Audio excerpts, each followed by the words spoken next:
Hey guys, welcome on in. It is time to carry on with MGS4 Act 2. And we will be playing the next episode of the podcast.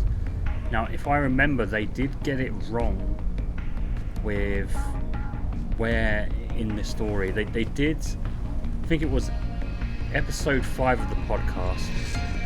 They did it a bit further up in the game, and then they did the next. No, sorry, episode 4 was up further up in the game, and then episode 5 was before all that. So they got it wrong. I don't know whether they just forgot or they just remembered another area that they wanted to include, and they just had to go back and do it. Let's boot up the game. Let's load.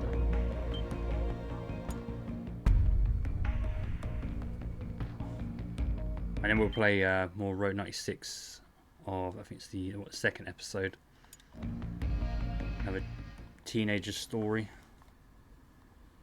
I think we're going to have a mission briefing here.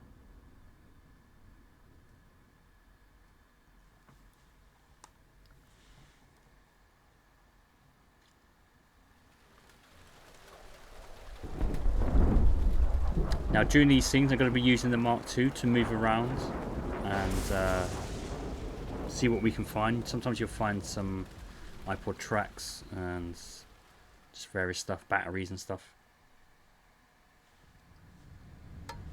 1, 1, 2, 3, 5, 8, 13, 21, 34, 55, 89, 144, 233, 377, 610, 987, 15, 97, 95. Enjoy the scenes.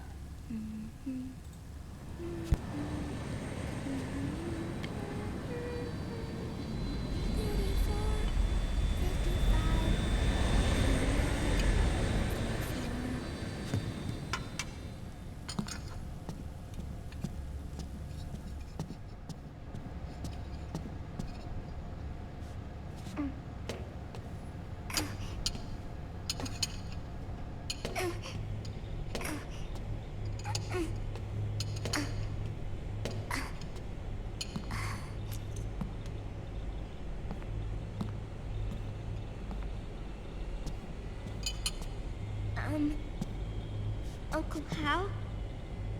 The eggs? They're done. Thank you, Sonny.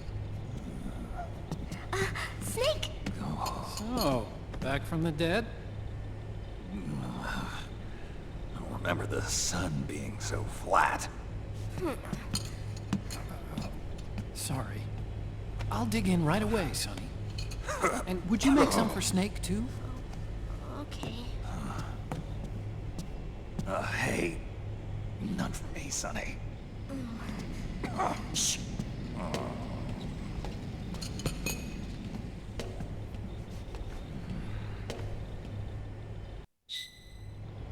How long was I out? A whole day.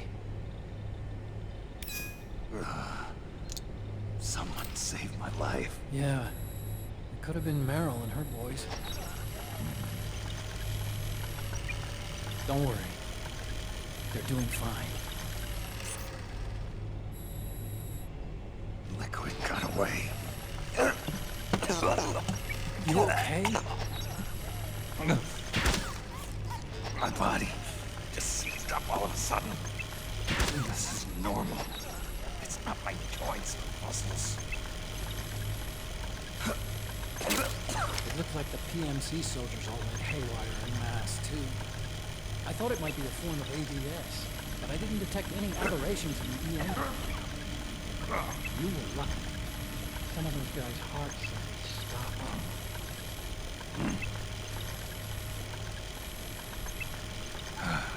She was there. Naomi was at Liquid's side. Otacon, did you see her? No, but you're right. Naomi was there. I found traces of her DNA in that syringe you offered. It was Naomi.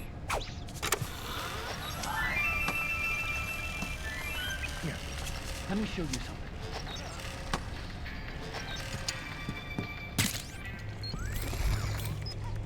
Right after it all happened, I got a video mail from Naomi.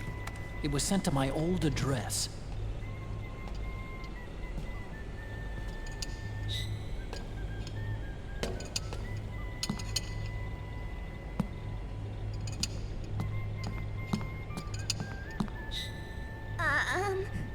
Here you go. Thanks, Sonny. They're delicious.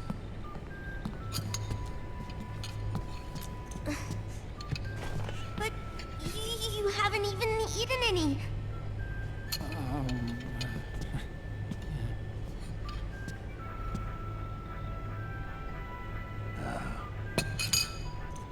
We grown-ups have to watch our caloric intake, you know. Ah, but thank you. I was looking for this. You're not watching your nicotine intake. Sonny!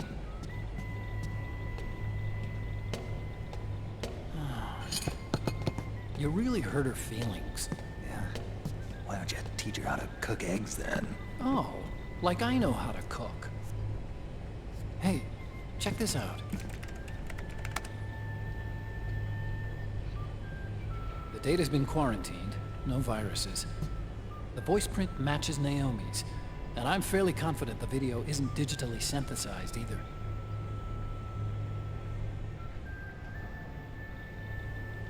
Snake, I'll make this quick. I'm in South America. I've been captured and forced to do research. It's Liquid. Liquid's goal is to seize control of SOP, the Sons of the Patriot system that controls the soldiers. To do that, he needs to analyze the nanomachine structure and find out how they communicate with one another. The nanomachines currently in use by militaries and PMCs are third generation.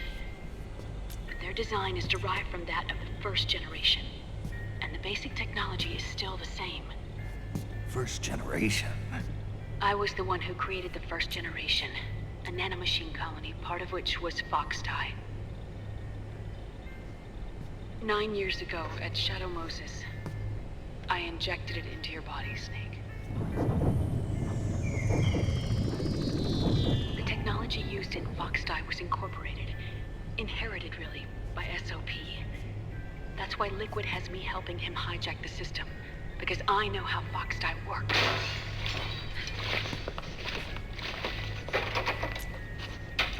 Please, you must rescue me. Liquid's found a loophole he can use to get into the system.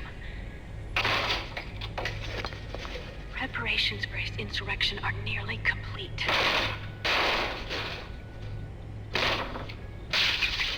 There's no time to waste. Snake, hurry!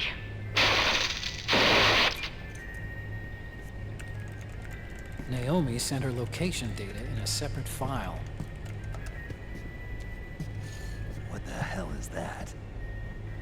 It's a type of encrypted data. Sonny decoded it for us. Remember now? This is data from the Soliton radar you used at Shadow Moses. I'm guessing Naomi wants us to know the message truly is from her. Sending the map data in Soliton radar format. Pretty clever. And Mei Ling's helping us out from Hawaii.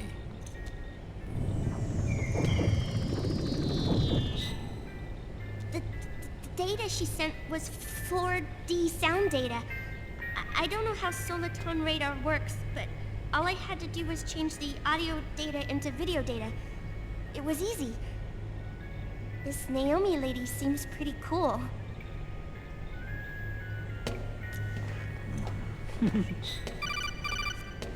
It's Campbell.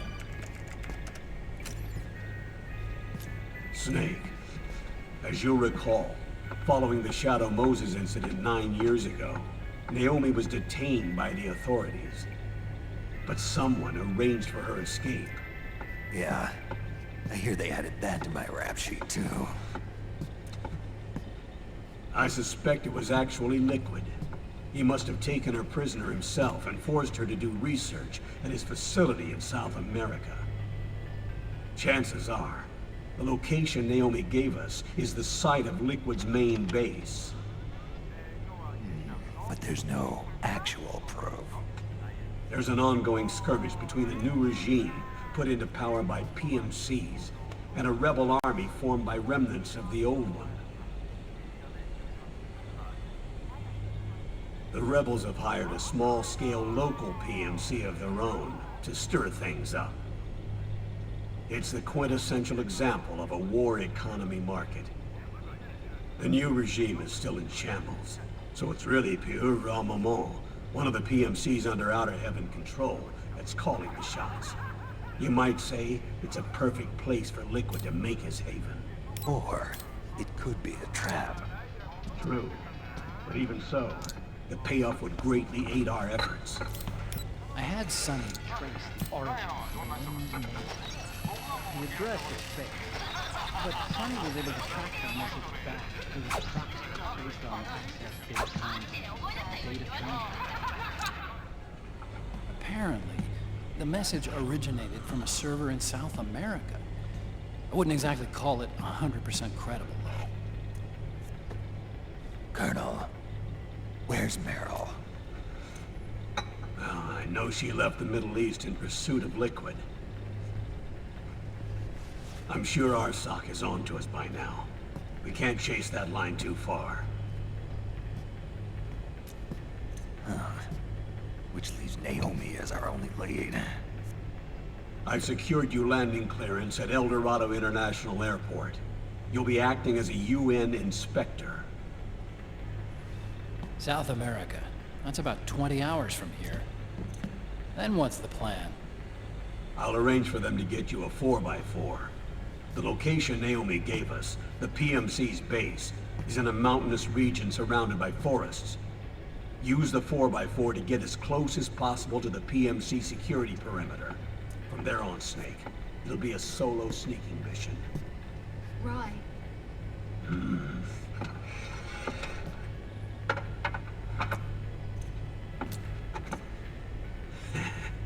Thanks. The rebels are still pitched in battle against the PMC. Commotion should help you slip into the facility unnoticed. 20 hours until we land. Got it. I'll have a look at the documents. Maybe I'll even have a smoke while I still can.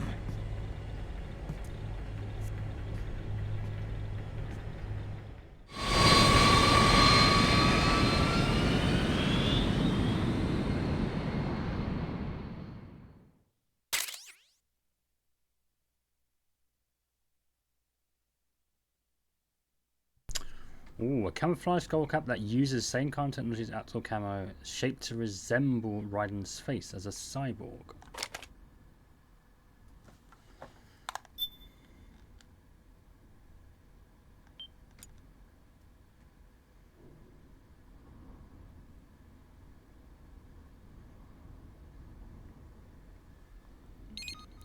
So now Act 2 is going to start. There'll be a lengthy cutscene in that as well. Enjoy the scenes.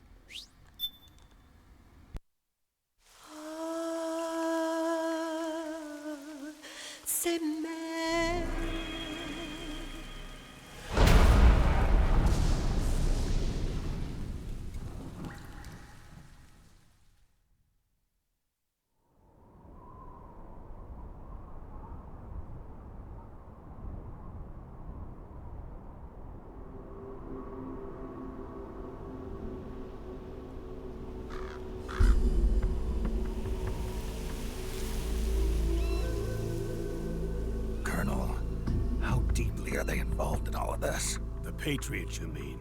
The data we got from Arsenal Gear was a load of crap. 12 founders who have all been dead for 100 years. Give me a break. We know they exist today. If the purpose of this battlefield control system is to control IDs, it fits in with their plans perfectly. Seizing control of the world's ID systems, and then using them to manipulate the economy and information flow. For the Patriots, that's the ultimate prize. You might say the Patriots are the embodiment of the war economy. Everything that Solid has feared 5 years ago, it's all come to pass. The Patriots are trying to protect their power, their own interests, by controlling the digital flow of information.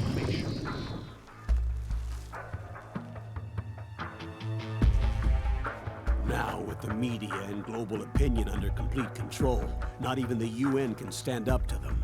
Then Liquid's insurrection is against them. Exactly. It would seem as though Liquid has taken up Big Boss's cause. An age of persistent universal warfare. A world where mercenaries are free from domination. In a sense, the Outer Heaven Big Boss envisioned is already a living reality. You mean the PMCs and their war business? Right now, Liquid is a slave to the Patriots, forced to fight their proxy wars for them. He must be dying to break free of their spell. Beneath the surface, a new Cold War is brewing between Liquid and the Patriots over who will survive. And no matter who wins, the world has no future. Until we stop Liquid and destroy the system, we'll never be free. Snake, what we call peace is an equilibrium kept in check by the war economy. Destroying the system means wiping out the information society, the end of modern civilization. Like it or not, we may have no choice but to protract the system.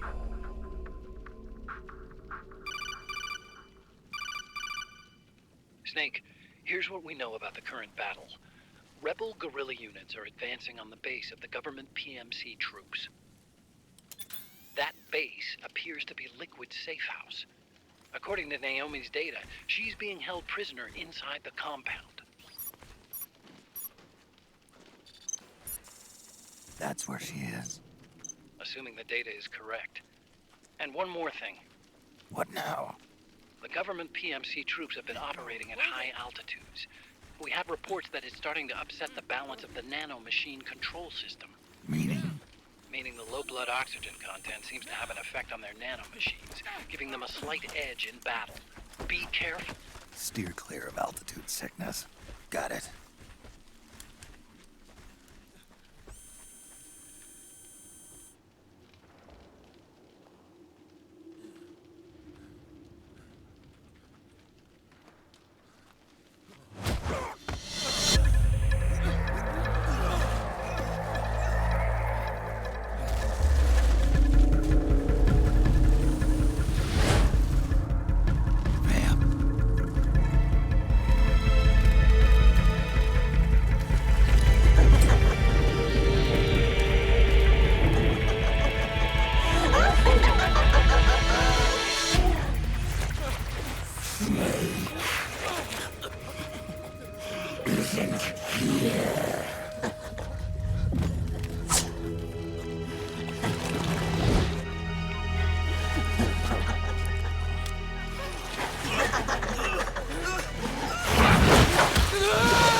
Leave one.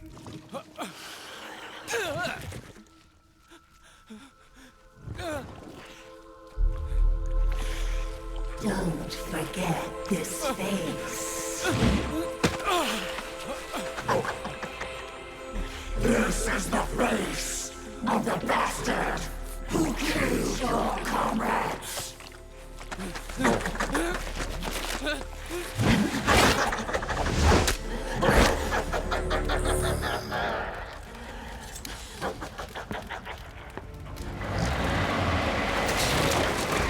More guerrillas will be coming to storm the safe house.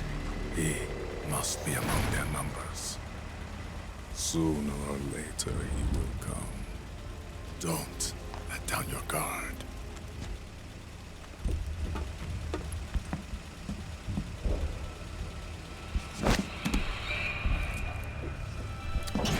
Vam could totally see him there.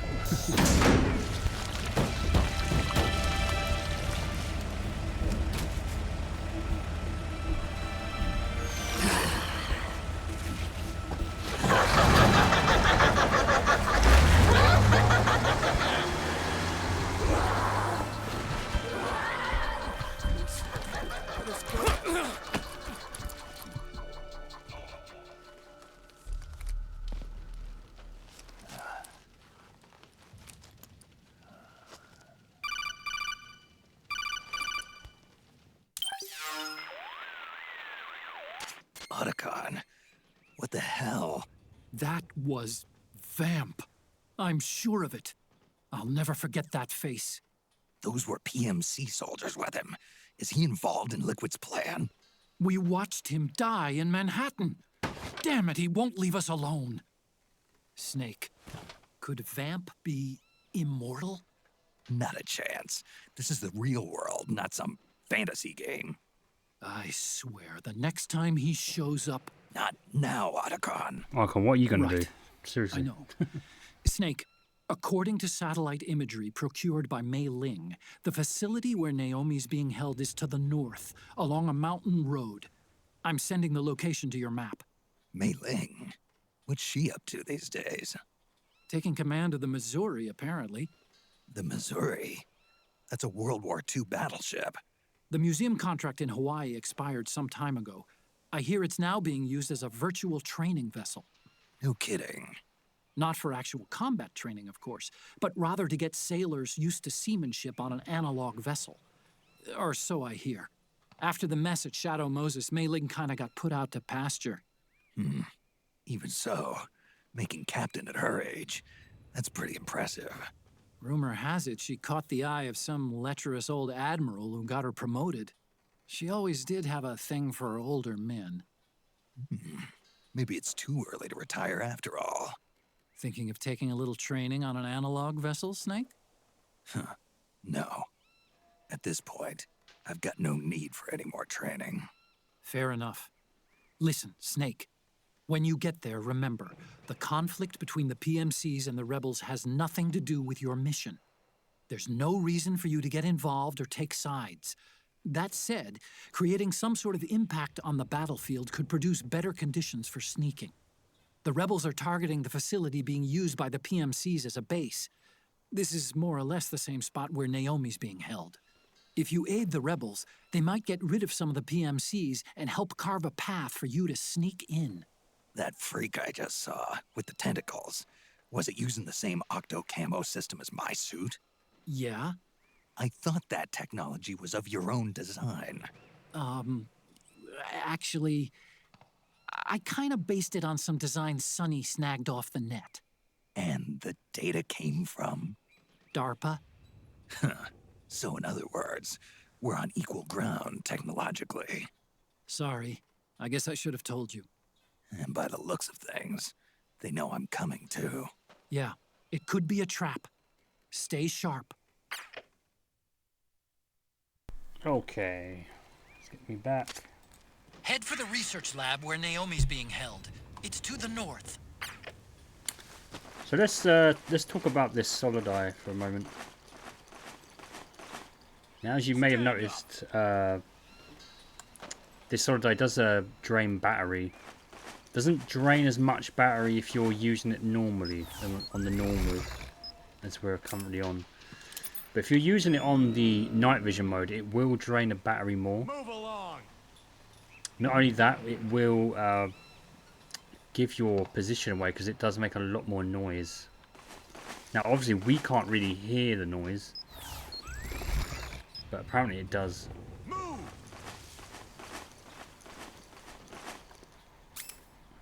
So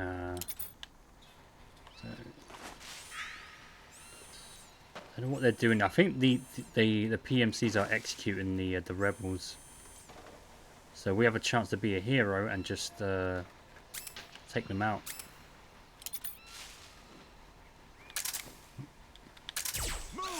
No.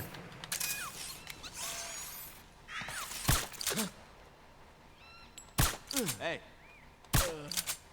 Hey.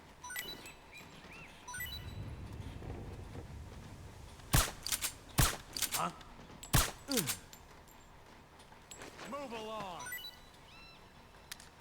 Go get the weapons. You hit. We've got company.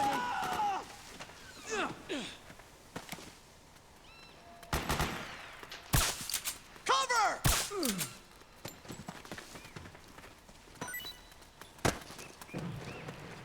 There's this guy at the back here.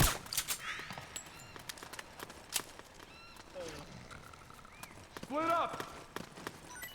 Let's give this guy a ration. Help me out, okay? You sure? Cover! Oh, you again. What? What? Huh? What?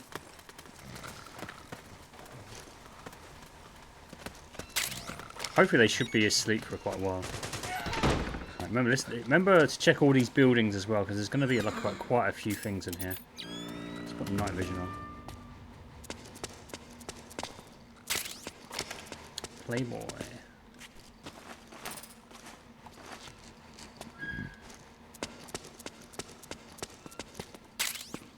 Stun grenade. Now some of these places do have like an upper level you can get to. We'll leave them to it.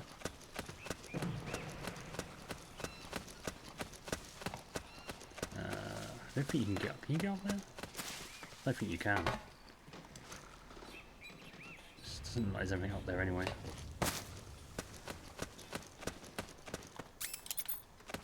We've got contact. Now remember this area. This, if you went upstairs, I think there's like a sniper rifle up there.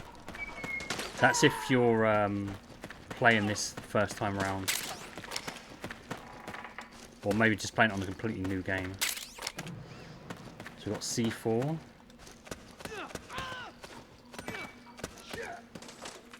Sure.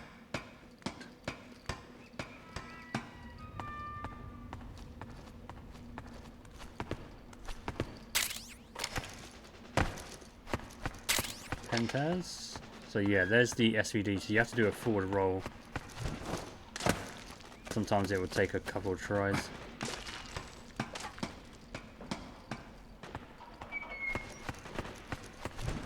Hey, there we go. Because we've already got the SVD, that one gets sold to Drebin. It is... Ooh.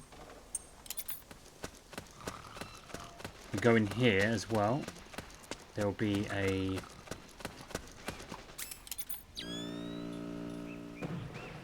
So we've already got it. So there'll be a uniform here on the floor that you can use to disguise as one of them, because it's every Wednesday and Sunday in real life there will always be a sale on at Drebin's shop, which is cool.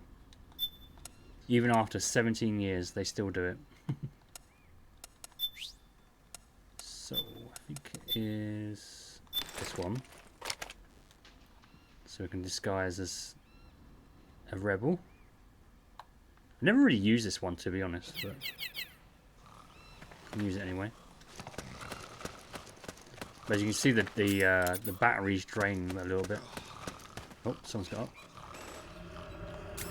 Damn it! Go back to sleep. You look tired. Shoot them all now.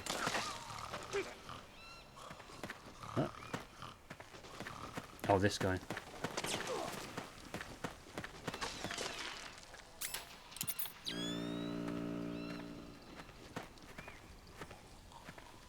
Was it? Oh, it might be a rat or a guinea pig. Yeah, it's guinea pig.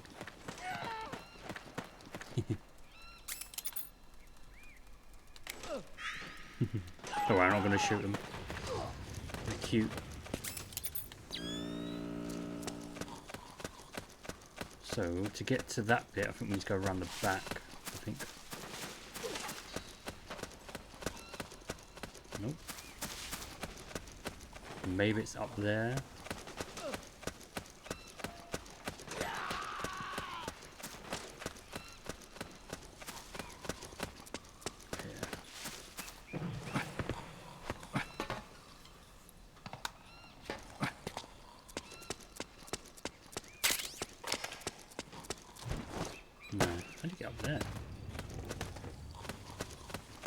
Yeah, how do you get in there? Through here.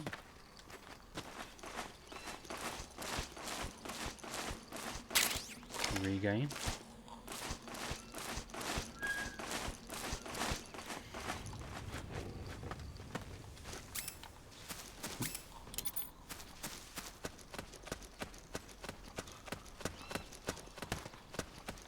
Let's get up there for a minute.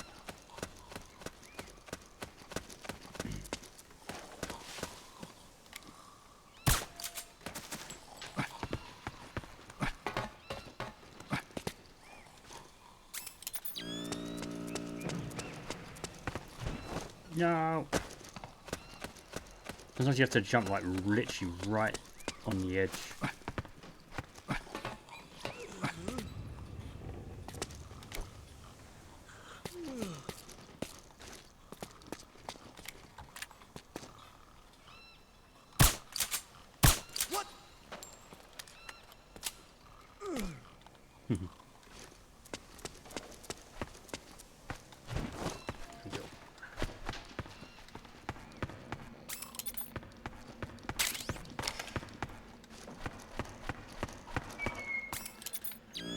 The problem with the Day of Time is that it won't advance getting more brighter unless you get further into other areas. I'll get sort of free the Fury boss theme. Cool. We'll be listening to a lot of these iPod tracks. This is kind of a bit of a throwback to Metal Gear Solid 3, where you know Eva went underneath to get to the basement. You had to get rid of the Ocelot unit.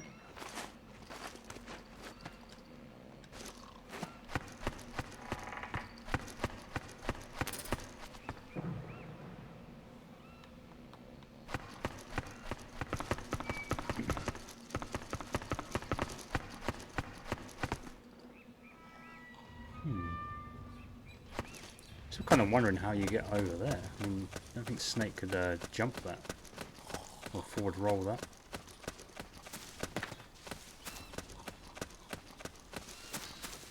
Meh, it's not important.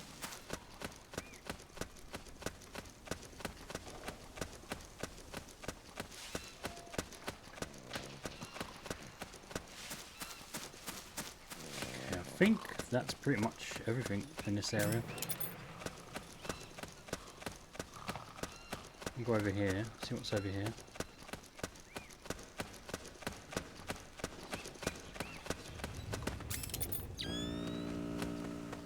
What's that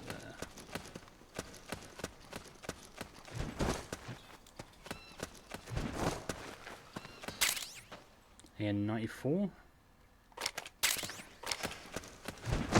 Some bullets go with it.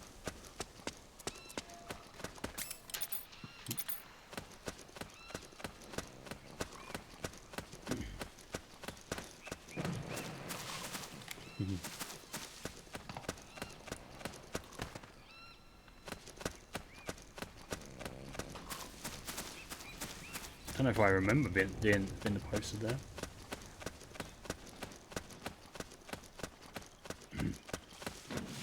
Now this area can get a bit confusing as to where you've got to, because there are some ledges that Snake can't like get up onto. That's kind of annoying. So there's more rebels there.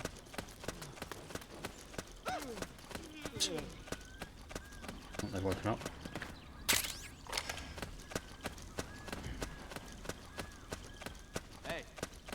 Hey.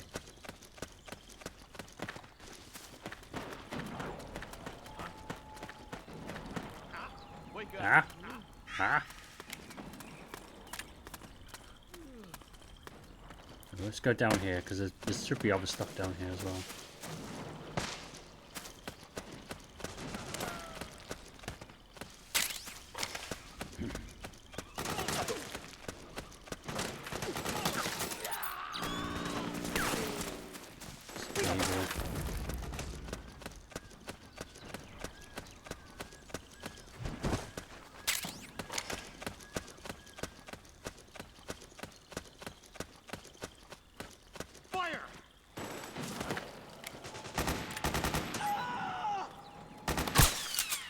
Suppressing fire! Yeah. Cover!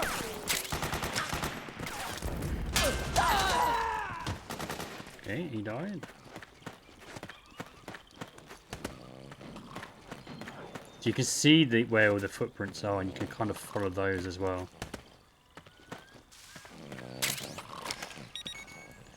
This is kind of like another way to go around. There's two ways. There's that far end at the left and this way. I do use the night vision quite a lot here.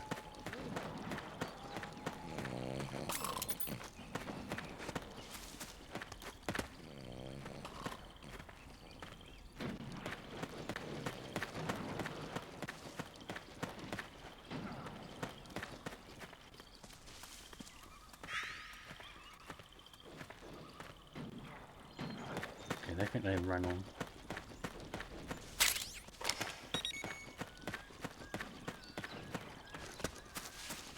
Oh, you may be a little way up here.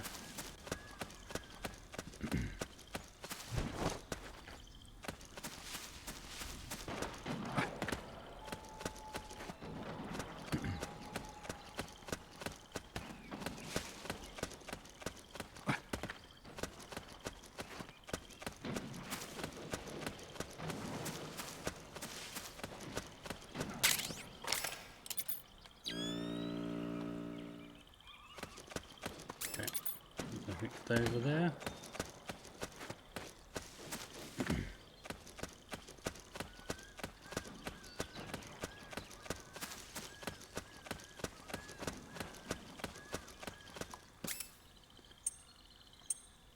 let's turn this off for a minute.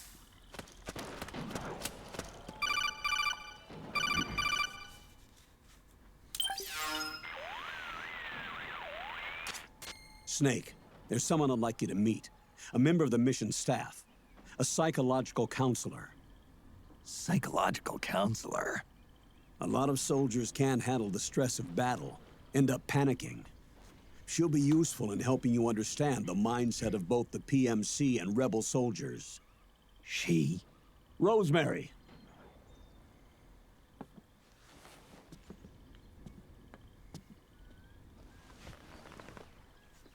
Nice to meet you, Snake. This is Rosemary. She used to work as a data analyst at the Pentagon, but moved to combat support during the Big Shell incident. Yeah. She was in charge of Jack's files, wasn't she? After that, she studied psychology. And now she's a counselor with CSP, the Combat Stress Platoon. Yeah, I hear psychological counseling's the hot field these days. Increased combat efficiency and productivity, all without ever picking up a gun. I'll be acting as your personal counselor on this mission. Since the passing of the new millennium, one of the most important issues facing today's military is the mental care of its soldiers. I can also provide advice on soldier psychology from a threat assessment perspective. Contact me anytime. I'll be standing by here at home with Roy, but I'm on a different circuit. The frequency is 147.79. Her advice will have a positive effect on your psych gauge. Survival on the battlefield depends on your psychological well-being. Lose your cool and your body stops doing what you tell it to. Even a veteran soldier like you. I know. Mind, body, technique. Some things haven't changed with time. When your psych is running low, ask her for advice. It'll help keep you in peak condition and focused on the mission. By the way, Colonel, isn't that your house?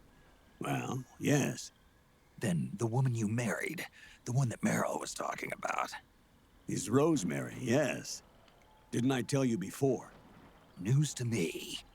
What about Jack? Jack? Jack, from Foxhound. Codename Ryden. I seem to remember him being engaged to Rose. Oh. We lost all trace of him. Jack's gone. I used to work with the guy. He saved Sonny from the Patriots. He disappeared soon after that. What about you? Jack disappeared and you just moved in on Rose? I was consoling her over her loss, and one thing just led to another. She's young enough to be your daughter. Yeah, lucky me, huh? Now I see why Meryl was so disgusted. Meryl said something about me. Yeah, I believe her words were, "I'll never forgive that womanizing piece of shit." I see. Colonel, you knew she was our informant in the Middle East, didn't you? Was it you who put her up to it? Yes. I used my connections in the army to get Meryl the job. You wanted your daughter someplace where you could keep an eye on her.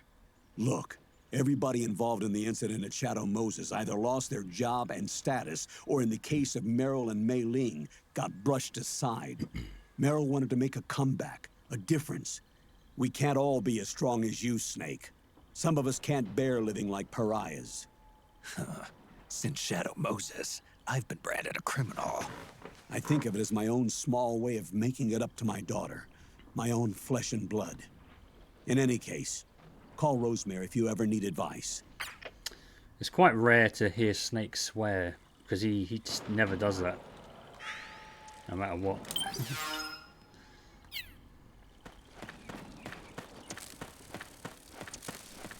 More guinea pigs. They usually make noises, very cute noises. There we go.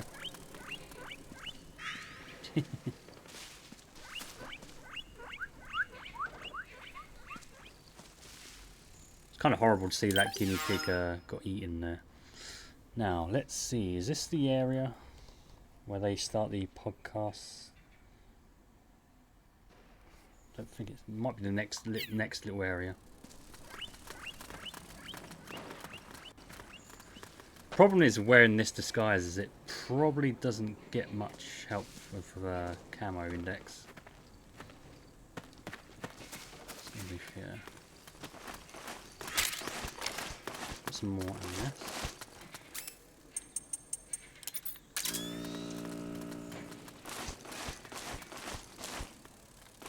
Compress.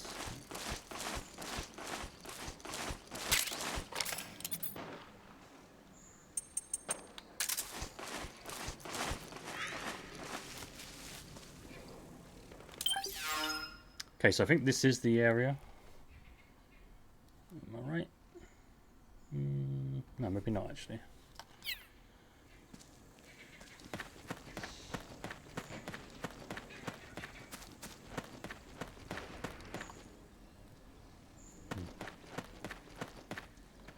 Let's have a look around here.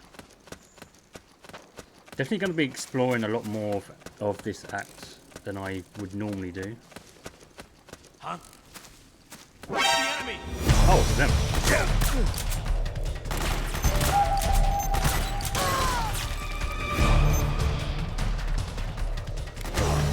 Grenade!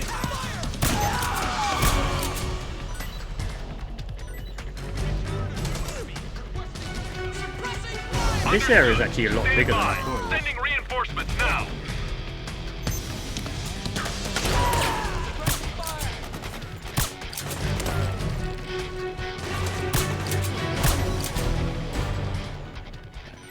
Suppressing fire. We've got company.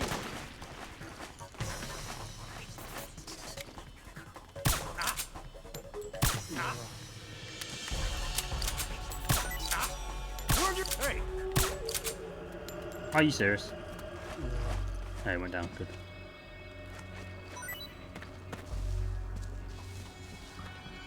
Hey.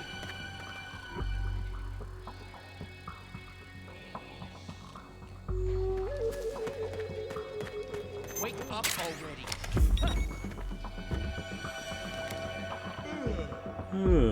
Hey.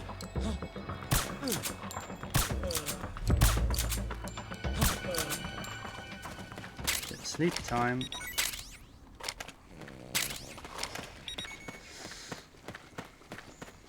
See, this little hut here I've never really noticed much.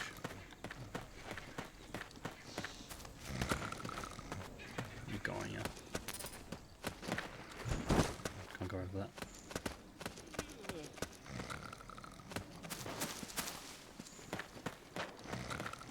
He woke up.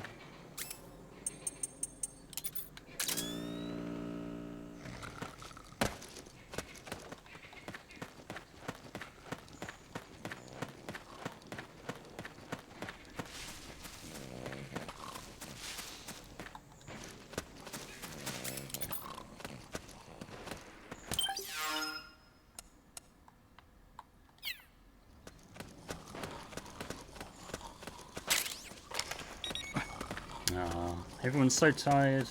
They need a little sleep. Can't blame him. It must be very hot out there.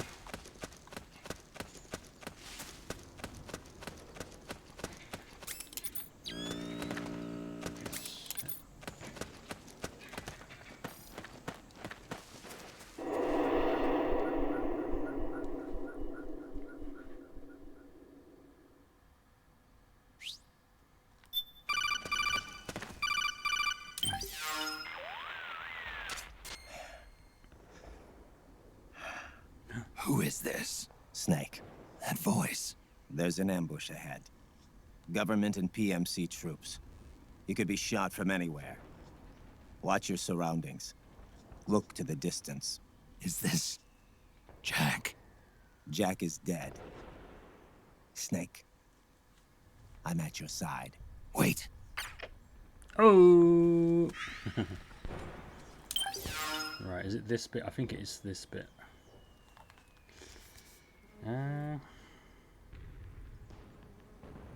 Okay, so this is the. See if make sure. Yeah. So this is the Metal Gear Solid 4 Integral podcast. This is episode 6. Now, last time we did episode 3. Now, on the YouTube, they put them in the right order, of where you are in the game, and which I'm glad they did because it was confusing. But yeah, I'm going to start up this episode 6.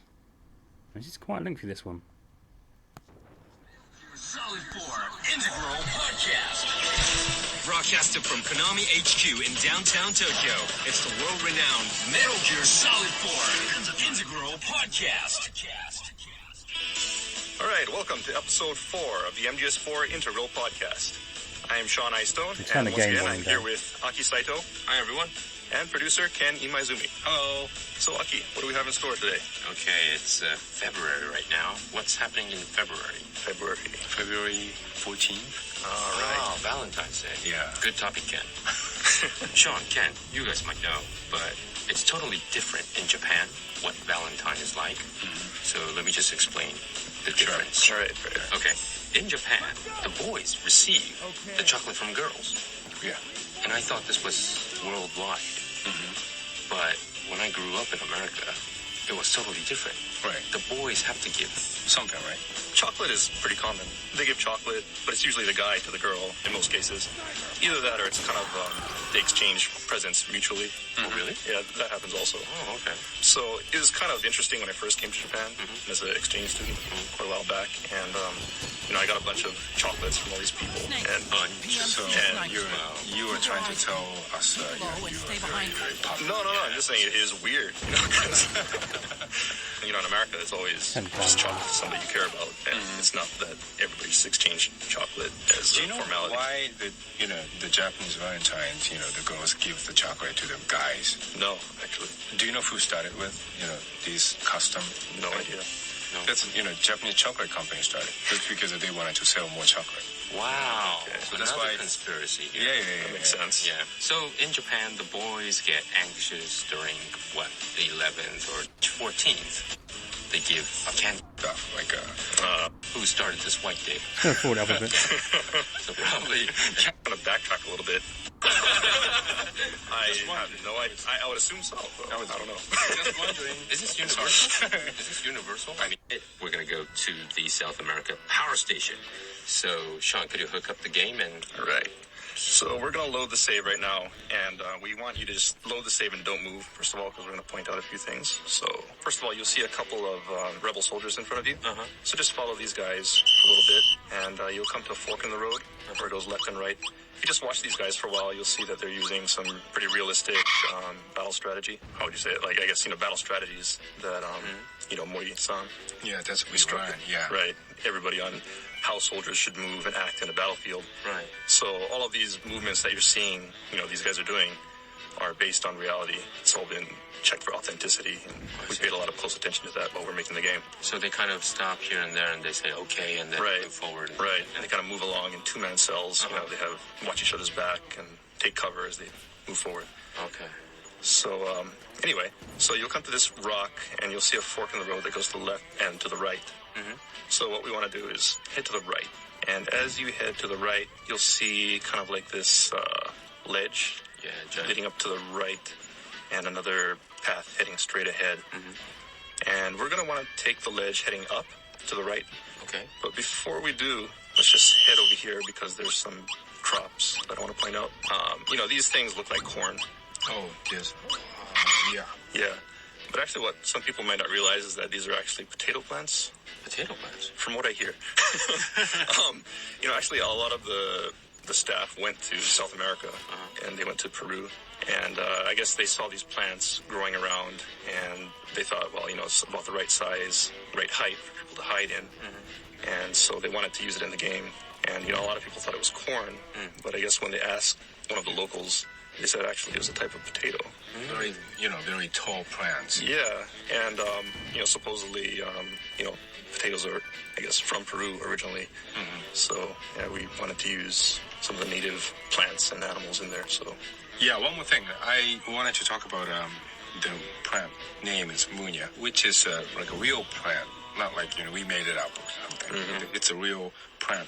You can get Munya in somewhere in a battlefield. Right. And then when you get the altitude sickness, the sickness, and then you get dizzy or something. Yeah, like you get sick, and the snake will be sick too. So when you get Munya, and then you will get better. Oh, really? Treat it. Yeah. When does snake get altitude sickness? Audubon kind of mentions it. Yeah. Be careful of altitude sickness while you're there. And it's not that obvious, really. I mean, it's not like he just gets altitude sickness while he's walking around or anything like that. But he does get tired pretty easily, in battle situations and things like that. Your stamina will decrease. And using that Munya will bring your stamina back up. And this is true in real life. Yeah, true in the real story. I mean, some guys went to the South America for shooting some photos, and then most of the guys get, the sickness, and they chew those Munya plants, and then they get little better. I mean, not completely treated, but Yeah, I heard Kimura-san got it pretty bad, right? Yeah, the level sick. artist. Yeah. So he was chewing Munya all the time. Yeah, Munya all the time. He had it in his pocket constantly. Actually, I never got altitude sickness. Me either. I haven't climbed a really high location recently. I think I've only gotten it once when I went to the Rocky Mountains. Yeah. And you don't feel it right away sometimes. Then you kind of move around for a little bit. I went hiking, and normally I could run up a hill no problem, and I was just dying by the end of it. Then next time you get this altitude sickness, you'll look for Munya. Look for some Munya. And choose some Munya. Okay, let's go along, John. Okay, from these potato plants, let's just backtrack a little bit and head up that ledge that you saw to the right a little bit earlier. And we're going to take the high road. We're going to take the high road up to the right. And once you climb up that kind of like step-shaped ledge, you'll come to another divide in the road. And to your left, there's a low path. Yeah. And to the right, there's another path that goes up even higher. Yeah. And so which path are we going to take? So, the thing is, either way you go, it'll end up in the same place. But let's just go ahead and take the high road. Okay. Up on these, yeah. On the right. Up on the boxes, and then... So climb up the boxes, then climb up onto the ledge. There'll be a gap. Jump over that. And when you get to the other side, you'll probably see some soldiers patrolling ahead of you. So go ahead and equip your Mark II pistol and try to take them out, put them to sleep without being spotted. Then jump over the next gap, and you'll get to kind of like this, you can either go straight ahead and go down to the road or head to the left. So let's head to the left. And make another jump. Make one more jump. Okay. And when you get to the other side here, be careful because there are enemies wandering around. A good thing to do is just have your Mark II pistol ready. And if you see any movement, just go ahead and put them to sleep. You'll probably see a guy on your right here. So now you're moving forward. Kind of hide in this grass. Yeah. Take out this guy. Good night. And be careful because there are a lot of enemies up here. So once again, if you run into the battle, just go ahead and switch your iPod off and take care of the battle first and come back. Immediately to your left, you'll see that there's a ledge and there's some snipers here picking off the rebel soldiers down below. Oh, the corn plants. Yeah, hiding in these corn-type plants. So go ahead and take care of these guys. Just help out the rebels a little bit. It's kind of hard to see through the grass. Two guys there. Yeah, two guys. Two guys. So if you had taken the lower route instead of coming up here, those guys would have sniped you. Yeah. Okay, now it gets a little bit complicated. There are a bunch of paths that you can take. If you look, you'll see like these power lines. And if you look towards the north, that's the direction that we want to head in. So if you look towards the north, there's like a plateau with some boxes on it. Cubes, I guess you could say. Yeah. And what you want to do is head towards that plateau and go to the right of that plateau. Yeah, kind of what should we say, a middle path, right? Yeah, more or less the middle path. Yeah. Basically you want to be heading north. Right, let's just pause it a sec because we need to get Snake's stress level back.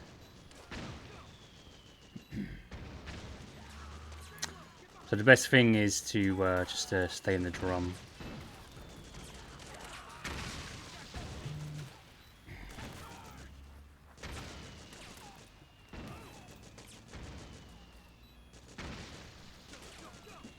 I'll put the volume back up for a minute.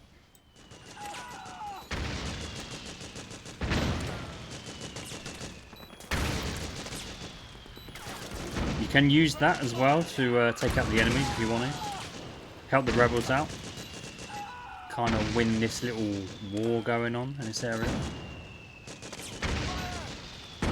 Now obviously this would take a while, so sometimes you think, well, I want to just use a ration.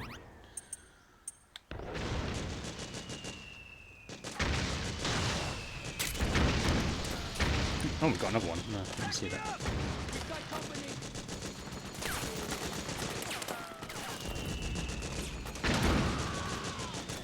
Of course, you've got to be careful of these going off. So you can use these as well if you want to.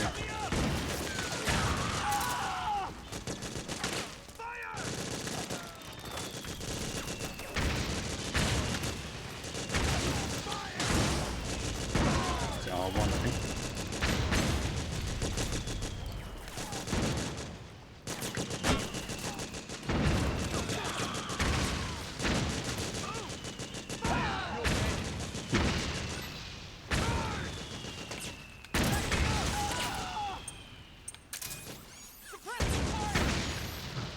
It's important to bring Snake's stress level down. Because the less he's stressed, the more he's able to aim perfectly without his hands trembling. Of course, what we also got was the Pentaz. What should we get rid of?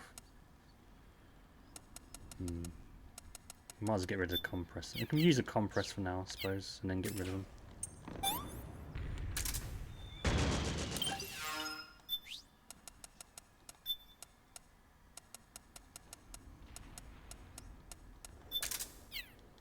I need 2.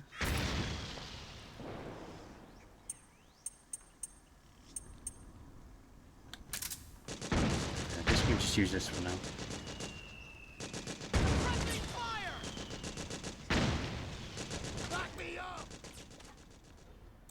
Let's carry on. Take that middle path, and you'll see another soldier, so go ahead and put him to sleep as well.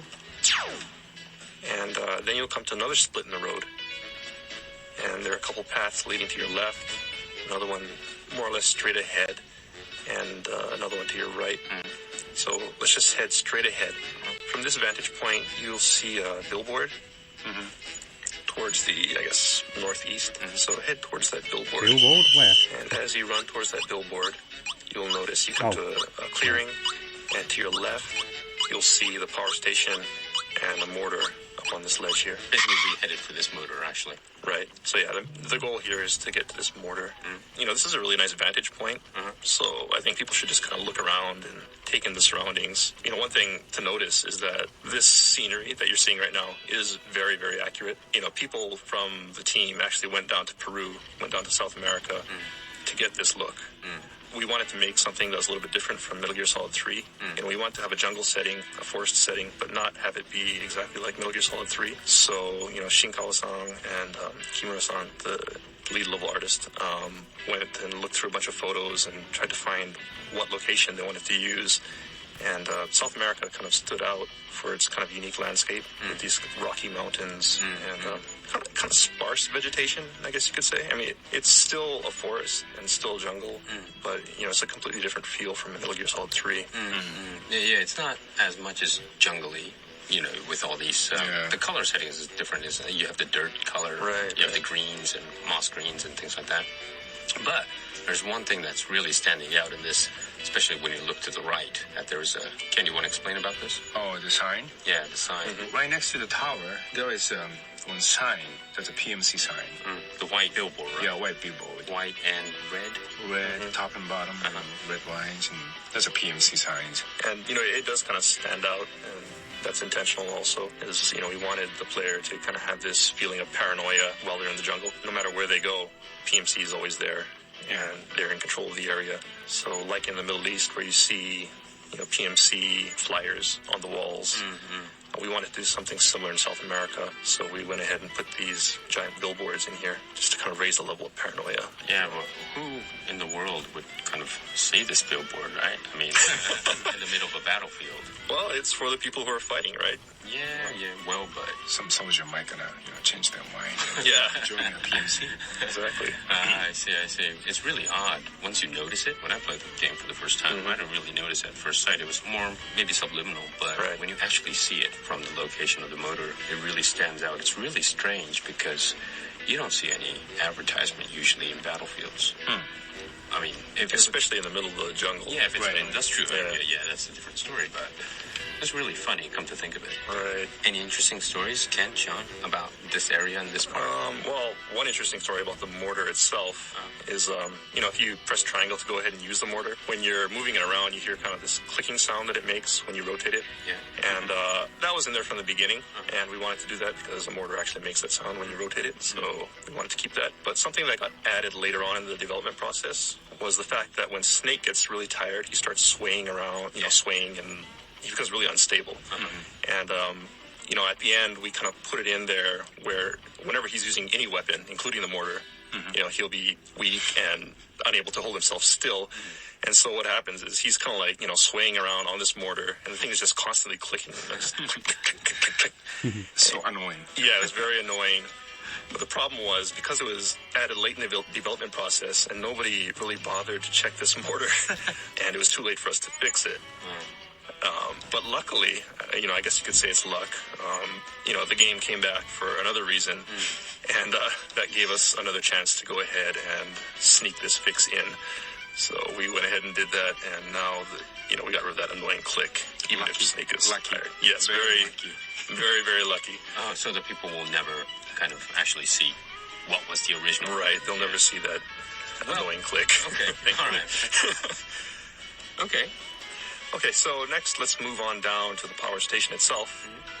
So to your right, you'll see this fence and a slope leading down. Okay. So let's just follow this slope, sneak along this fence, and head down to the power station.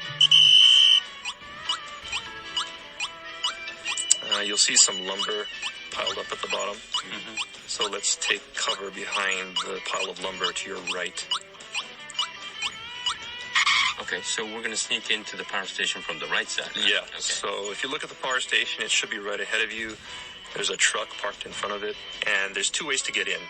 You'll see one entrance in this brick wall here, kind of directly in front of you. Then behind the truck, there's a gate that's open, and you can also get in through that gate. Which is easier? Are we going to go through the gate? So, yeah, let's head through the gate. That's a little bit easier, so be very careful and... Not to get spotted. Don't get spotted.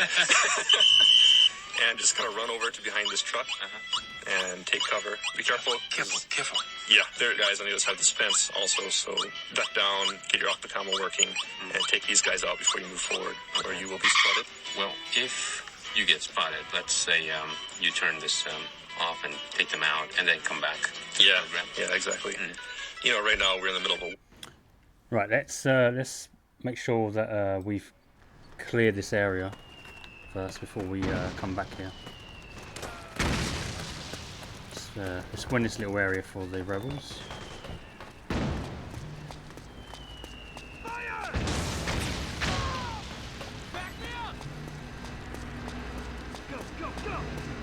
In fact, I think they're all around the front, to be honest.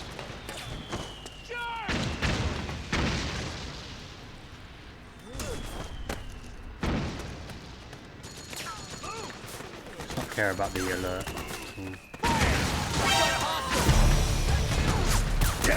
at all. Yeah, normal is kind of brutal with the life. Understood. Regroup and engage. Whoa. How dare you, mister?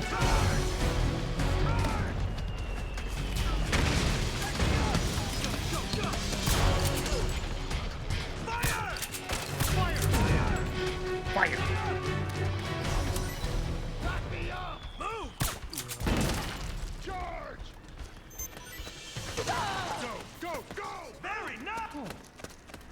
Did we do it? Did we win? Did we win? Did we win? Did we do it, mister? Did we do it? Nope. Oh, I see the love hearts coming out of their head. You're still shooting.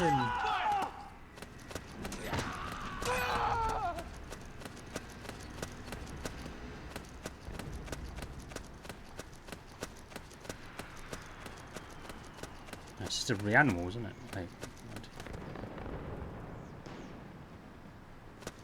Hang on.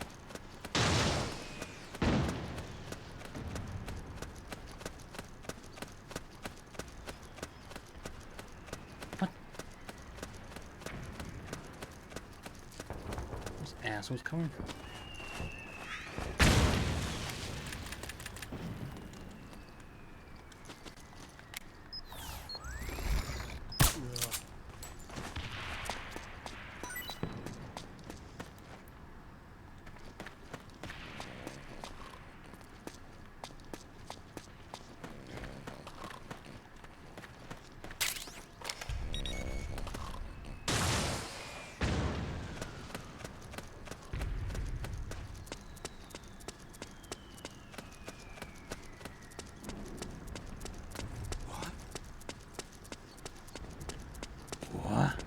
I'm pretty sure that's it, isn't it? Surely. Maybe we just got to kill him, I suppose.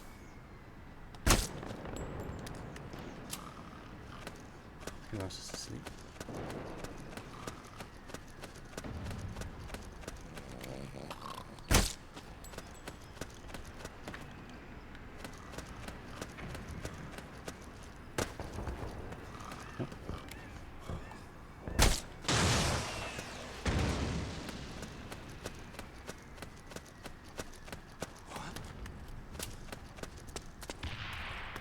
What are you aiming at?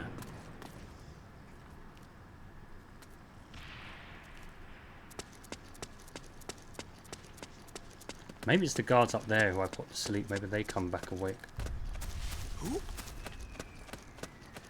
Ooh. I've got straight snakes. I keep saying straight. Why am I saying straight? Snake stress level is really high. Yeah, it must be over here.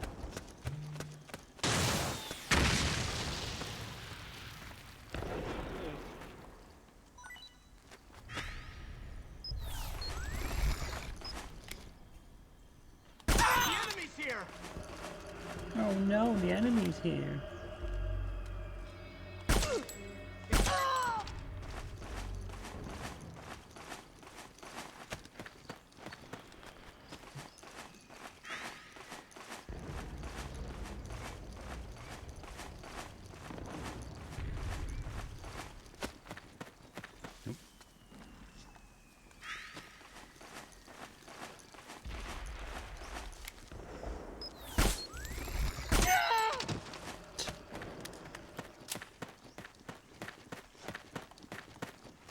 Oh, Snake, come on. Good forward roll.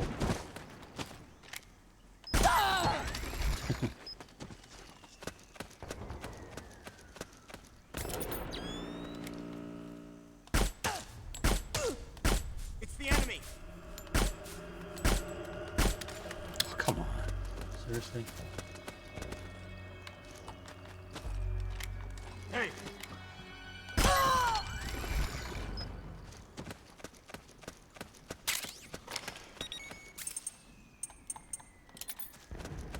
It's kind of annoying that you have to actually kill them to almost like win the battle. They can, I mean, they can just kill them, surely.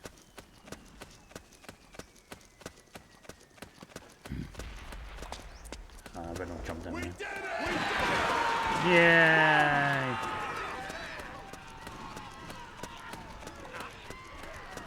Drinks are on you then, guys. Let's give someone a ration. Make sure that we are friends. Here. Hey, thanks. Here you go. Oh. I got snake stress level. Help me out here! The enemy! What? I thought we just won this bloody battle. And someone just appears. Unbelievable. Understood. Regroup and engage. That's already happened. Fire! Go, go, go! Charge! Back me up! Rally didn't take a shot.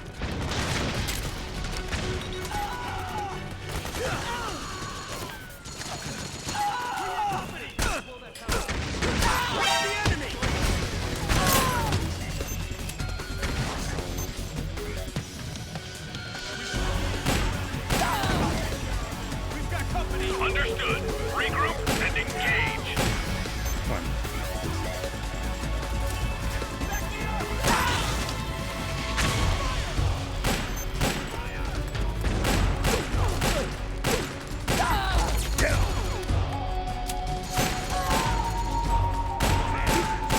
Where are we coming from? For God's sake.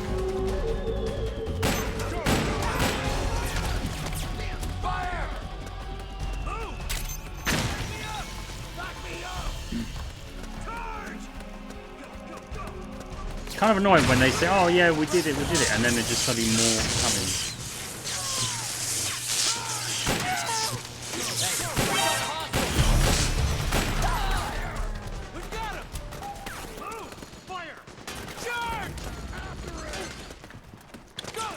Especially Max on there. Fire! We've got him! Back me up!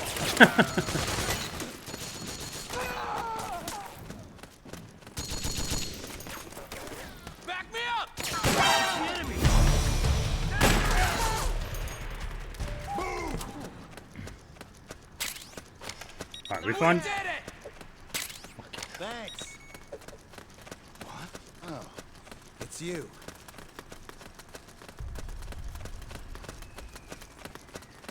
Let's get back to where we were.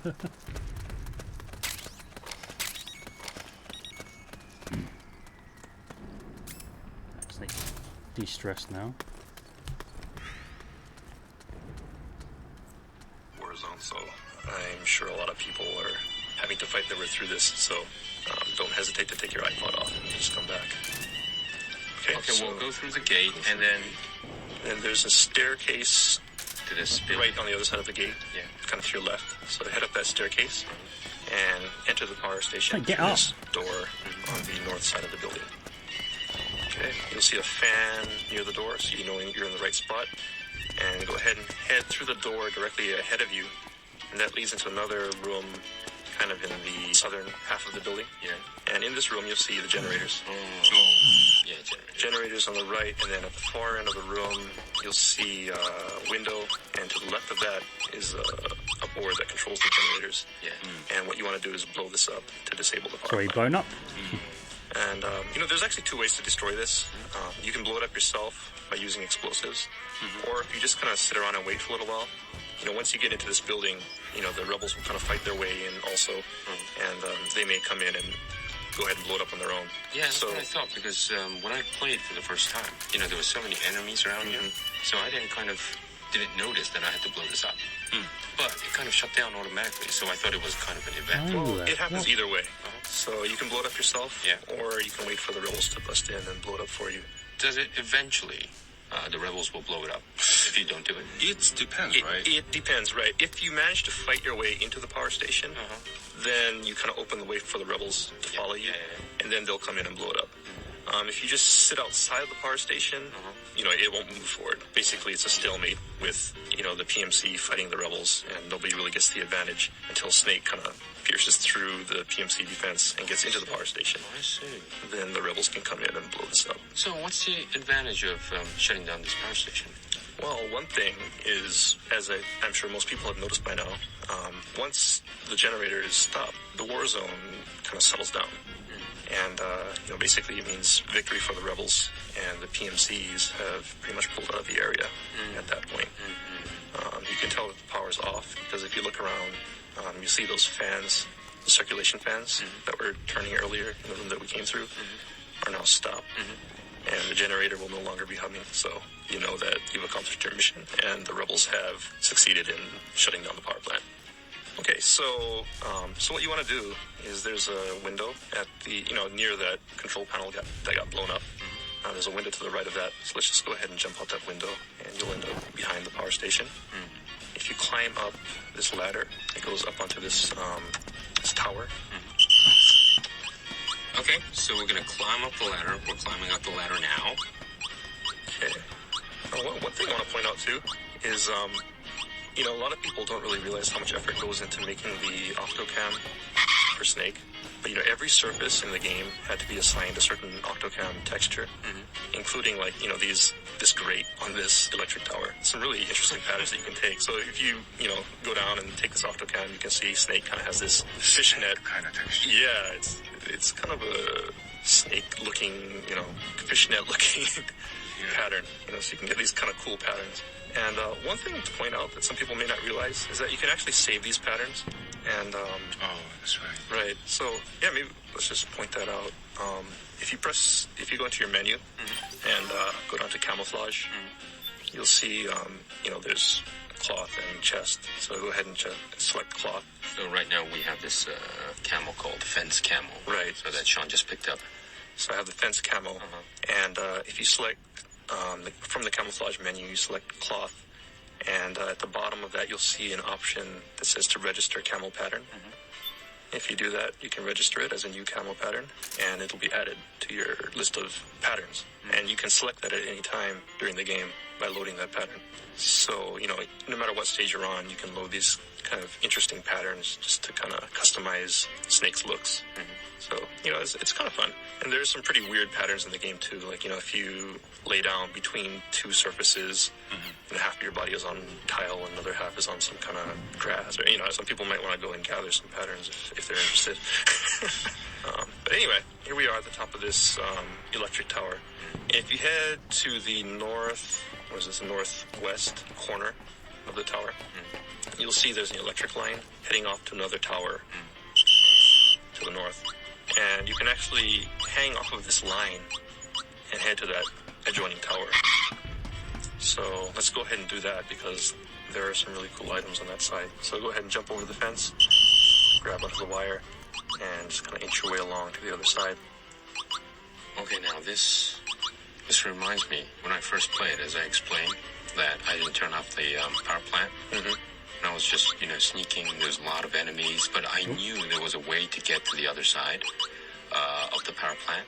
But there was a wall that, resisted for me to get there. I knew I had to kind of do this stunt. But since I didn't turn this off, you get this electric shock. I bet a lot of people had this when they first played. They didn't know how to turn this off. And I had to fight. I think not died, but kind of fell off a couple of times. Because people start noticing you and start shooting you at the same time. and electrifies you as well. So I was bashing my buttons to, just say, Snake, move. And then at the very last second, I think this was programmed as well, that you could actually make the stunt to the other side in the very last minute. Right. I succeeded. And I thought this was a trick. I didn't know I had to turn this off, the whole thing. So I did this when I first played it. We have this gorgeous playroom in Kojima Productions. We're actually in this Konami building. And I had the luxury to come in on a Saturday or Sunday. Sunday. To finish the game. And Ken was doing some editing and, work stuff. And I was just constantly, playing with Ayako. It was really funny because you guys played through the game all day or something. Yeah, because we came in Sunday. We were doing this MGS4 for Europe, and we had to be the product managers. So you have to, of course, clear the game, right? And you have to understand the game. So we couldn't do it in normal hours, like Monday to Friday, because we had like other work to do. Right. So Ayako and I decided we have to spend the night in the office or come on Saturdays or Sundays. And since no one is in the office, well, a lot of people in Kojima Productions was, working night and day. But this room with this luxury couch and a 50-inch projector and 5.1 surround system, we had this, we call it the Hideo room actually, because Hideo uses this room to show the guests. Presentation. Yeah, presentation, things like that. But we had this luxury time Sunday to sit in the couch, and then we played all day. But Ken didn't tell me that I had to shut the power off. He didn't care. And he was or maybe he just wanted to see you shock yourself. I just wanted to know, how many people will notice, this trick.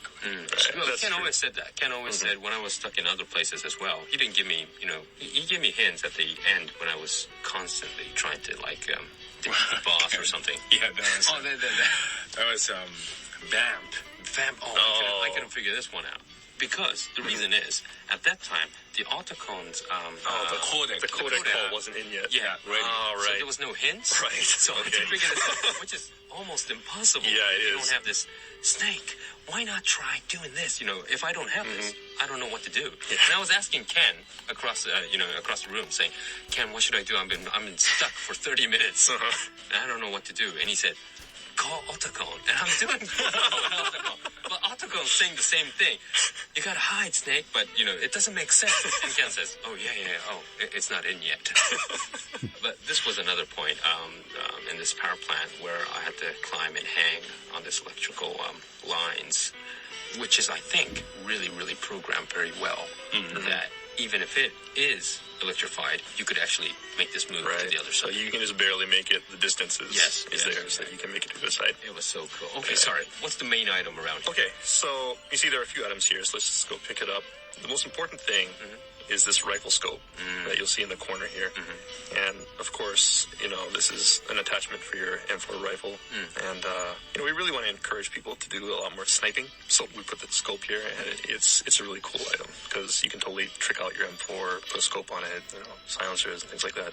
And, there's a couple other items here, some anesthetic rounds and some more ammo. Be sure to pick that up. Don't pass that up. Okay, so that just about wraps up the power station. So once you climb down from this tower and head outside, the cutscene with Driven will start up, and that'll wrap up the power station. Okay. I didn't mention about this one though.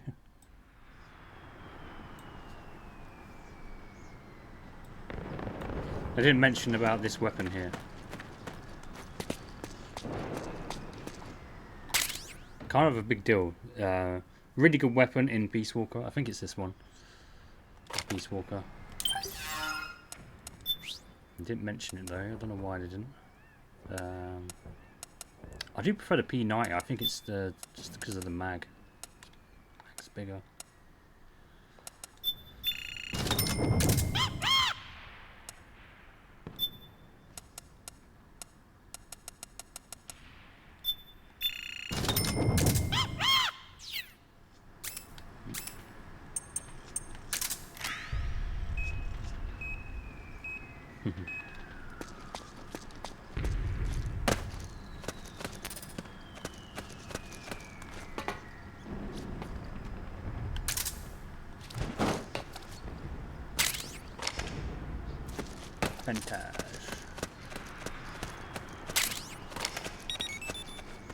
It's PSS.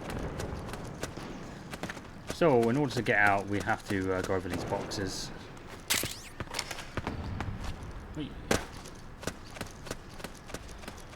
we'll start the next cutscene.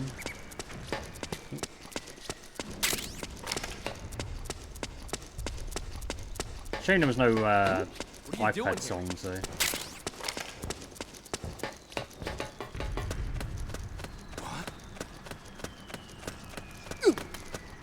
What are you trying to do?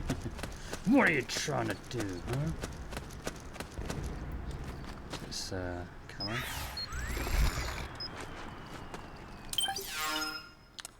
save this one as well.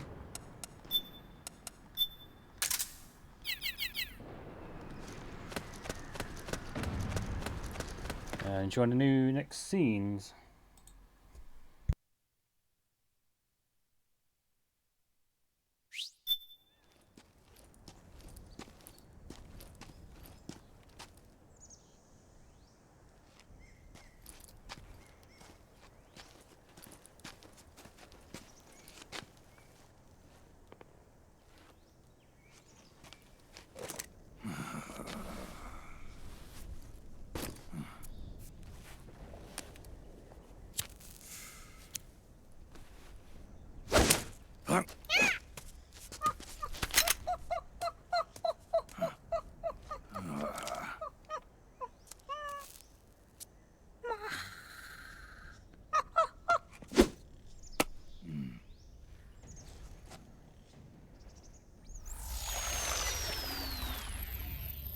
Yo, over here.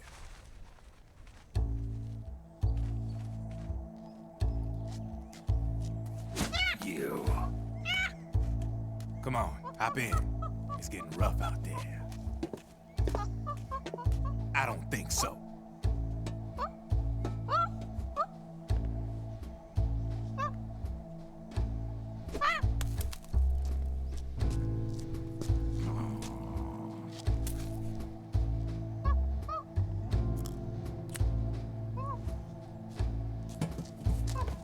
We meet again. You've been following me. You seem like an interesting guy, so I decided to check you out. Sit down. A lot of legends about you out there in the intel community, especially in the CIA. You know those nanomachines I injected you with back in the Middle East? They let me track your location.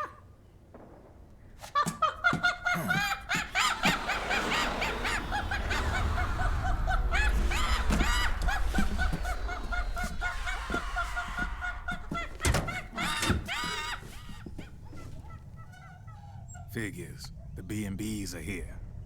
Things are about to get hairy. B&Bs? You never heard of them? They're Beauty and the Beast. Together they're called the B&B Corps. They're a squad of enhanced female soldiers, belong to the PMCs. Anytime there's a mess that needs cleaning up, they're on the scene leading the elites. That's a female? Probably freelancers hired by the PMCs. They run out of a separate parent organization. Guess it's time for good old Drebin to let you in on a few things. Ever since you showed up in the Middle East, the B&B Corps has got orders to kill. Their #1 priority is to eliminate some guy on sight. A guy named, Solid Snake. But from where I'm sitting, Old Snake seems a little more appropriate. If you press X here, it will increase. I'll go back Cheer up. up. That's the bad news. Word on the street says that beneath those ugly-ass suits, the B&Bs are real babes. Drop dead gorgeous. They also say each one of them's been traumatized by war. Badly. They weren't even soldiers to begin with, you know. More like victims of war. They suffered shell shock on the battlefield. Post-traumatic. It damaged their minds pretty much beyond repair. So the only way they could cope with the reality of battle was to become war machines themselves. The remnants of their human side are buried deep within. The beast, that's what you see on the outside. War transforms a snake into beasts.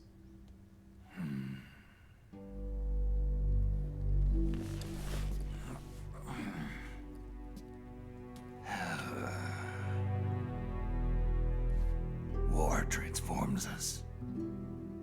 But deep within that shell, something human survives.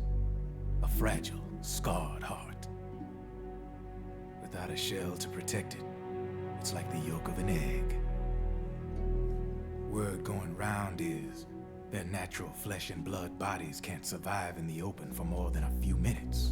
And they've been convinced that by killing Snake, their minds will be cleansed. They think it's gonna free them from all the pain, and all the fury, and all the sorrow. Which makes these babes pretty much obsessed with killing you. 4 B&Bs have been identified so far. The one you just saw was Raging Raven. There's also Laughing Octopus, the master of mimicry, and Crying Wolf. She runs on 4 legs. And finally, the mistress of mind control, Screaming Mantis. Mantis? Yeah. There used to be a guy by that name in the US military. A Russian psychic. He could control people's minds. I guess she inherited the title. She keeps the other B&B's minds in check with her powers. Octopus, Raven, Wolf, Mantis. You got it. They're the Snakehound unit, and they've got you in their sights. Shit. I'd hate to be in your shoes. Drebin. I thought no one was supposed to be able to hack into the system. Are you with the Patriots? No, sir. I ain't no lale-lule. I mean, I'm no patriot. You can say patriot. I guess that means you're clean, right? The nanomachines I got in me are different from the military kind. No speech restrictions for me. What the hell are these Patriots? Are they human? Not anymore, they ain't. They're the law of this world, created over the course of history. They're what holds this world together, keeps this whole mess in check.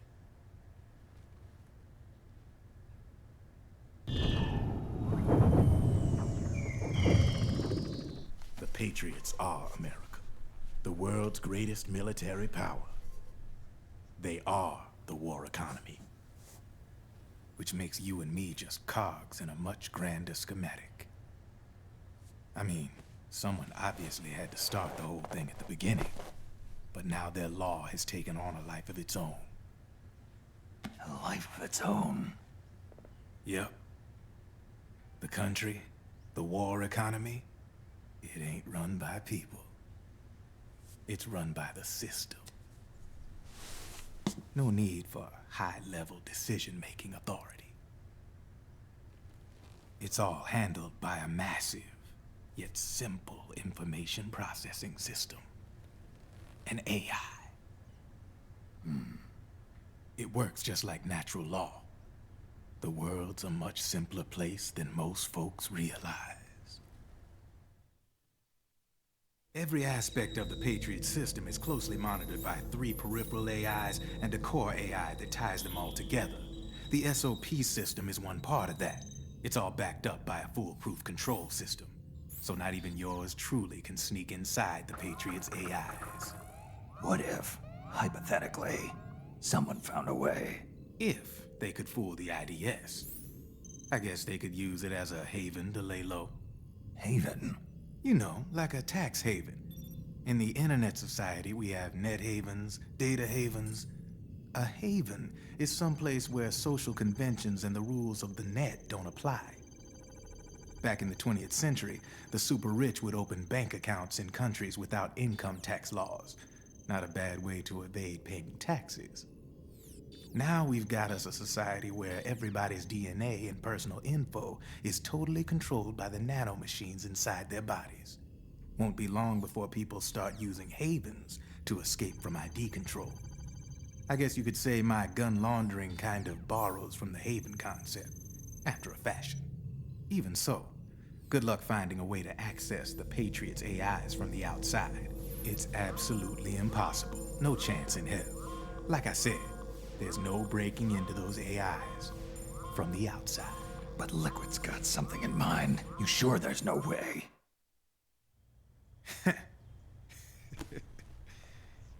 I'm just a gun launderer. Only reason I'm interested in you is because you start a lot of fires.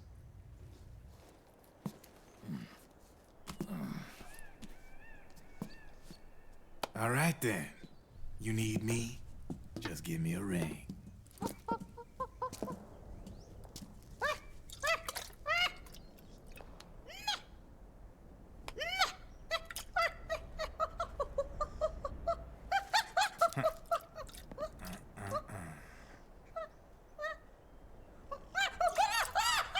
Go on.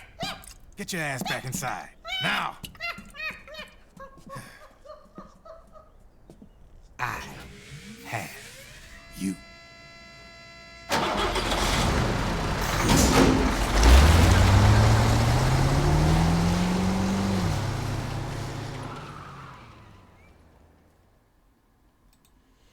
All right. So from here on, oh yeah, I just wanted to mention again about during a cutscene where his sight goes down by 1 bar. If you just repeatedly tap X, it will just go back up. So that's kind of a thing to know. But from here, we are going to go this way.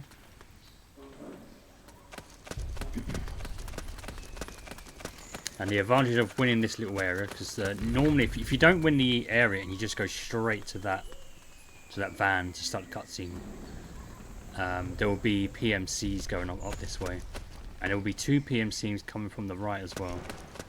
So with the advantage, you've got the rebels going on this way.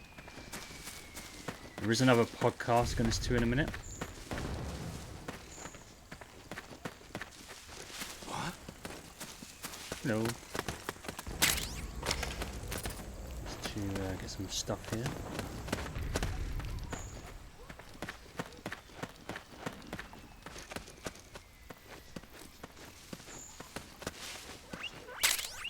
Javelin, XM8, carbine, another carbine.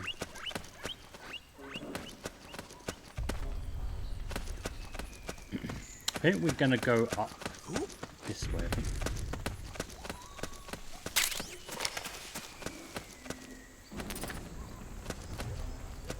Full on the noodles.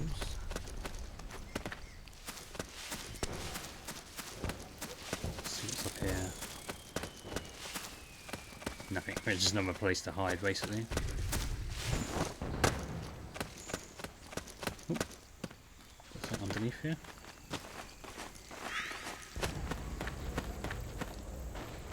Is this thing? Oh. Oh, that.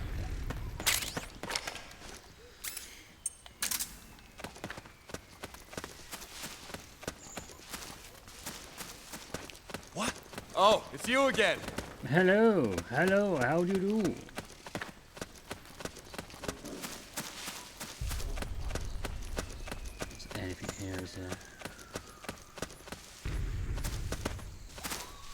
Have a look around.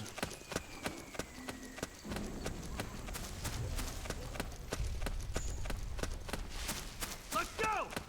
Uh-oh. Huh? What's going on? I remember, if you ever get like lost, you can always just look at the map. I don't think... Oh, you can zoom out.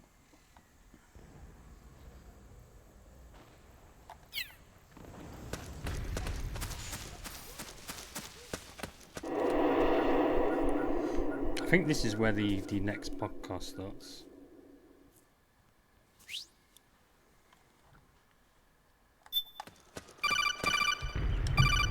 Yeah. Snake, can you hear me? This is Jack, isn't it? I am Raiden. Jack is no more. Where are you now? I'm right beside you. Raiden, where have you been all this time? What have you been doing? On a mission. Finding something. For someone. Finding what? The corpse of Big Boss. What? I was asked to do this in exchange for Sonny's location. Liquid? No. The leader of a small resistance group. Why would Liquid Ocelot? Her followers call her Matka Pluku. Matka Pluku? Big Mama. Big Mama's house. We'll finish this later. I'll follow your trail and catch up with you. Wait, what about Big Boss's body? It's with her now. Her? What's going on, Snake? Rose, I just got a call from Raiden. It sounds like he's close by. Jack? Yeah. Did he seem okay? Yeah, as far as I could tell from his voice. Really? That's great.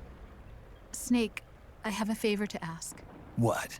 Don't let him know I'm involved in this operation, okay? I think it would be best to just leave him alone for now. What happened between you and Jack? After the big shell incident, he became unstable.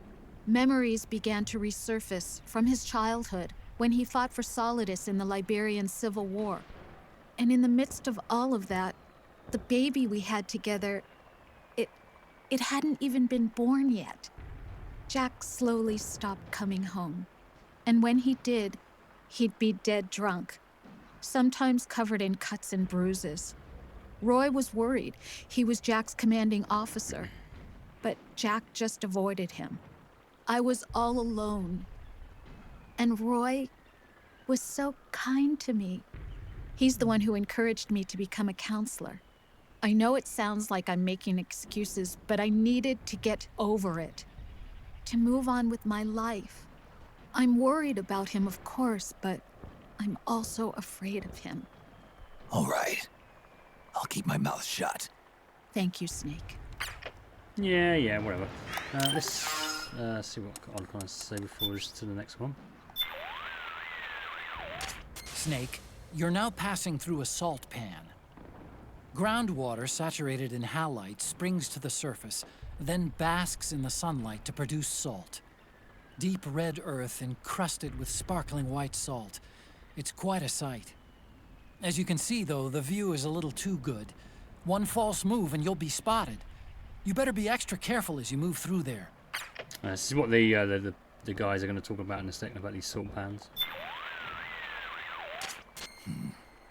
The PMC the regime hired is French, isn't it? It sure is. Pieuvre armement. Octopus armaments. Why? On this battlefield ad I'm looking at, it's written in French. Les tentacules de la pieuvre pour votre guerre. It means something like arms of the octopus. Arms for your war. Oh yeah, I forgot. Fluent in 6 languages. You know, I bet the octopus never saw it coming. Somebody using its limbs to design a wartime advertisement? You use what you can. That's what we humans do. Sounds like something a procure on-site expert would say. Is that so, Otacon? I'm kidding. Didn't really speak to Otacon that much during the previous eras. Head for Naomi's lab. Follow the mark on your radar, Snake. Oh, is that it? Is all you got to say? What's on your mind? Just checking in. You've got plenty of psych. You should be in good shape to complete the mission. All right, then. Snake, the gauge below your life gauge is your psych gauge. Yeah, you told me about that. Then you'll hear it again. The psych gauge affects the rate at which your life gauge recovers. In other words, how fast your wounds heal. It also greatly influences how well you perform various actions. When your psych gauge is full, your life recovers quickly and you shouldn't have any problems doing what you need to do. Remember, your body isn't the only thing driving your performance. Your mind is every bit as important. Hey, I don't let my mental state affect my combat efficiency. You may think that, Snake, but the truth is, you're not as young as you used to be. Could have fooled me. It's your psyche that's keeping you alive inside. So you better take it seriously. Keep a close eye on your psych gauge. All right. Alright, so let's turn this down a bit.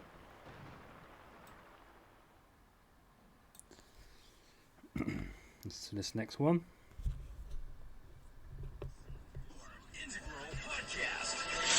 Broadcasting from Konami HQ in downtown Tokyo, it's the world-renowned Metal Gear Solid 4 Integral Podcast. All right, everyone, welcome to episode number 5 of the MGS4 Integral Podcast. I'm Sean Eystone, and I am here with Aki Saito. Hi, everyone. And producer Ken Imaizumi. Hello, everyone. All right, today we're going to tackle the confinement facility. Yes. So just go ahead and load the save, which you should have prepared a couple weeks ago. And as soon as you enter, you'll get a call from Raiden. Just go ahead and listen to that call or skip through it, whatever you want. And you'll find yourself up on a ledge, and you'll have a beautiful view of these salt pans. Do you guys have salt pan in U.S.? Not so common. They have salt mines, but I think not so many salt pans. I'm from Hawaii, and they kind of do a similar thing with the seawater. They kind of, have the tide come in, and they have the seawater trapped in kind of like a pond, and then they let it dry and take the salt off of it. But I'm not sure if they have that in the mainland U.S.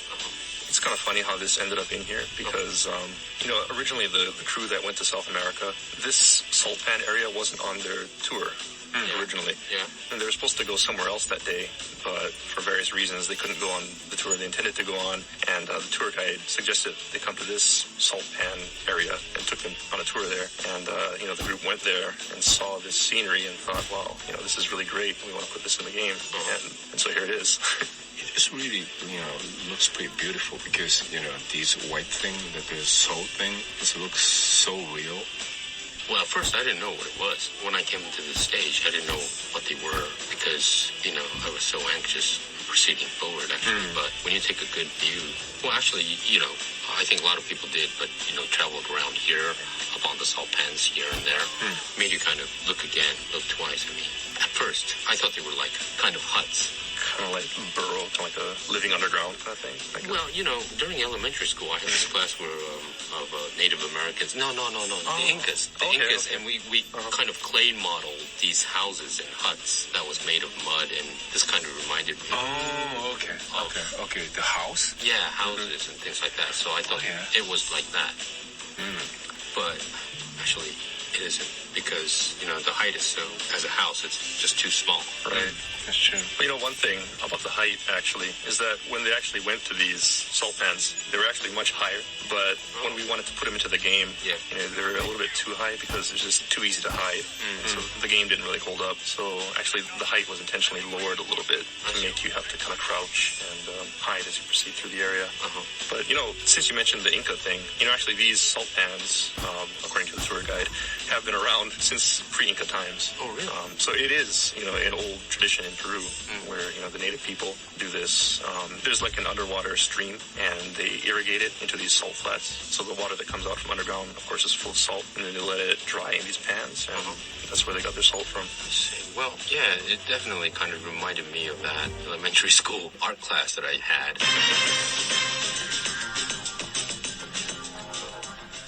So, Sean, where are we going to head? Right, so if you proceed down the slope a little bit,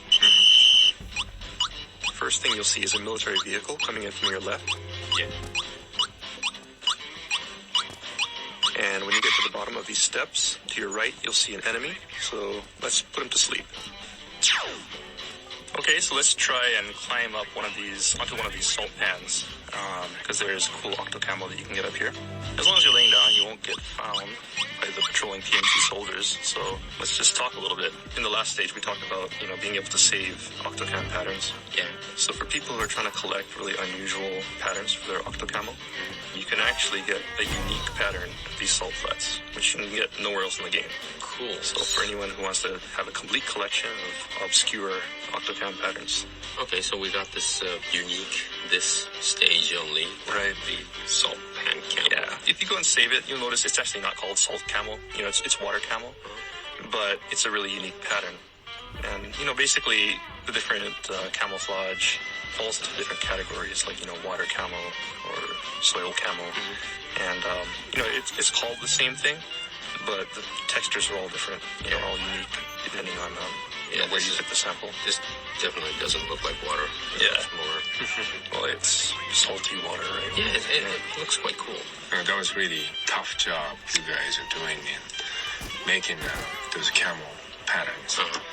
That was really hard because they make the background graphics, they make the all, kinds of the those camel pants. Took a long time. Yeah, and must be more than dozens of them. Oh, 100. I mean, it's a lot. I don't even know how many there are. Yeah. But new ones would always keep on popping up also. Because, you know, they're always tweaking the art. And, you know, you want to tweak something. Oh, it'd be cooler if it looked like this. But, of course, as soon as you change it, you got to change the octo camo. So. Is it unlimited? You could save how many camouflage patterns? I think we have a maximum number. Yeah, but quite a lot. You can save quite a lot, right? Yeah. And then, where do we... So we're going to go to... Where are we heading? Okay, you'll see the road a little bit further down this ledge. And this actually hooks up to the road that you saw earlier. Now, you could take two routes here. When you come down to this road, you could head to the right, which kind of goes, I guess, to the east, like to the northeast. Or you could take a left. If you take the right path, it'll head to the confinement facility, which is a pretty big facility, and there's a lot of battle going on there. So that's more of an action-oriented approach. On the other hand, if you want to take the left path and kind of stick to these salt flats, these salt pans, you can head up to a smaller facility where some POWs are being held and help them escape. It's kind of a shortcut. So let's head to the left because, you know, it's a sneakier route and there's some pretty cool items in that direction. Okay, let's go. All right. So stick to the top of these salt pans. Don't go down to the road. Just kind of sneak along here in a crouched position. You know, you'll see guys here, so be careful not to draw attention to yourself. If you are spotted, just go ahead and put to sleep. Okay, so proceed onward. Sticking to the left path. It's kind of a small corridor. Yeah, you kind of go, there's like an archway. Yeah. Just head through these archways. So we're proceeding through this corridor of salt pans on your right, and also there's some salt pans on the left top, right? Yeah, kind of up the hill, there's a lot of salt pans, and it just kind of cascades down the hill towards the bottom. So we just want to stick to the high road here. Don't take the lower road. You'll see some enemies patrolling down there. So you can go ahead and put them to sleep. Okay, so we take the road alongside this fence? Yeah, there's a wooden fence. And it heads up behind another one of these billboards. Okay, we'll stop once we hit the green. Yeah. The green part. So head up till you get to this grass, and then you can just hide in this grass here. Okay? Yeah. All right, so from this vantage point, you can see there's a guard tower in the distance, and a few guards patrolling the yard here. So, you know, you want to take these guys out. Just go ahead and do that. Take these guys out. You missed it. Oh, yeah, I missed them. Let me try that again. It's a little too far. Yeah, it's pretty far. You know, if you're using a sniper rifle, you can probably get this guy. But if you're using your Mark II pistol, it's a little hard to hit him. But, yeah, just go ahead and take these guys out. Okay. And then, where do we... So we're going to go to... Where are we heading? Okay, so now you want to head down the hill. There's a shack on your left. Yeah. And you'll see there are some POWs in that shack. Yeah. And so we want to free these guys. Okay. And keep on going until you hit this truck. Okay. When you get to the truck, turn to your left, and you'll see a couple of enemies. There's one enemy standing in front of that small building to your left, and another enemy beyond that in the larger L-shaped building. So what we want to do is put this guy to sleep who's guarding this small building. But be careful, because when you do so, the guy inside of the larger building may come out to fight, so be careful and be ready to put him to sleep as well. So put him down and go into the building and save the resistance members. You can also pick up a Playboy inside of this room. Okay? Yeah. Alright, so now let's head back outside. So go outside of this small building. Then as soon as you exit the door, turn to your left. You'll see the larger building straight ahead of you. So let's head that way. You should be heading west. And head forward until you hit the wall of this large building. When you do, just follow the wall around the corner. You should be heading to your left. And then when you round the corner on your right, you'll see a door. So let's head in through that door. Okay.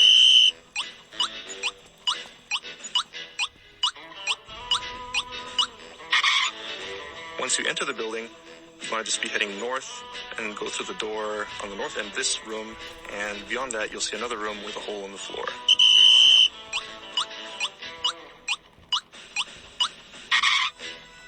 Yeah, this broken hole. Yeah. And near that, you'll find a very cool item, the VSS silenced sniper rifle. It's a very useful item. So go ahead and pick that up. And there's also a stun grenade and a bunch of other stuff here.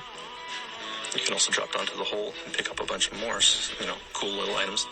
One thing is if you free the prisoners and you set them free and you follow them, they actually run past the guard station, that tower at the far end. And near that station is a path that leads to the east and down to kind of like a mine shaft. Let's head that way. Right. Okay. So basically just backtrack, head back out through the door on the south end of this room. And as soon as you go out that door, turn to your left. And basically you just want to head straight on out until you hit the truck outside. Yeah. Once you get to the truck, turn to your left and you should see the tower straight ahead.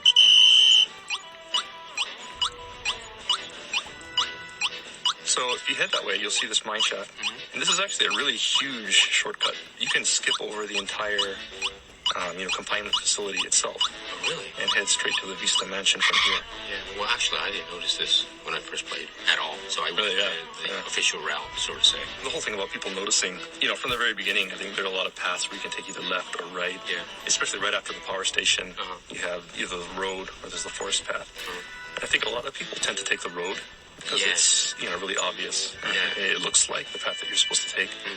And for people who take that path, they may not even see the salt pans at all. So, it really pays to explore and take a look around. Another good thing to do is actually backtrack. Once you come here and rescue the prisoners, if you want to get all the items, take the road back to the confinement facility. Yeah. And, there are some cool items back there as well. Multi-path. Right. So, it's up to you. If you want to get through the stage as quickly as possible, say, you want to earn a certain badge for finishing the game within a certain amount of time, then you should probably take the shortcut and head straight to the mansion. But if you want to take the more complete route and gather all the items, then you can take the road heading to the right, and you can pick up some cool items there, like the M870, which is a shotgun that you can load with V-ring rounds to knock people out. Okay, so we just picked up VSS. Can you explain a little bit more about the VSS? Yeah, it's basically it's a silenced sniper rifle, and it's basically just a really useful sniper rifle because you can take people out without them noticing you. Okay. Anyways, in the mansion, there's a couple of points you want to. There's some cool little things. It's nothing that'll affect your game at all, but there's some hidden things in the mansion. Some fans might want to find. There's been posters in Metal Gears before with like swimsuit models and things like that. I think most notably people will remember them from Metal Gear Solid 2, 3 and things like that. If you go into Vista Mansion, there's one of a very popular Japanese swimsuit model, right? Yeah. What was her name? Akina. Akina, right? For people who want to see who Akina is, you can go into the Vista Mansion, and if you go in through the front door, take a right, there'll be some pictures on the wall. And you go ahead and shoot those pictures, and behind one of the picture frames, you'll see a hidden Akina poster. And so you can see one there downstairs. Then also, when you head upstairs in the Vista Mansion, before, you head outside on the second floor, there's a bed, and if you lay down on that bed and look up, there's actually an Akina poster on the ceiling right above the bed. So, so for people who want to know who Akina is, that's a good place to find out. Well, also, if you recently come to Japan, she's really becoming really, really popular. So you'll see Akina all over on cover of magazines, famous TV programs. She's really, really popular now. So I think no doubt that you should check this out in the Vista Mansion. People who want to know a little bit more about what's popular in Japan, who's popular in Japan. Okay, so one thing about these Akina posters, aside from being nice to look at, if Snake looks at them, just like looking at a Playboy, he'll recover some of his stamina. So, if you don't want to take the time to use an item, you can just stare at these posters and it'll help you out a little bit. Yeah. Definitely another reason to look at. Look at her. It's just an excuse. Oh, there's other magical thing about this Akina posters that Ken mentioned. Right. Yeah, this is very magical possibly. That's because, normally you shoot a gun and then you got, the wall or, this place, like a bullet hole. Bullet hole. But these posters, you're not going to any... You can't destroy them. Right. You cannot. It's all powerful. Yeah, she's very powerful. And plus, you will listen to the, Snake. Right. Yeah, when you look at the poster, you'll say, Akina. Or it's Akina. It's Akina. Yeah. So you can hear, I guess, an unusual line for Snake. when we were planning this stage early on, there was another shortcut that we were thinking of putting in earlier on after the power plant. Yeah. There's the left path and the right path, and there's the road. One of the ideas that was being tossed around at that time was maybe you could sneak onto one of the trucks that was taking the road, and you could actually take a shortcut by climbing onto the truck and just riding along with those guys as they went into the Vista Mansion. But, the problem with that, of course, is that it's a little bit too much of a shortcut. You bypass this whole area, so we decided not to do that. But, yeah, this one is still here. This one is pretty good because it's hidden, and I think if people don't free those POWs, it's kind of hard to find. Okay, so, whether you take the path back to the confinement facility and get more items, or whether you take the shortcut, I think we'll wrap it up here.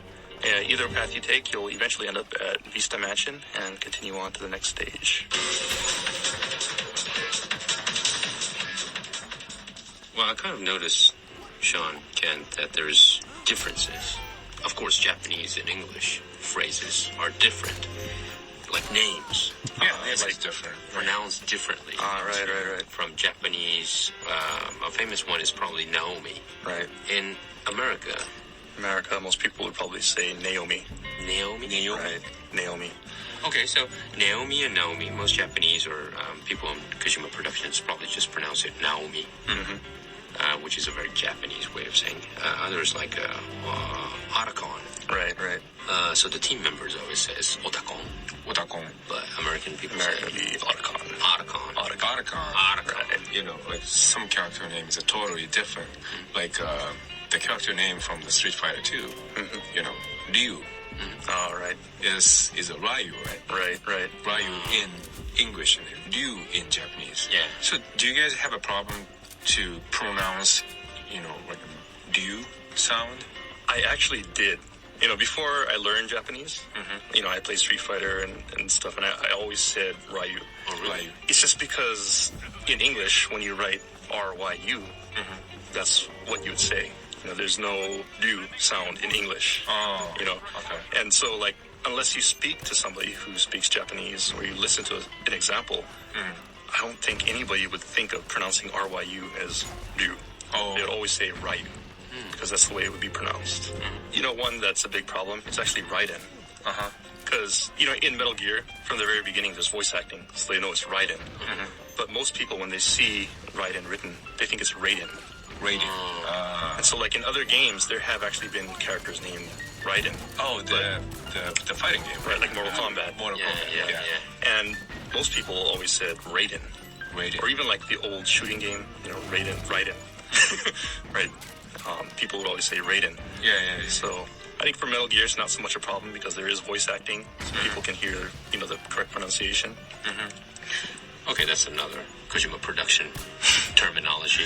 Yeah. There's a famous one from Hideo Kojima himself. Is when he talks about cameras. So FPS camera or the first-person view. Yeah, first person. But third person. Hideo calls it something totally different.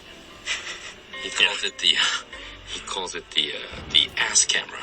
Ass camera. Yeah. That's Ketsukame. Ketsukame, that's he said. Ketsu means yes, and kame is short for camera. So Hideo always says, Ketsukame. Yeah. I think that kind of threw me off when I first came to Kojima Productions, because, you can go into third-person view, and everybody's always saying, Kitsukame. What is Kitsukame? I knew what it was from context, but, I wasn't sure why they called it, this. Well, it's because you could see the whole backside of the character. It doesn't necessarily, you're not looking at this character's butt, but you could see the whole butt and everything. Right. I guess Hideo started to call it Kitsukame. But, some people get confused because the kame is a shorter word of the camera, right? But, the kame is also the turtle. Yeah, that's right, turtle. Japanese, so the butt turtle. Butt turtle. Yes, turtle. Yeah. What does that mean? Yeah, I don't want to know.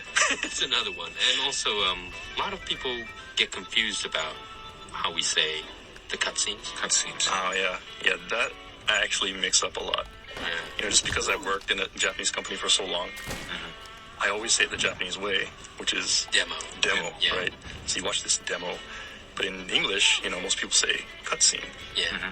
And if you say demo, a lot of people are going to think it's like a demo of the game, like a trial version. Yeah. Okay, what do we have planned for episode 6? Okay, episode 6, we're gonna jump to Europe. And we're gonna do the stalking mission. Yes. Which is one of my favorite sequences. Alright. Hey, stop that. Who's shooting anyway?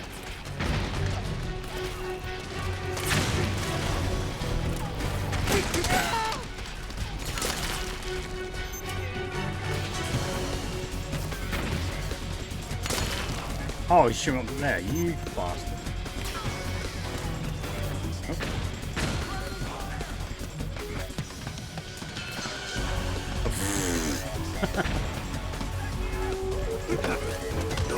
Down.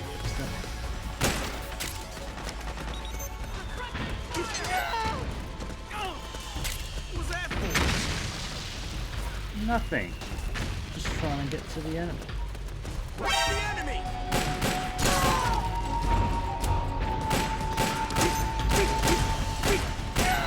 Come on, where are you guys respawning?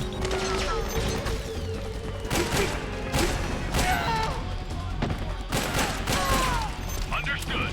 Regroup and engage. Engage. Oh. Whoa, jeez.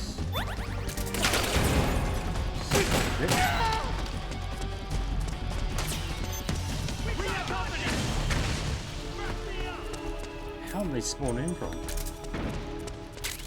I don't like it when they just keep respawning enemies. It's just so weird.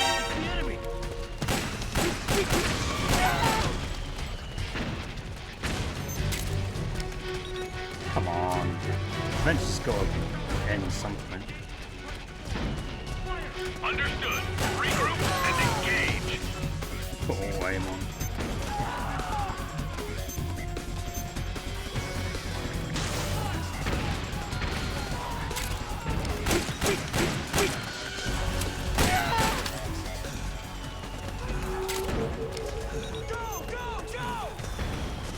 Sorry, Snake. We got company. Where's the enemy?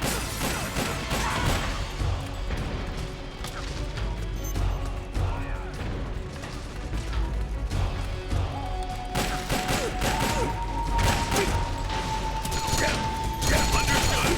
Regroup and engage. Good.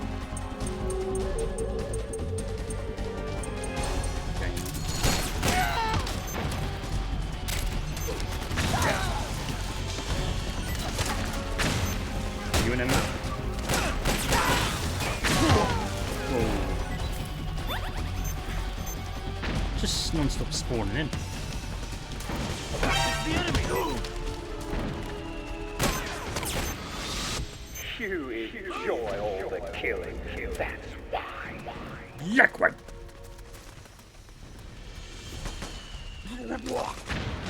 Poor Snake. Suppressing fire. It's all just getting a bit too much for me.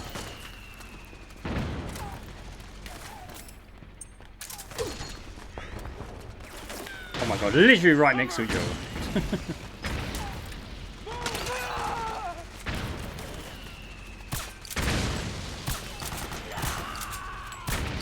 Suppressing fire. Go, go, go.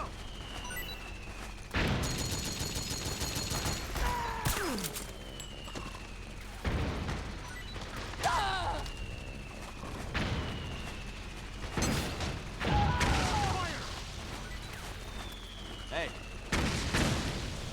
We've got company.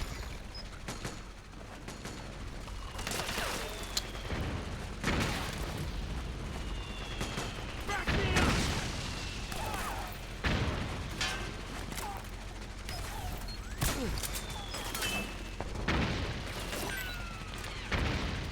Nice, son of a bitch. Fire! Oh. How can you not see me?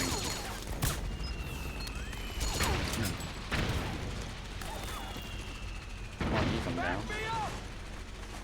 We've got company. Let's put a suppressor on the operator.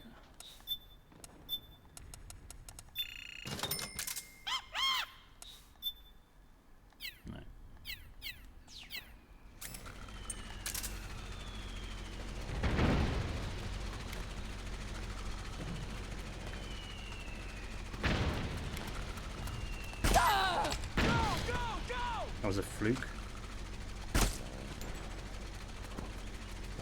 Sleep. It just keeps spawning in this fucking building. It's so annoying.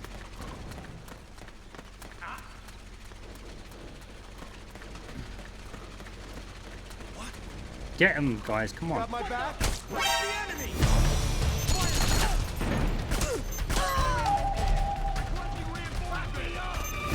Understood. Stand by.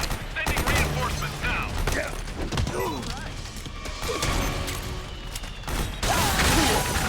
The hell?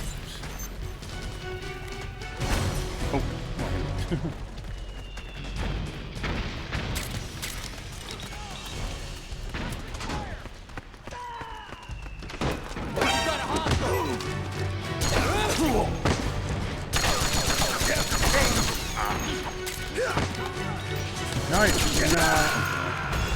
Come in, Snake. What happened? Snake? Snake! just keep fucking spawning in these bloody like enemies inside this building. It's ridiculous.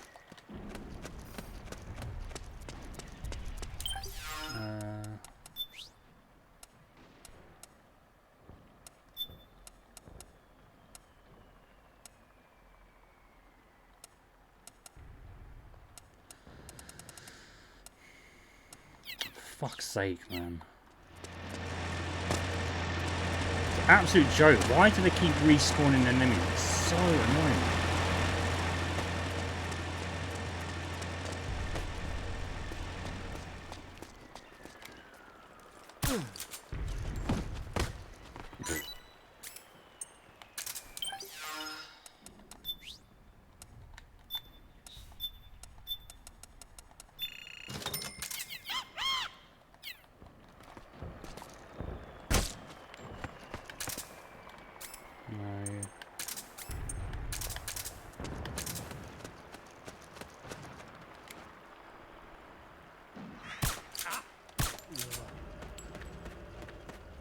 I have to do this the more silent way if I can.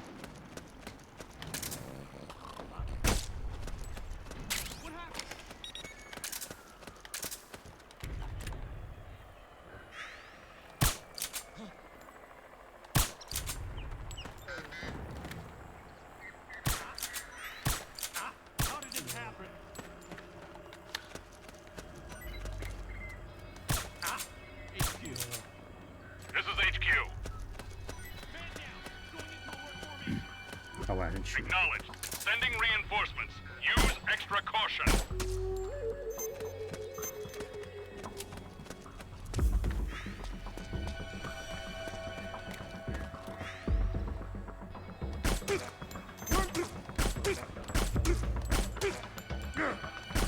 Come on.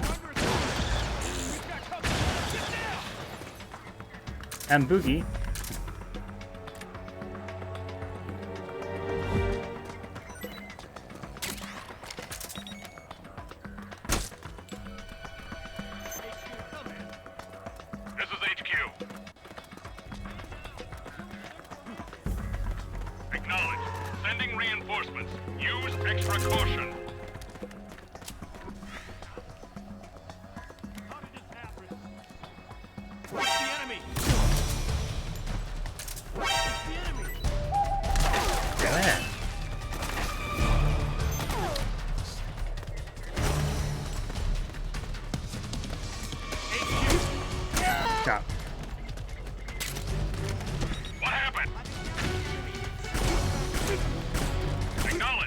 How is that not a fucking headshot?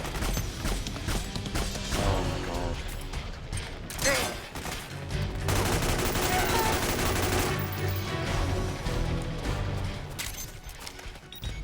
It's getting ridiculous now.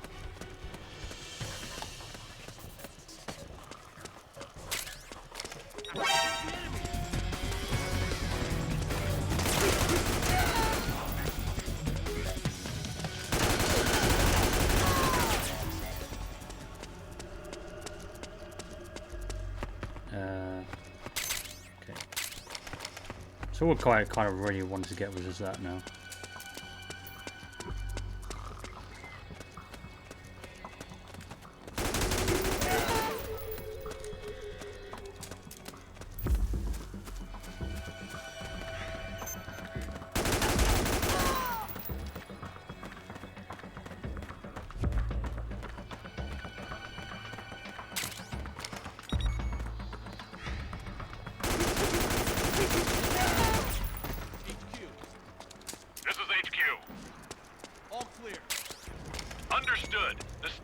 Alert has been lifted. Resume positions. Huh?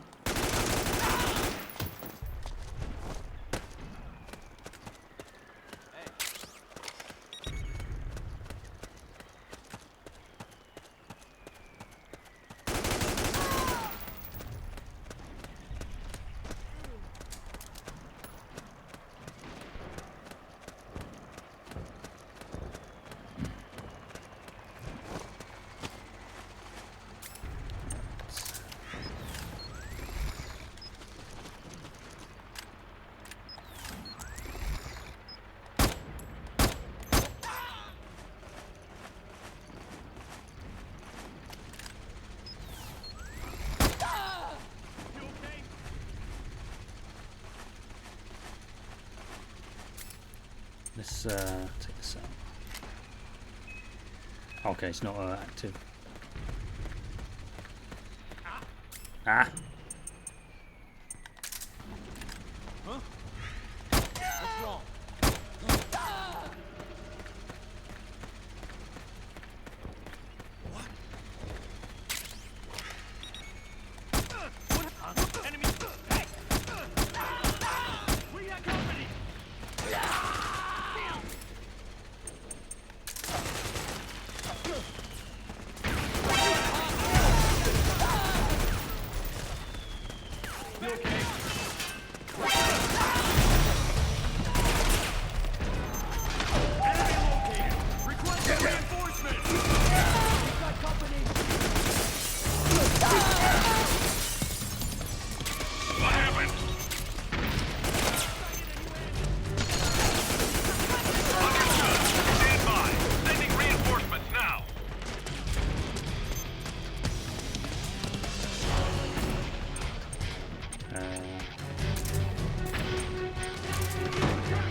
Coming to get ya.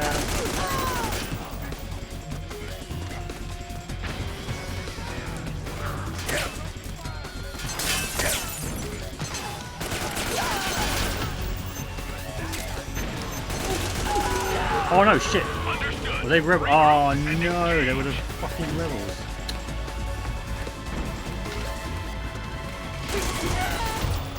What'd you make me do?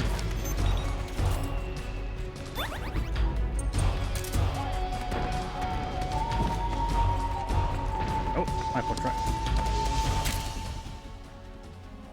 Nice.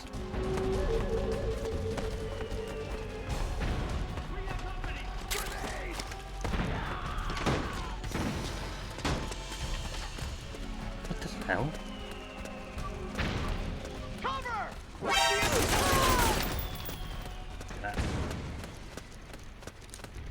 But enough of your shit.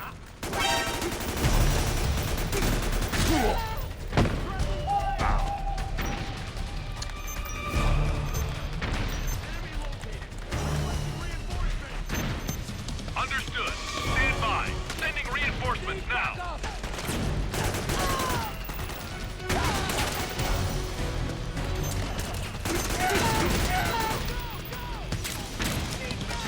Maybe it just doesn't end, Sarah.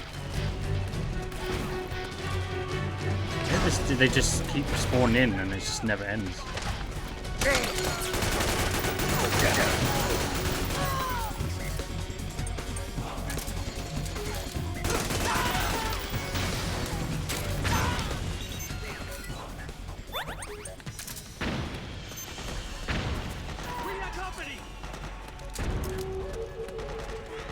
Never really went inside this bit that much, this area.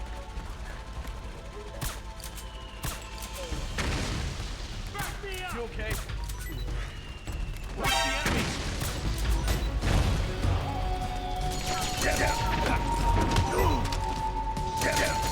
What?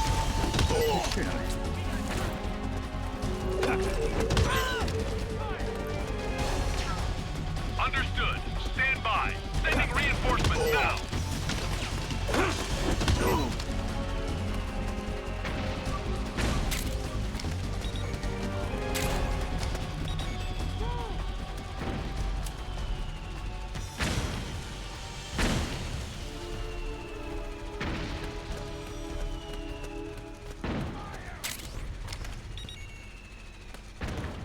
I bet if I shoot one of these, one of them comes back.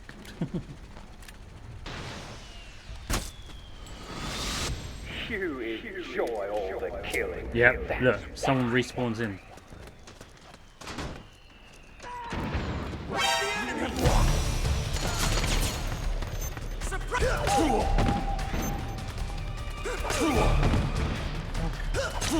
Are you fucking kidding me? Fuck you. What happened? Fucking do that.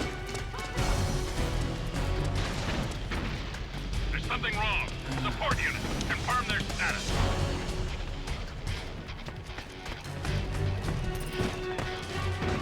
Understood. Stand by. Sending reinforcements now. No, let's just get out of here now. It's getting boring. I did not think that this just carries on like this. It's just so stupid.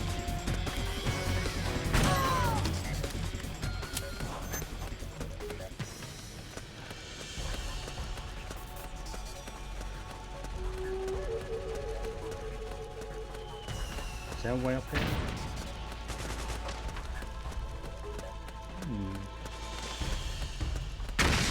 Oh.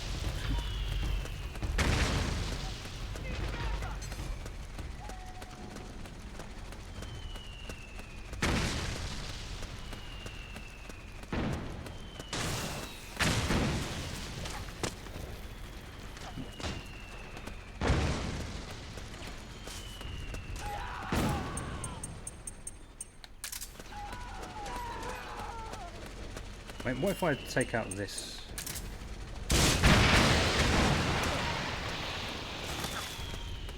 Take you out as well?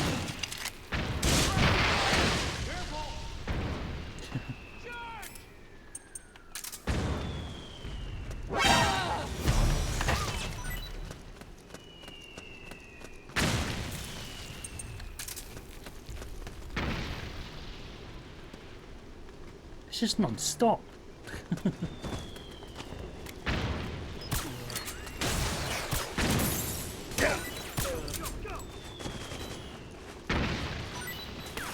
So you literally just have to put them to sleep.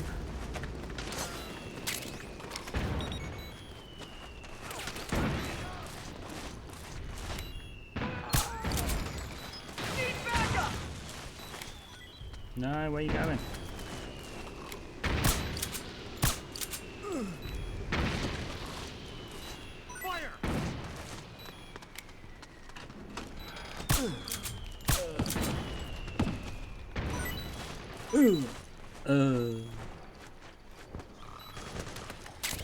Sorry, Snake.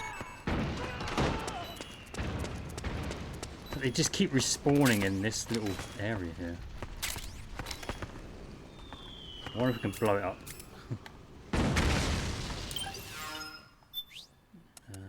Just to get rid of that. C4 maybe?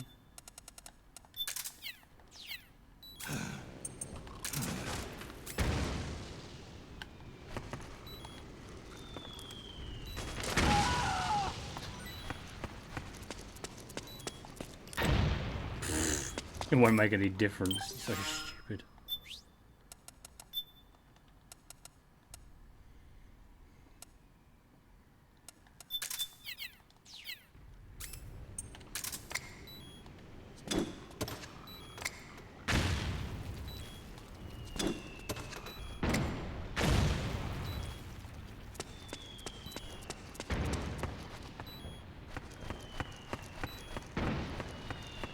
Let's have some noodles.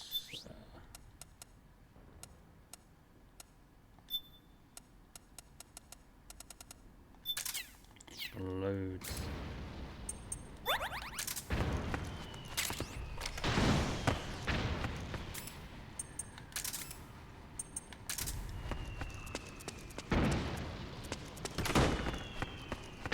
Right, they're all asleep now.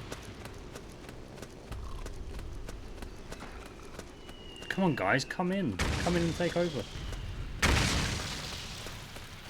Is that thing still active as well?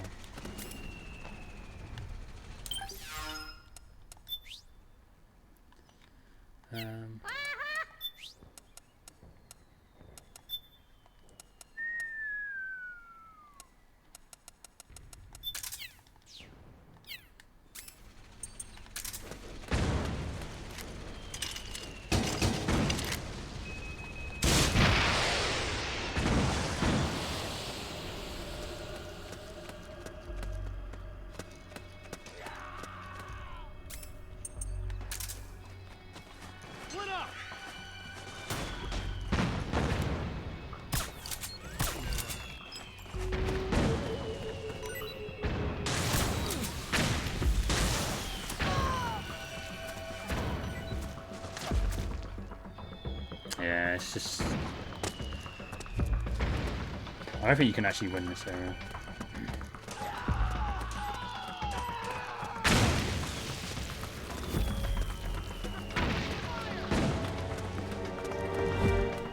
Let's go down this way.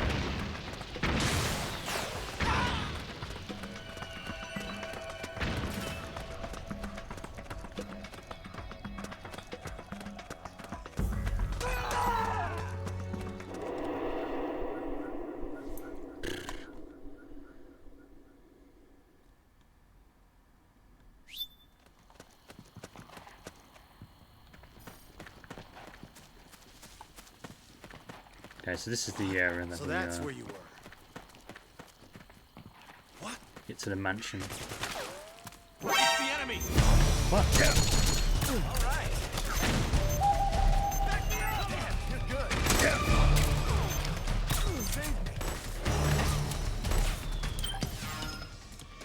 Some more.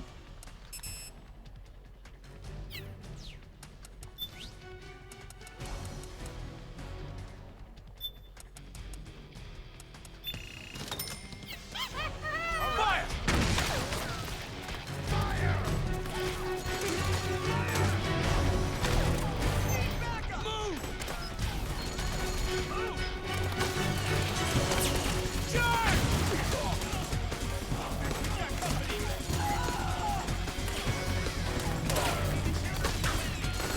Back me up! Understood. Stand by. Sending reinforcements now. Charge! Go, go, go!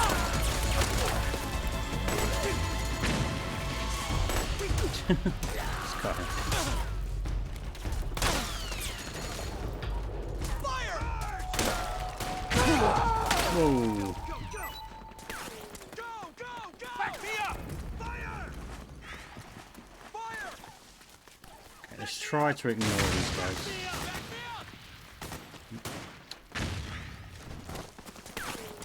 Suppressing fire!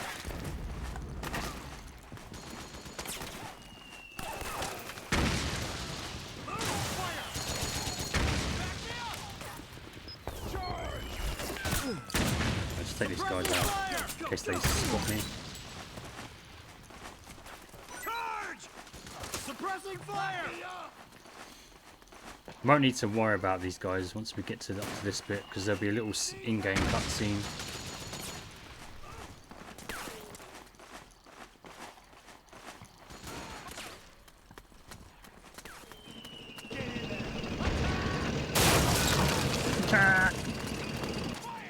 Snake, the rebels have got an armored dozer. They're probably going to use it to bust their way into the mansion. Give it some cover and it might get you inside the compound. Go, go, go!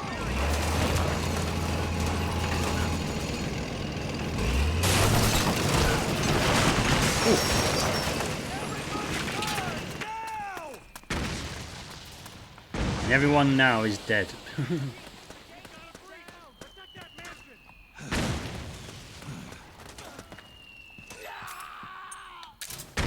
Let's let Snake de-stress for a bit. Look up where the next one is.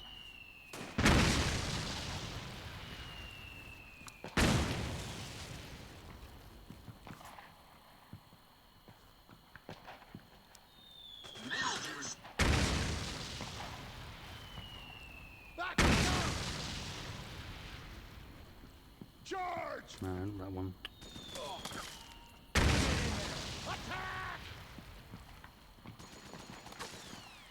It's 6.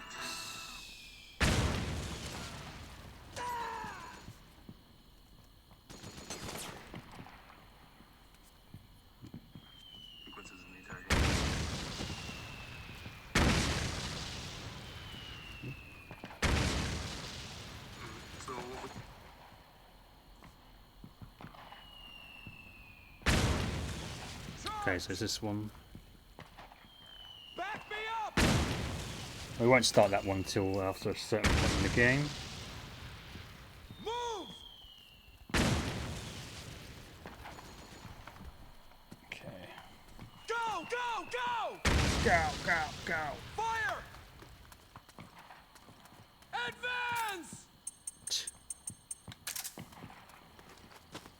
Move!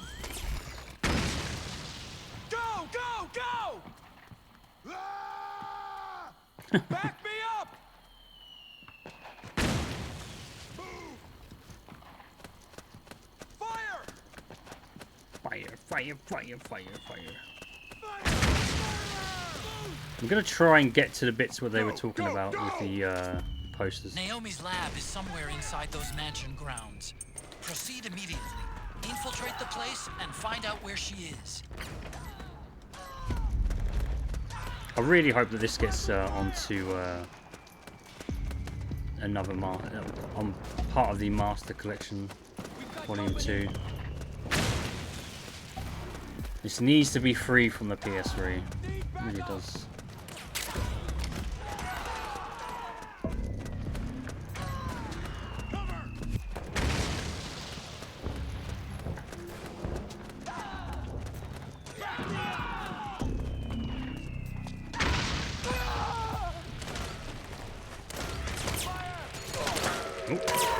Don't you dare fire that against the wall, you dumbass.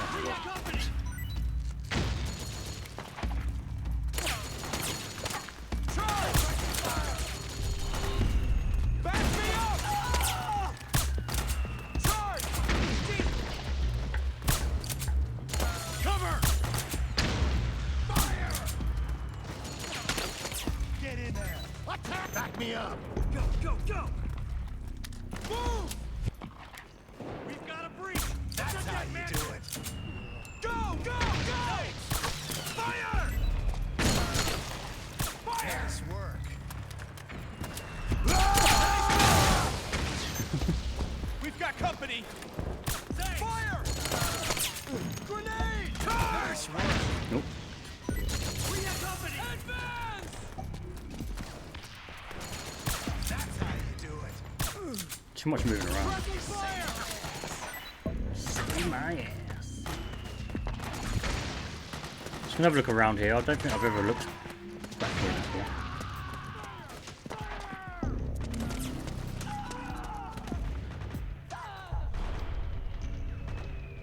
We got company!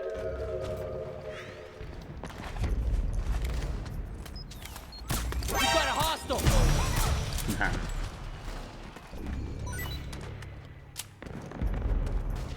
Back me up! Back me up!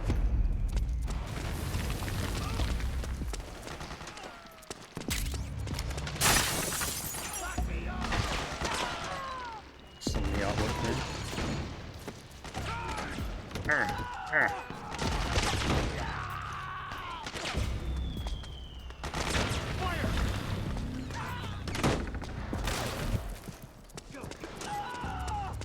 Look around.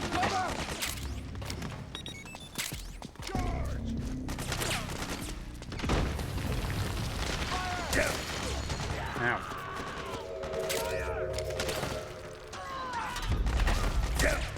Ow.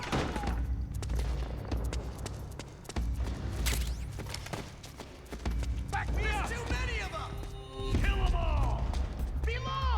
Let's go! Roger. What's this one then?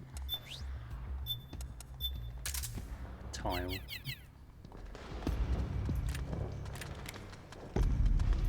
We've got company! Back me up! Damn it! Damn it! Go, go, go!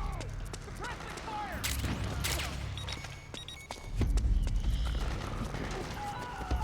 Suppressing fire!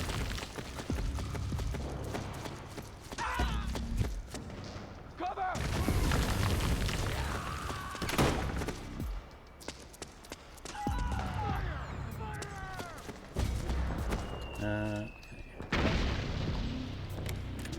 Fire!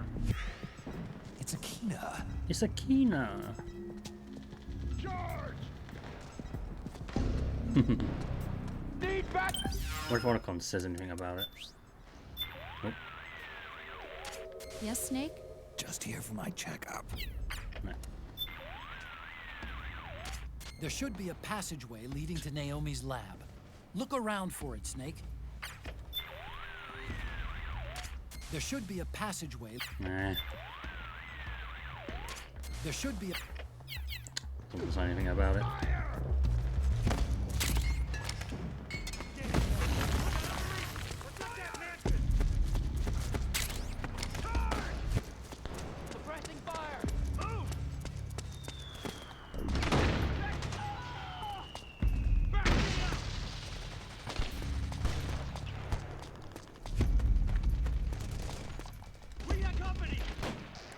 So that's where we go into over there. Yeah.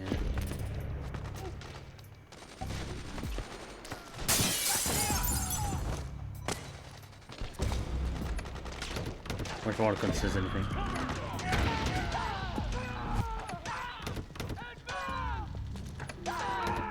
No, he doesn't say anything.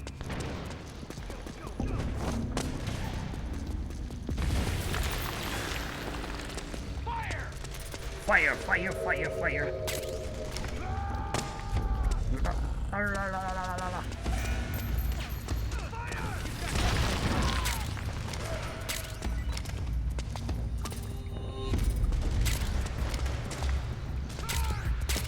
Compress ration.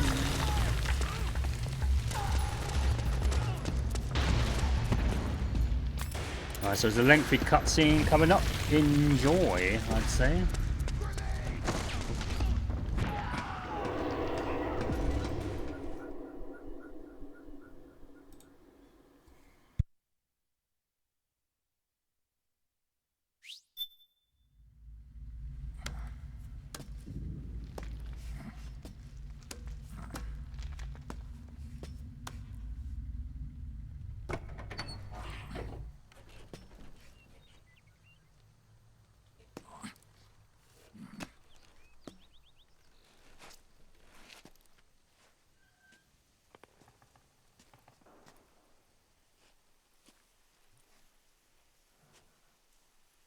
Then we'll have to make a lot of changes. Yes, that's right. Just turned it up a little bit. We'll need another go at it. That won't be a problem. Yes. I've taken care of it. Of course. Yes, I understand, but...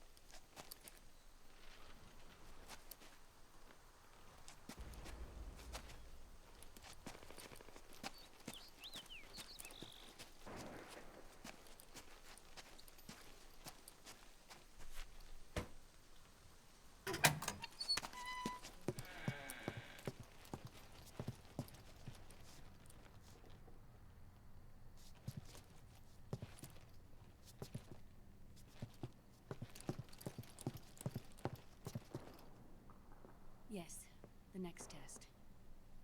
Naomi. And things on your end? I see. We're on schedule here as well. I know. Me too. Until then.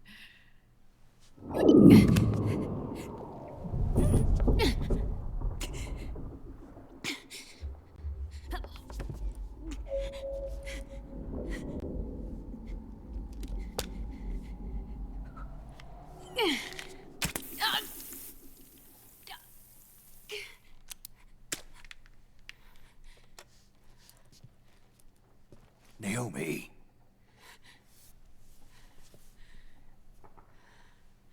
Snake.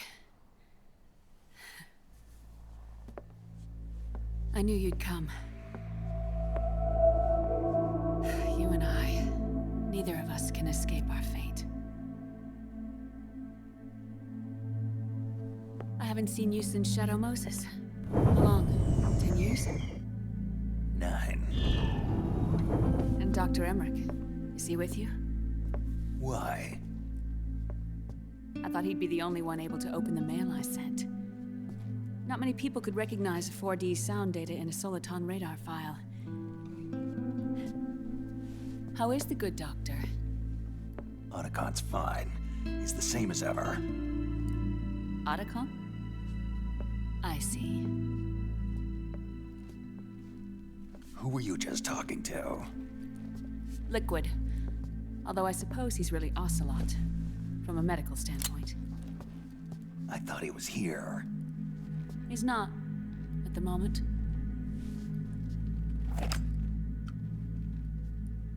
Where are all the guards?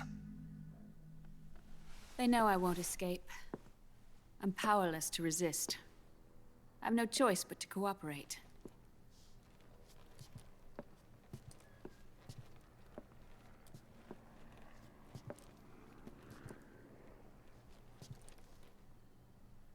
Naomi, what happened in the Middle East?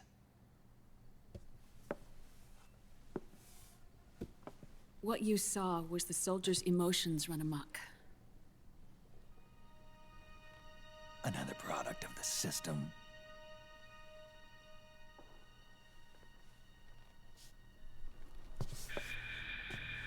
You don't trust me? I'm not sure yet. And if I answer your question? Let's hear it first. Liquid. We thought the SOP was an ID control system designed primarily to maintain order and control in battle.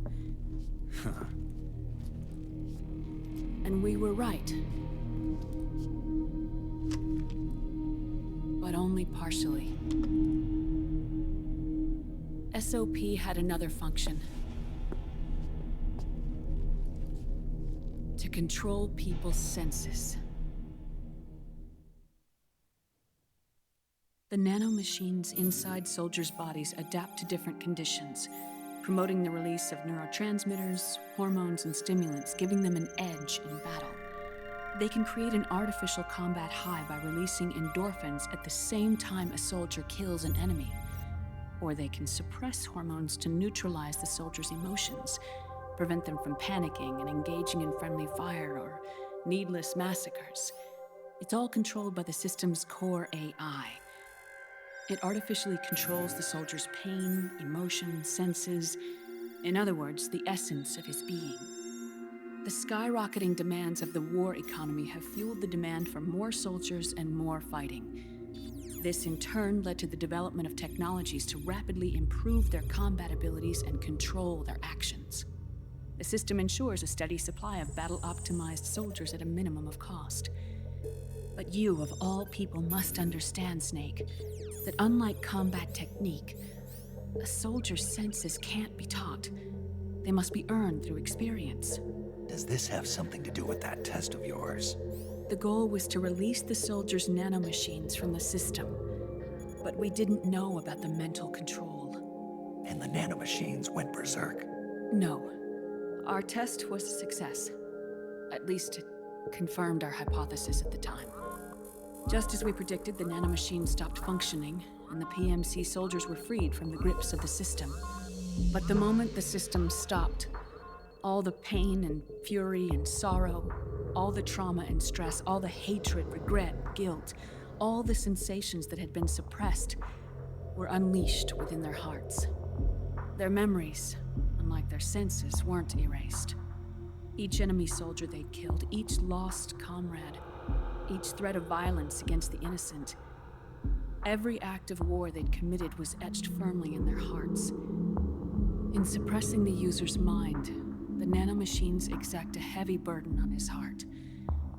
The user's body rejects the nanomachines. This reaction must then be suppressed with drugs. Before the user knows it, his mind is in complete shambles. Snake. Remember Frank? Frank Yeager. Gray Fox. They twisted his body for their experiments and nullified his broken heart with nanomachines. SOP has taken it even further and applied it to living human beings. The sins of war these soldiers carried inside them returned to assault them in the form of unimaginable shell shock. The meaning in the system may have changed, but the battlefield hasn't. Until that point, war was like a game to them. And then suddenly, reality came crashing down.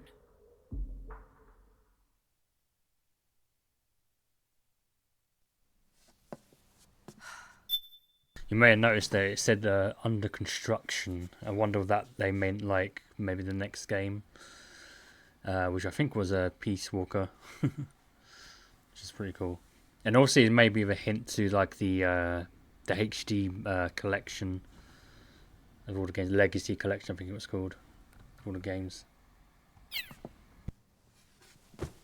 Ordinarily, our hearts are hardened through experience. Even the most grizzled veterans live with an inescapable guilt they've had to overcome bit by bit through the years. And even then, it never truly goes away. For a mind lacking that essential experience, it was simply too much to bear.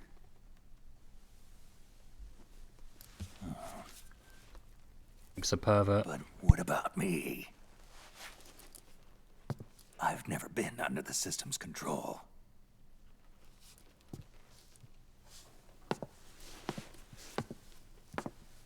That's why I want to examine your body. You need to know too.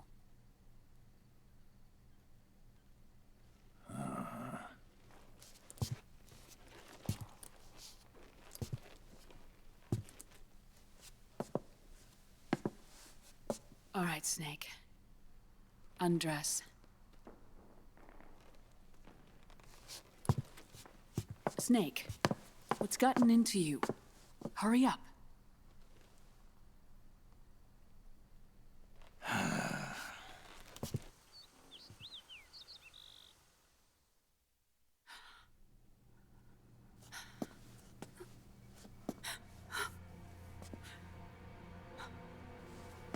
Oh my God. Snake.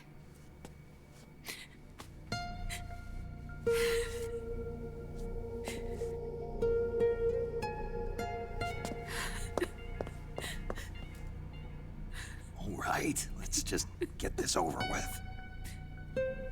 Yes. Of course. I'm sorry.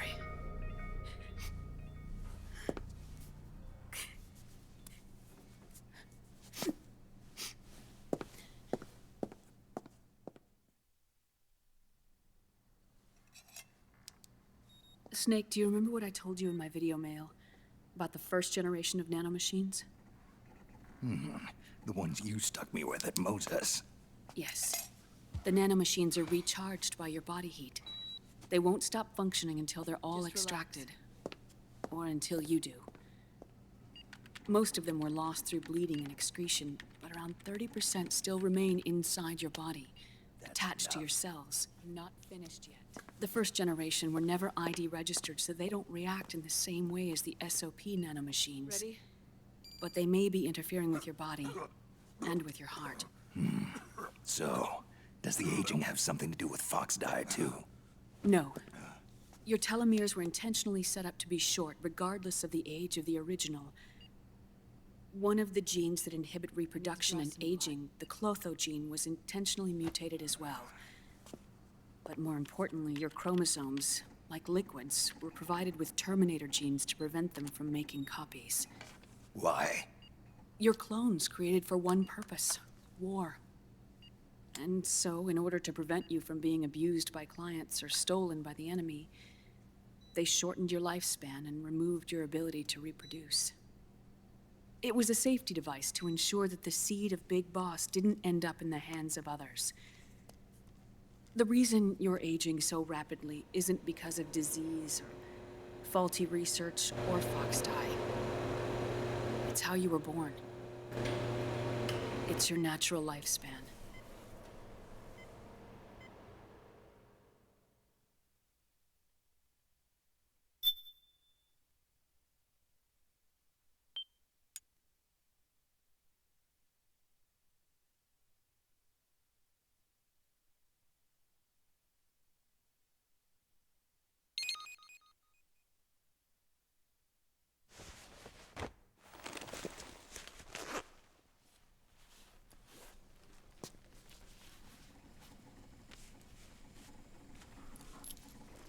truth, Naomi. How long is my body gonna hold out? Your cells, blood, organs, nerves, skeletal system, muscle tissue. Every part of your body is aging rapidly. An ordinary man wouldn't even be standing by now. Snake, the only thing keeping you together is the strength of your will. How long do I have? Half a year.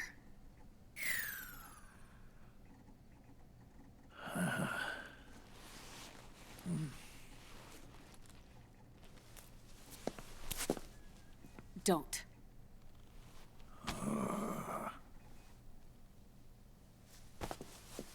Snake. There's something I have to tell you. Now what? You and I both know your body is approaching its limit. But when I said half a year, I wasn't talking about your lifespan. What do you mean? We can't get rid of the fox dye in your body completely. At this point, it's circulating within you like a normal virus. Yeah, so? Listen to me. Fox dye only kills its victims when the infected person's genetic code fully matches the genetic sequence programmed into the virus's receptors. In other words, it only attacks targets with specific genes. I know. That's what killed the AT president. And Liquid. Yes. And at the same time, it's set up to protect those not designated as targets from the virus's harmful effects. Here. I'll show you.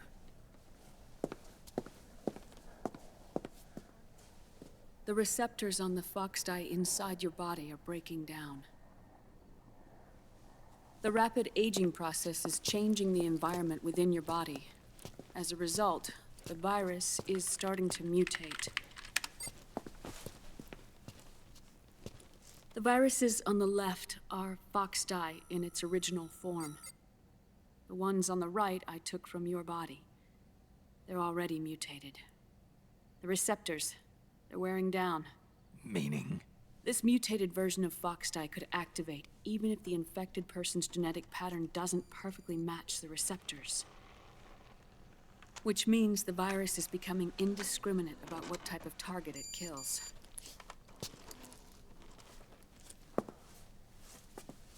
Ever since Shadow Moses, fox dye has been breeding continuously in the nanomachine colony inside your body and dispersing into the air. But there are no more targets to attack, so there haven't been any more outbreaks. However, if the receptors continue to wear down, it'll become a killer virus that attacks untold numbers of victims. What if we kill them all? Remove them from the body? There are no antibodies either. I don't know what percentage of the receptors have to break down, or how many people will be targeted when that happens. But what is certain is that people will begin to catch fox dye through airborne transmission. It'll start with those closest to you. Then, one by one, they'll lose their lives. The part of the virus that distinguishes between individuals will start to break down in about... half a year. No. 3 months at the most. 3 months? Ironic, isn't it? You've spent your entire life saving the world from Metal Gear, from nuclear annihilation. And now, you're becoming a doomsday device yourself. I can't predict exactly how devastating the epidemic will be. Whether just 1% of the human race could unlock the broken receptors, or whether we all can. In either case, 3 months from now, you'll be a walking biological weapon.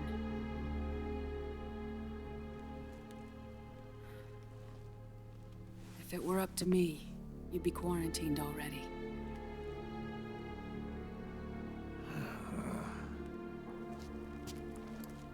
It's not over yet.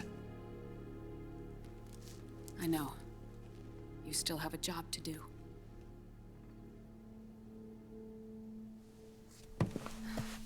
You have 3 months.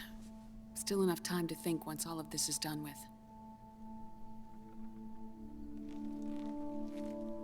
And if I choose death first,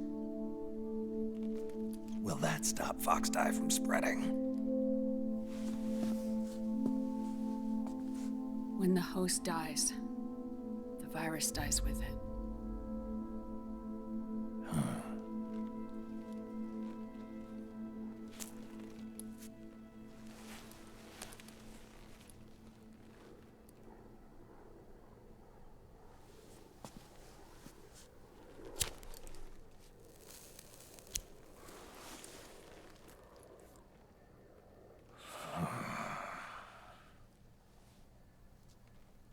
Snake, tell me one more thing. Have you been to a hospital lately? Yeah. While you were there, did they give you an injection? Don't they always? Take a look at this.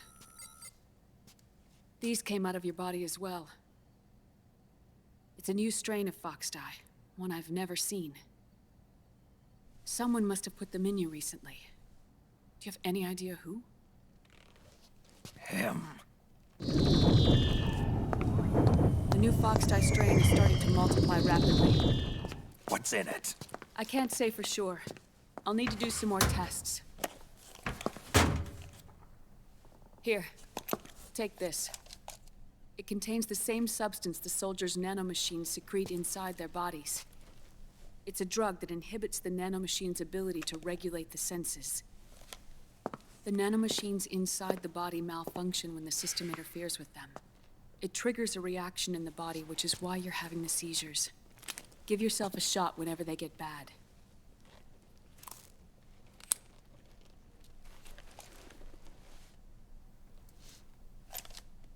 It's potent, so use it sparingly, unless you want to end up an invalid.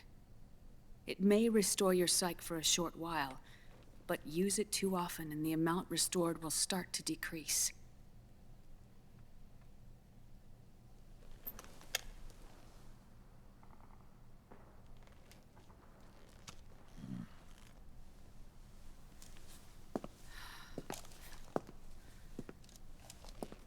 I've been a fool. I let myself drown in my nanomachines, and now I'm trapped by them. You said yourself we mustn't allow ourselves to be chained to fate. I can't slip free.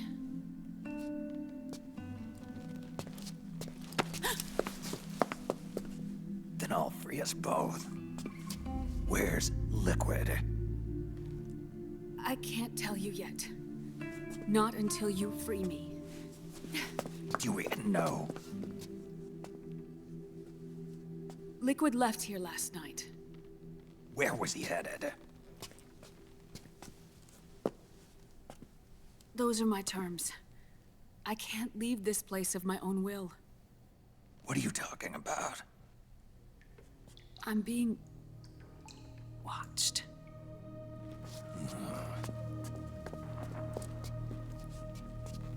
Liquid has altered his plan. Removing the system will only cause his army to collapse from within. So he's chosen to seize control instead. Liquid's objective is to hijack the SOP system. He'll use it to create the ultimate army of perfect soldiers and launch his insurrection against the Patriots. There's a name for his new plan. He calls it Guns of the Patriots. Guns of the Patriots?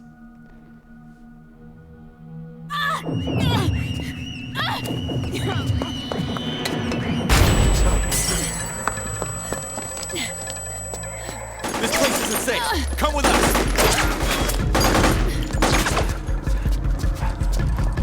This way.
Firstly, I just want to check. Oh wait, it's the item.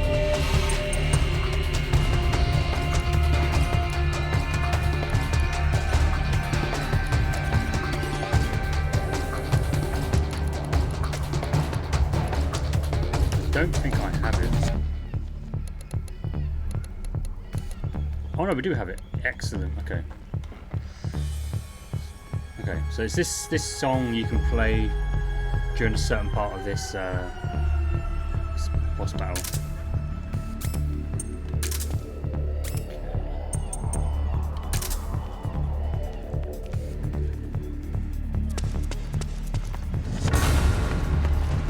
What? Hey! Hey yourself.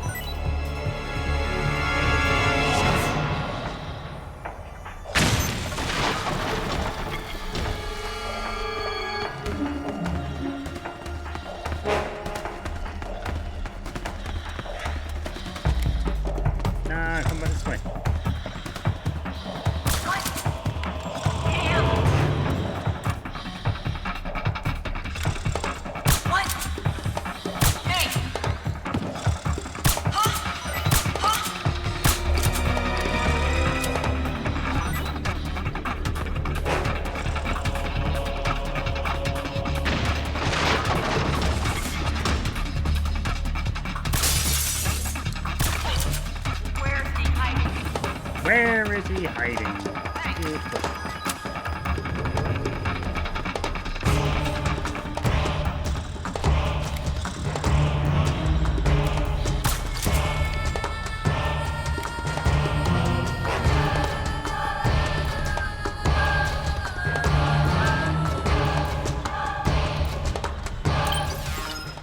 Seriously.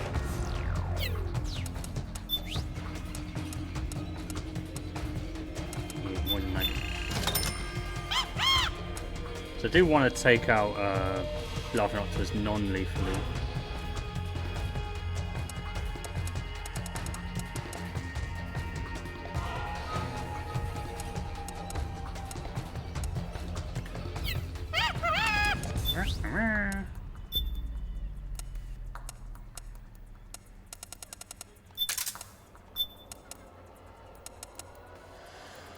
I don't think any of these are going to work much.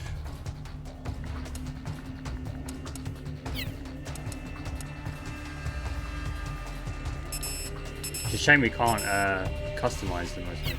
Oh, well.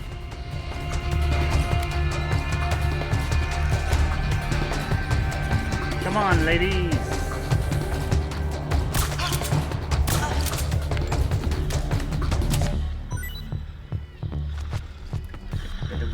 That's all of them.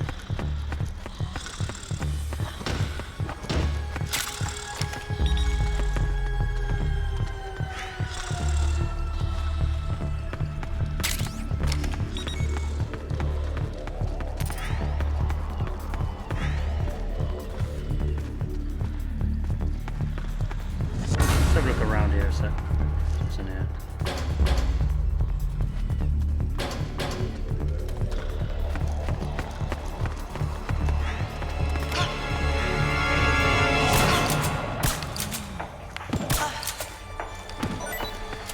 Is that cool?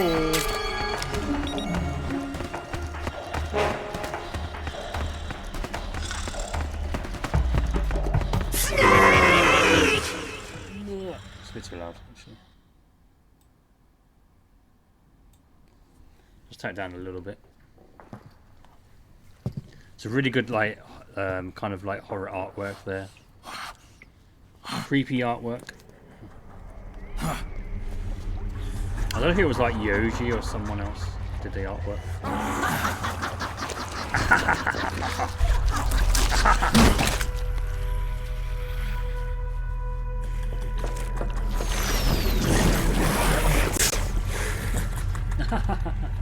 People suffering. People hurting. People dying. It's all so fucking hysterical.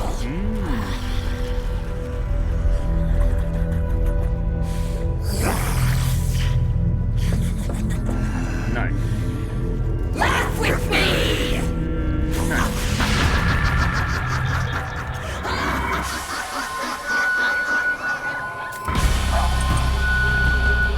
I need more on that.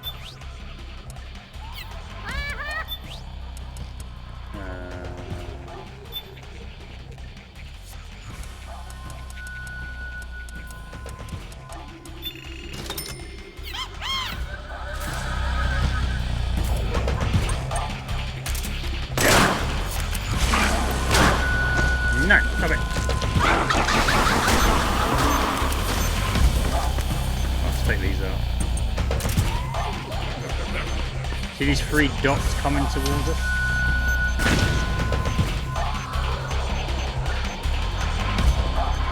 Hey, where are the others?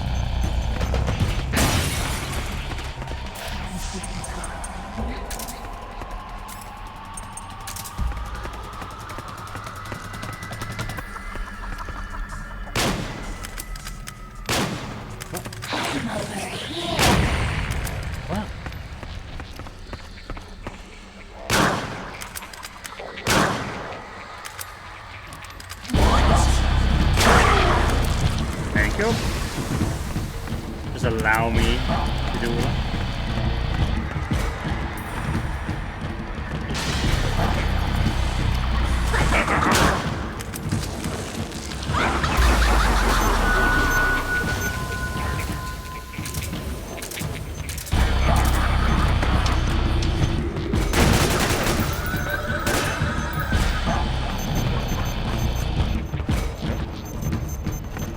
Oh, it got attached to the roof.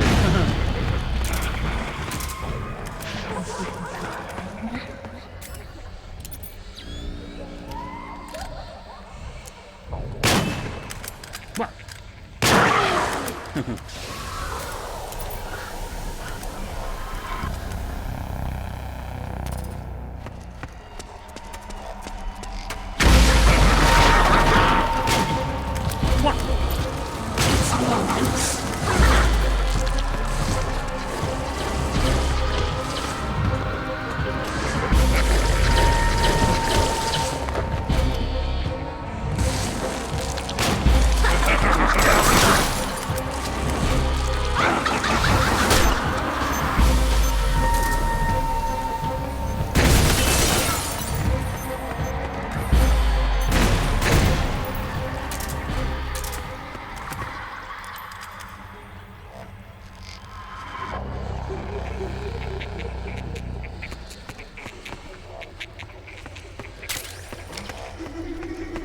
Snake, come here.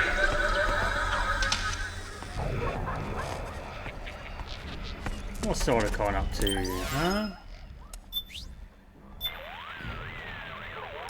Otacon, what's wrong? Why are you calling me over there? Huh? What are you talking about? I didn't say anything. It was you. I'm telling you, I didn't call you. This is no time for jokes. You're supposed to be fighting octopus. Come on.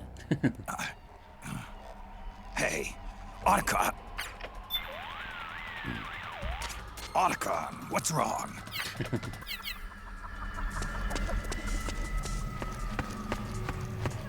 Hey, over here.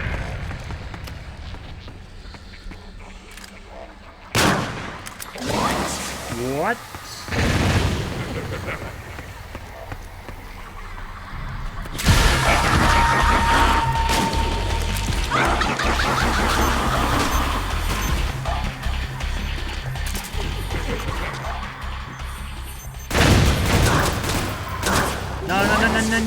No. Shield out. That shit. Hello. Hey. Don't you go away from me.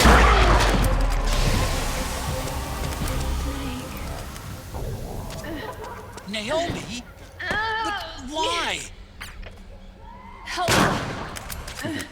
It's another mimic! Watch out, Snake! Haha! missed, bitch.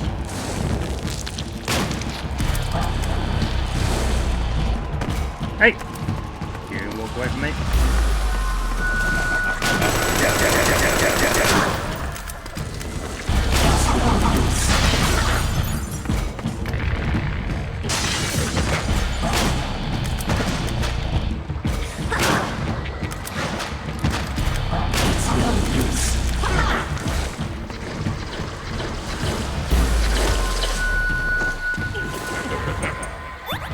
I got noodles.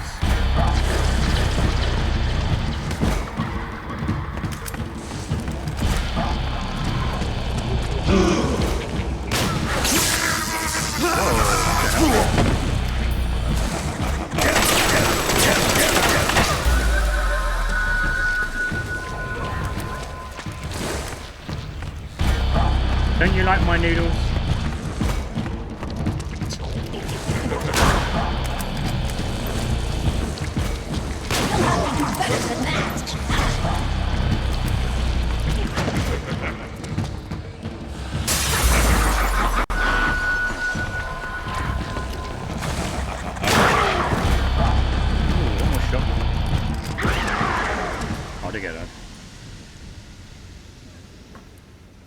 I thought it was like one tiny bit of shot left.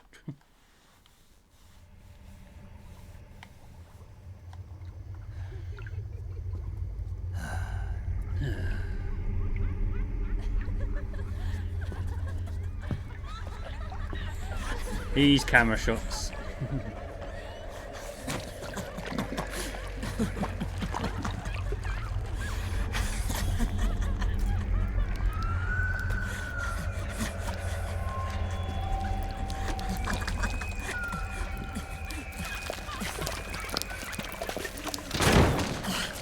I am an octopus. An 8-legged beast.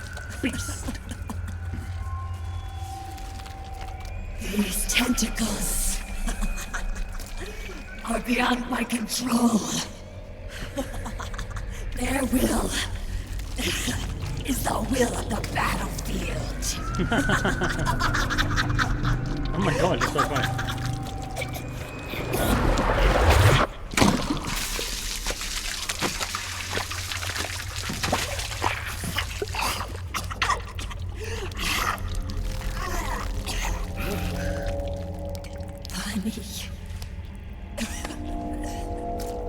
so funny. More camera shots. It's all so funny. Is it?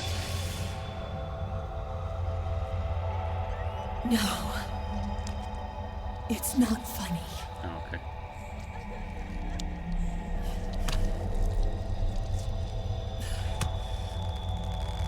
They've been on the scanner. I shouldn't be laughing. I can't. No, you shouldn't be laughing. It's not funny. The truth is, I'm not laughing. Meh. Not laughing at all.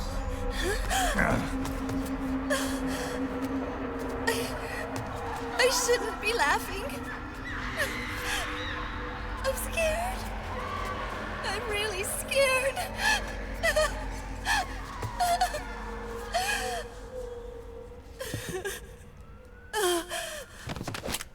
I'm sorry. I'm sorry. So sorry I laughed. Laughed or left? I'm sorry. I won't laugh anymore. I can't. I don't want to.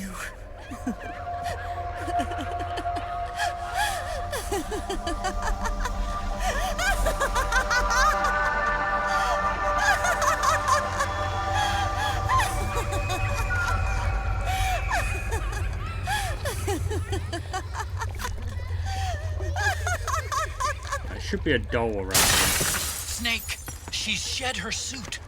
Who knows what she'll throw at you next? Watch out! Yeah.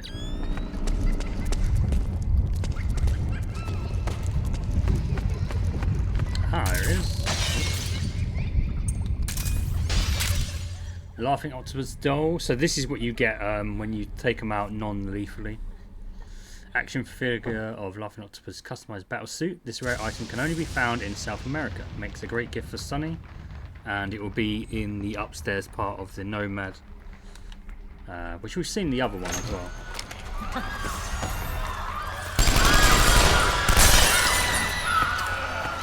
So let's get the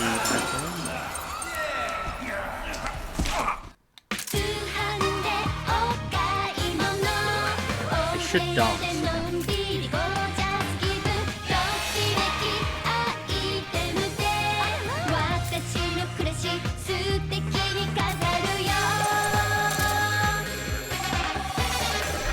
Oh, I think, do you need like the camera or something? I can't remember if you need like the camera or something.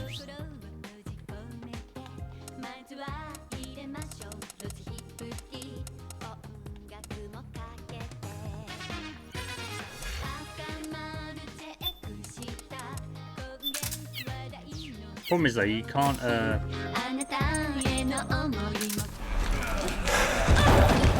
it's strange.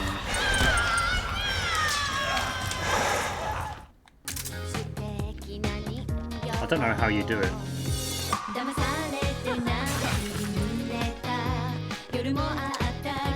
do they dance?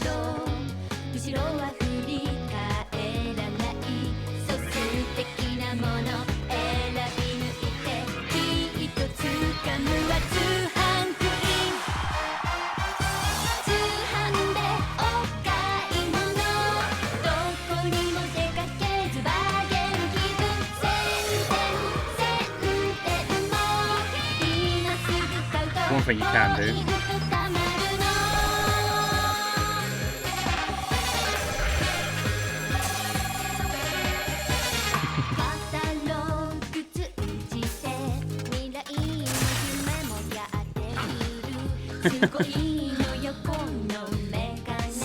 Naughty snake, naughty.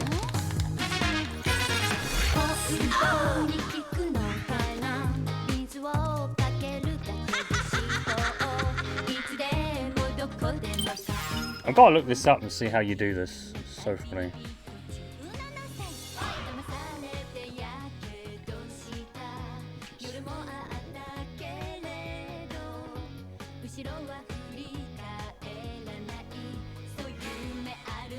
Easter eggs. Okay.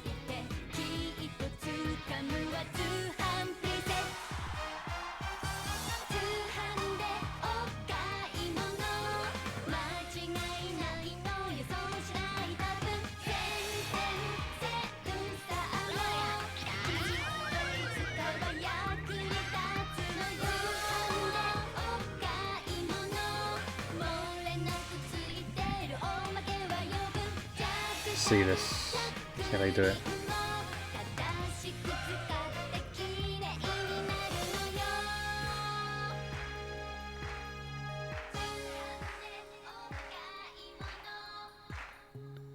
What the hell?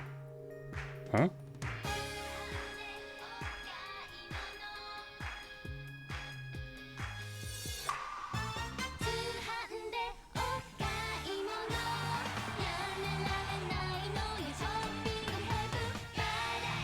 What? Okay. We'll try that.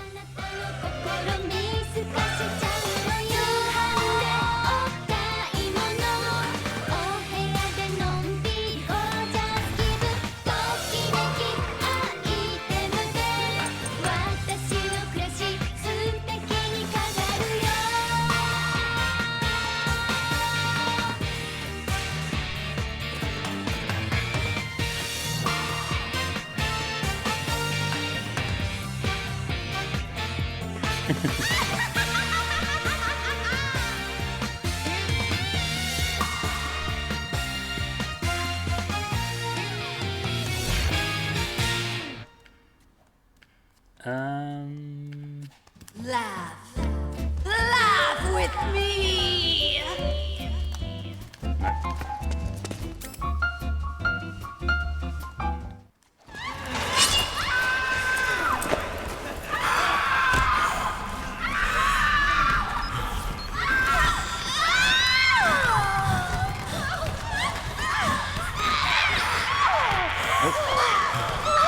Oh, we meant to maybe get the camera, maybe?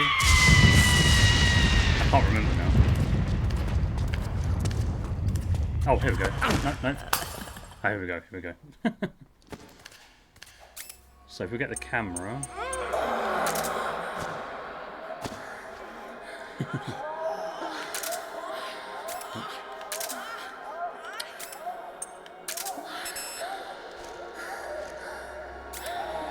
If we play the iPod scene.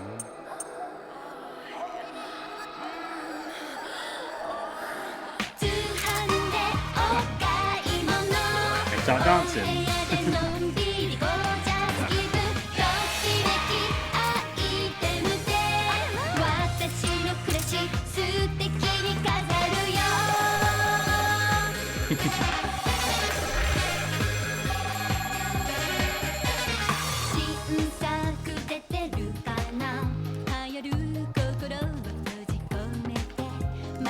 Is that it? Is that the only dance you do?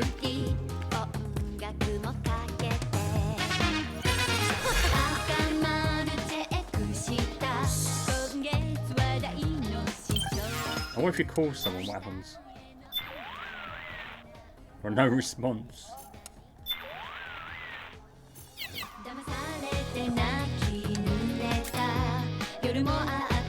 Let's get the camera out again.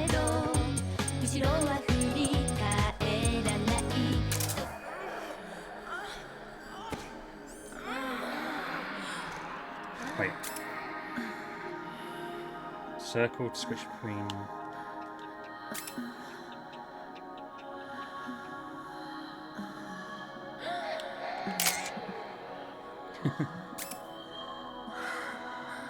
In 2-player means control.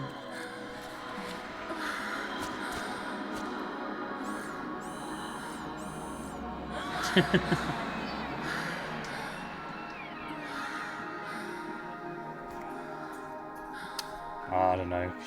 Kojima things, isn't it? It's just the way it is.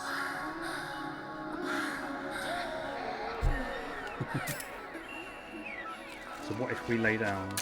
Should we lay down what? Actually, did different poses. Okay.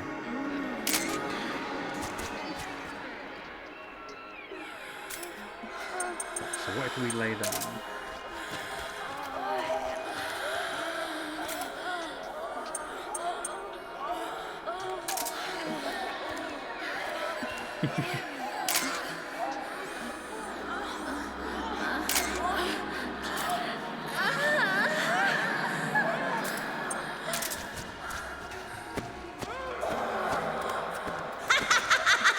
Yeah.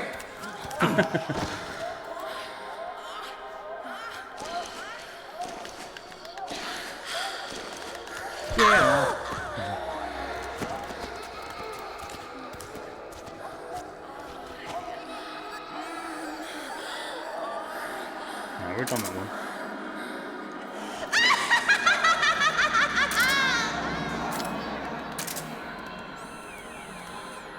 We're done that one as well.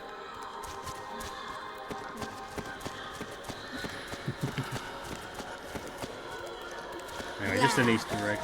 Laugh with me!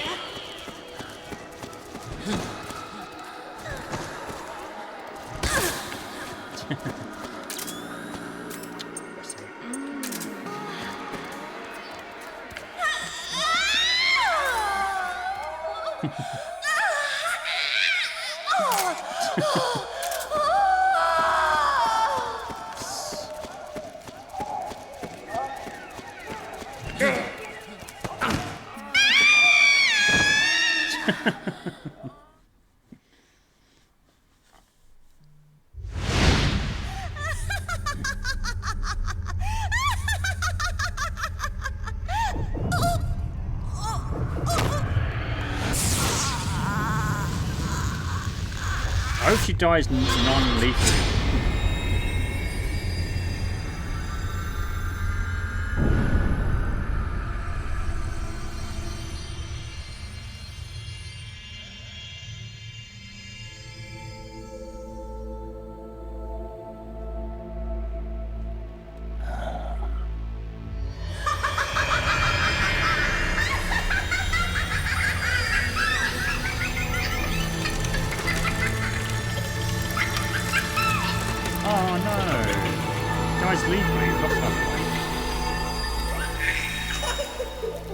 Kojima camera shot there.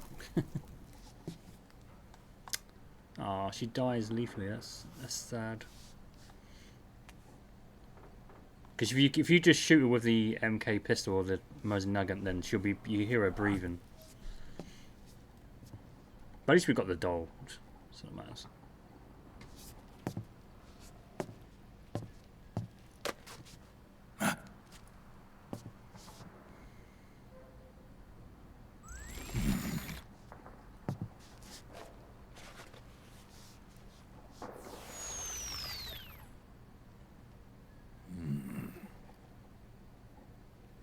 I can't remember if it works on the others. Or how you get that to start. Yo, Snake. Looking good today. Drebin, what do you want? That's cold, man. And here I was about to tell my very best customer about face camo. Face camo? That camo skull cap you just picked up from Tentacle's shell. It utilizes the same kind of technology as your Octo Camo suit. Using the two together can get you even better results. I'd hang on to it if I was you. Doesn't fit. It's not my size or shape. Yeah, looks like it could use a bit of tailoring before you can sport it. Not my line of work, but... Ain't you got a buddy who specializes in that kind of thing? Somebody's done their homework. Hey, it's my job. Is that the real reason you injected me with those nanomachines? To spy on me? I prefer the term customer data management myself. Drebin. Relax. It's strictly confidential. I ain't gonna share it with anybody. Then what did you mix a virus in with the nanomachines for? Virus? A certain virus was detected in my body. Are you saying it wasn't in the nanomachines you injected? Look, you do know there are other folks who could have done this to you. And besides, what would I gain from infecting you? Better for me that you're out there kicking ass on the battlefield. I was watching you, Snake. You're a real piece of work. Never thought I'd meet the man who could take down Laughing Octopus single-handedly. She just kept on laughing. Now why do you suppose that is? Laughing gas? Something in her past. You got it. She's from a village in Scandinavia. Little seaside hamlet known to all the locals as the Devil's Village. Place wasn't known for devils, though. It was known for octopus. See, this was one of the few places in Europe where they ate octopus customarily. Anyway, there's this cult of crazies who for some reason hate the village with a passion. Then, when she was just a teenager, things get bad.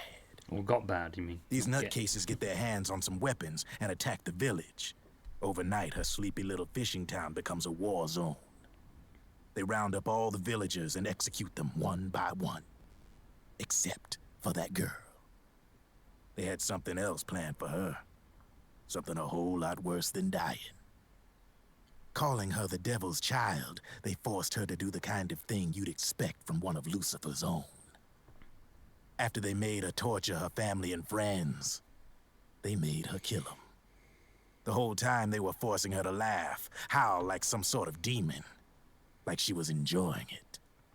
What was she gonna do? Say no? They'd kill her too. That would have been bad, wouldn't it? So she let fear take control and did exactly as they told her. She butchered the bodies of the ones she loved and laughed while she did it. And as she bathed in their blood, it gradually turned from deep red to jet black. To her, it looked like the ink of an octopus. The experience scarred her deep. Ever since then, she hasn't stopped laughing. Only, that ain't really laughter. Why are you telling me this? You expect me to feel sorry for her? Nah. I know you got no room for that stuff in your world. And besides, this is war. Right? In a way, though, I guess it was the right thing to do. What was? Fighting you cleansed her mind. All right, enough chit-chat. There's other beasts out there in them woods. Watch your back.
Play another podcast episode in a sec.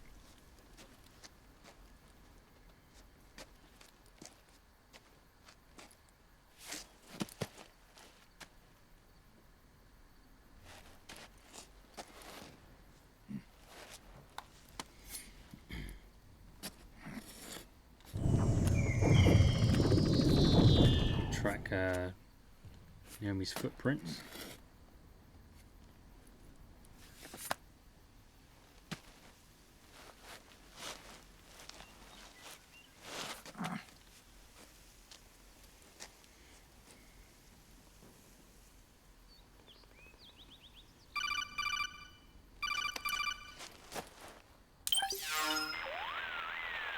Snake, have you lost sight of the target? Whenever something moves, it leaves a trail behind.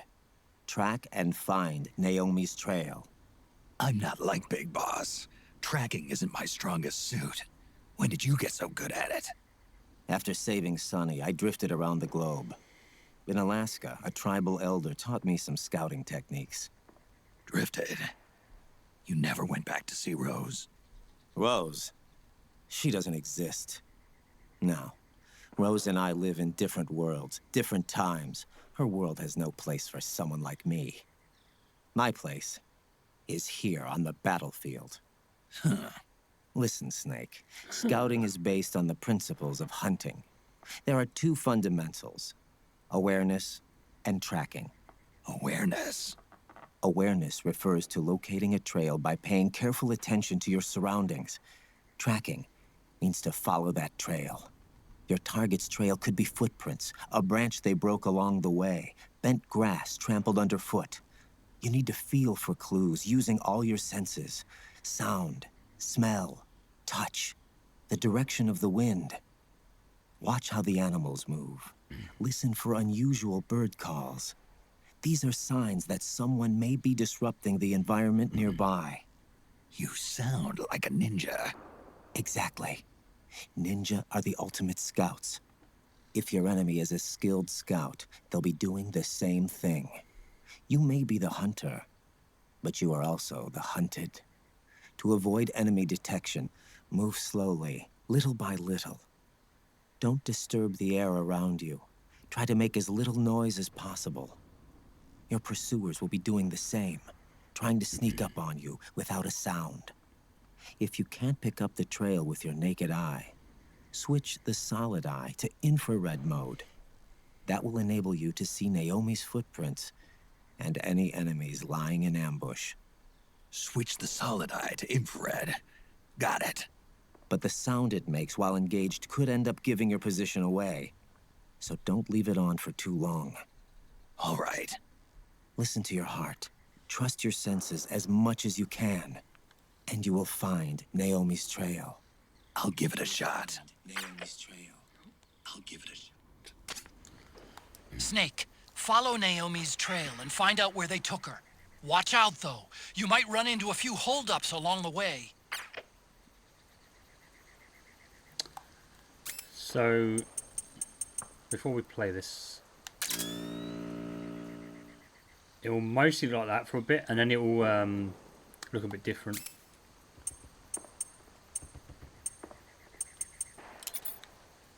Let's play the next one. Metal Gear Solid 4 Integral Podcast. Broadcasted from Konami HQ in downtown Tokyo, it's the world-renowned Metal Gear Solid 4 Integral Podcast. Hello everyone, welcome to the second episode of the Metal Gear Solid 4 Integral Podcast. I'm here with Aki Saito. Hi everyone. And producer Kenichiro Imaizumi. Hi. Hi, okay, this is our second episode. And just we gotta remind everyone what we're gonna do today, actually. Okay, today we're going to do the mountain trail. Okay. In South America. So everyone should have prepared their staves ahead of time, as we announced last time. And go ahead and load that up, and we'll guide you through this mountain trail stage. Okay. Just one note that I want to make before we begin is that, you know, we discussed it last time. While you're doing this stage, you won't be able to have your iPod equipped while you use the solid eye. So you won't be able to use night vision and things like that. So what we want people to do is just unequip it, and, you know, the podcast will pause, and then later on you can resume right where you left off. Okay. Especially important this time is the fact that there are enemies in this stage. Yeah. You know, last time there wasn't anyone around, so you could just kind of stroll through at your leisure. But this time there's actually some danger involved. So if you get spotted by an enemy, or, you know, you get into a fight, that also works, you know, to pause the podcast. Just go ahead and switch to whatever item you want to use during battle, finish the battle, and when things calm down, then just come back and continue. Okay, that's cool. Anyways, we're in South America. South America, yeah. Sean, this is right after we defeated the Laughing Octopus. Right. So you defeat Laughing Octopus, and then there's a cutscene after that, and you know, Snake follows the trail out to the rear of the research lab, and you see some footprints on the floor, on the ground, I guess, and that's where we're going to pick off. I really like the Laughing Octopus. Do you? What? Yeah. Oh, she's your type, huh? We went to the shoot. Actually, Ken and I. Right. You know, Hideo. She was quite cute. Yeah, she was pretty. Yeah. You know, personally, I think you know, she's my favorite beauty in the game also. Oh, really? Yeah. Really? Not Yumi Kikuchi? No, you know, I mean, in person, I think, you know, whatever, you know, no, not to say anything like that, but, you know. I call you a wife? Okay, let's move on. Okay. All right. Okay, everybody, are we set? We're at the starting position, just right after the event, and okay, we gotta go find Naomi. So we're gonna have some little bit tips and fun throughout the scouting event. Anyways, Sean, let's shall we move on then? Okay, well, you know, before I move a little bit, let me just point out that for those who just came in here from the cutscene, you may not know this, but you can actually backtrack and go back to the research lab. So for those who want to pick up an item, there's a Hide-chan ramen there. Oh, this is tasty. It's tasty. I didn't know that. Oh, you could go back. Well, I was so just urged to just go find Naomi and things like that. But so anyway. just a small tip. Okay. But anyway, so if you want to move on, let's go. Well, we can move back just for a sec. We talked about getting some noodles. Yeah, you can't even like forward roll in there. The door's locked as well.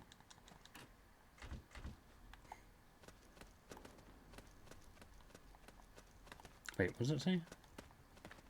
Oh. Nothing.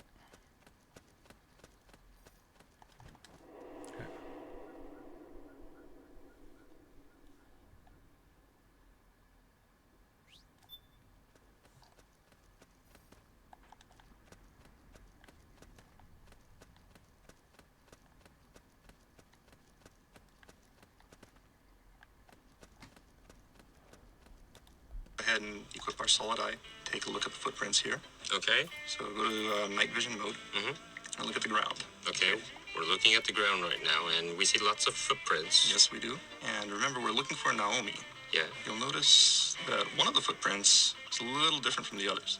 Small feet, big one feet? set. Well, not necessarily small, but do you remember what Naomi was wearing? Yeah. She was wearing a white shoe. She was wearing a high heels. Right. Yeah. So you want to look for the high heel footprints. Oh, okay. Yeah, footprints is kind of separated. Like, yeah. And it's kind of like a, you know, smaller than the normal footprints, kind of like a little triangle. Triangular shape. Yeah, there's one here, yeah. So those are the ones that you want to follow. And basically that's the gameplay, you know, throughout this stage, is you follow these footprints and try to find Naomi.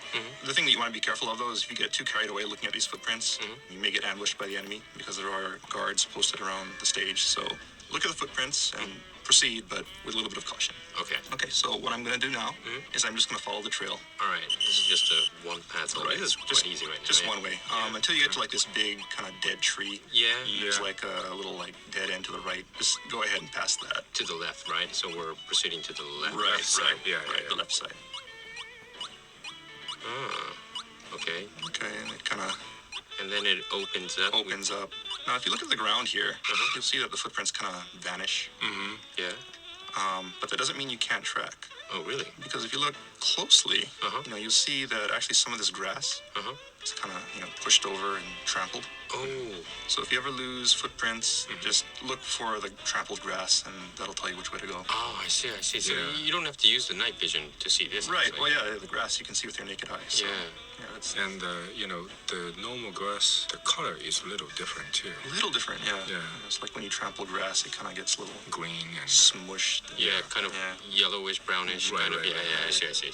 So this is a basic scouting technique. Right. Wow. Okay, we come here and it kind of opens up a little at this point. You'll hear, a codec coming in from Otacon. So, if you look at the footprints here, you should be able to see the correct route. Right. You see Look closely at the footprints. footprints, and you see Naomi's footprints heading off to the left, which is the correct route. But for now, we're going to head to the right because there's something here that I'm going to show you. Sean, could you, go back to the point where we were? Okay. There were several paths. How many passes are there from Okay, here? so you come up. Yeah, from the grass. There's a huge boulder in the center here. Yeah, that's right. This huge rock, yeah. Yeah. So the left is the correct path. The right actually leads to that dead end that we saw earlier. Oh, I see. It's like a little drop off. Yeah. So what you want to do is take the center path. Okay, let's go to the center path. Okay. Yeah, you'll see a single set of footprints heading in that direction. Okay, got it. So go ahead and follow that. Okay, let's go there. You'll come across some trampled grass. Maybe you'll see an item in the distance. And when you get to this bend, just kind of slow down a little bit because there is someone on the other side. And when you get there, just stop for a minute. Don't get too close. What is he doing? Okay, so we see someone here. Yeah. And what is he doing? I hear water. Water. Yes. He's peeing, Ken. Yeah, I know. Ever since, the original Metal Gear, it's always been a tradition to have somebody peeing somewhere. Right? What is it? Yeah. It's very natural. Very natural. Just Isn't a lot. add more realism. But anyways, we're taking some sort of distance and just watching this guy pee, but I noticed that he's not, stopping. Yeah, he'll just pee forever, basically. Yeah, he has a huge tank. He drank way too much beer. Yeah, cool. Yeah. The thing I want to point out is that just look at this detail and listen to that sound. You can hear him. It just sounds like he's having such a wonderful time peeing. And the stream just looks so realistic. And what boggles the mind is that we actually had to make all of this. You did the motion capture and everything? Put all the we had to make the motions and put the effects for this water stream and sound effects and. Wow. A lot of effort went into making this guy, this pee look really good. This real PS3 stuff. Oh, yeah. Real PS3. We can do PSP. True. Okay. So as long as we, keep this distance? Yeah, as long as you keep a distance, he'll keep on peeing for all eternity. If you go ahead and cross the bridge, he'll stop peeing. And that's just to keep people from looking at him from the front using like a sniper rifle or something like that. Seeing something that they shouldn't be seeing. Oh, I get it.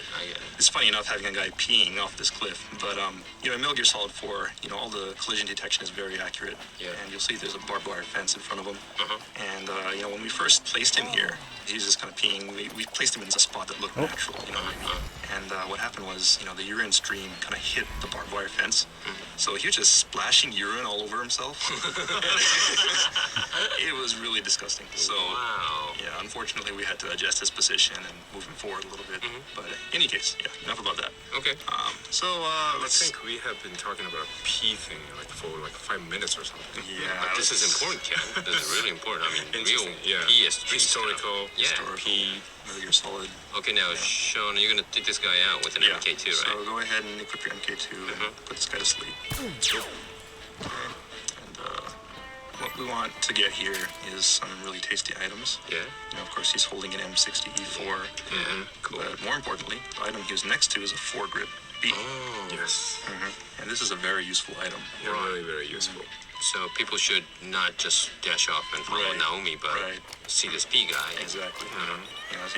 As entertaining as it is, there's a purpose for coming here. And that's to get that foregrip B, because it really stabilizes your machine guns, reduces recoil. Very useful. So now you're going back? Okay.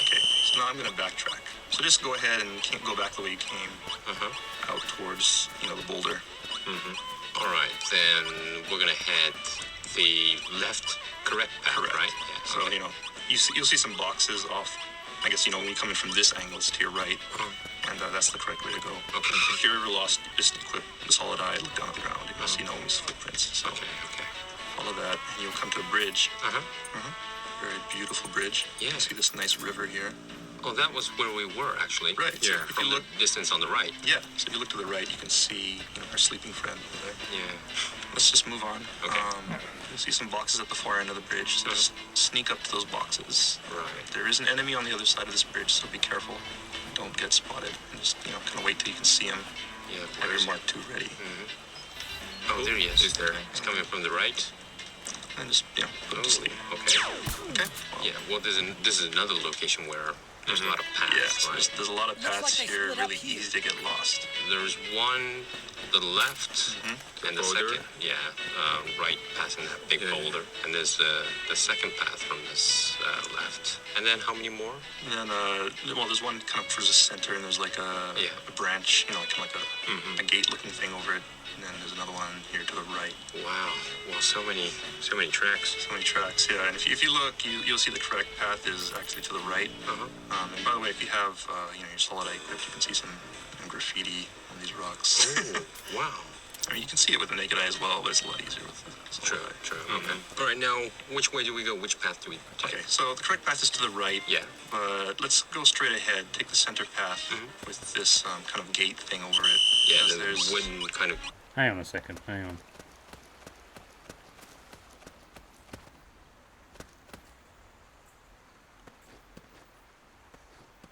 Before they say center. Sometimes these little areas will have like bloody claymores put down. So you have to be really careful.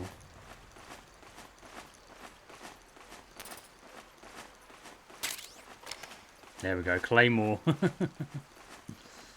Yeah, I knew they bloody put one down. How dare they?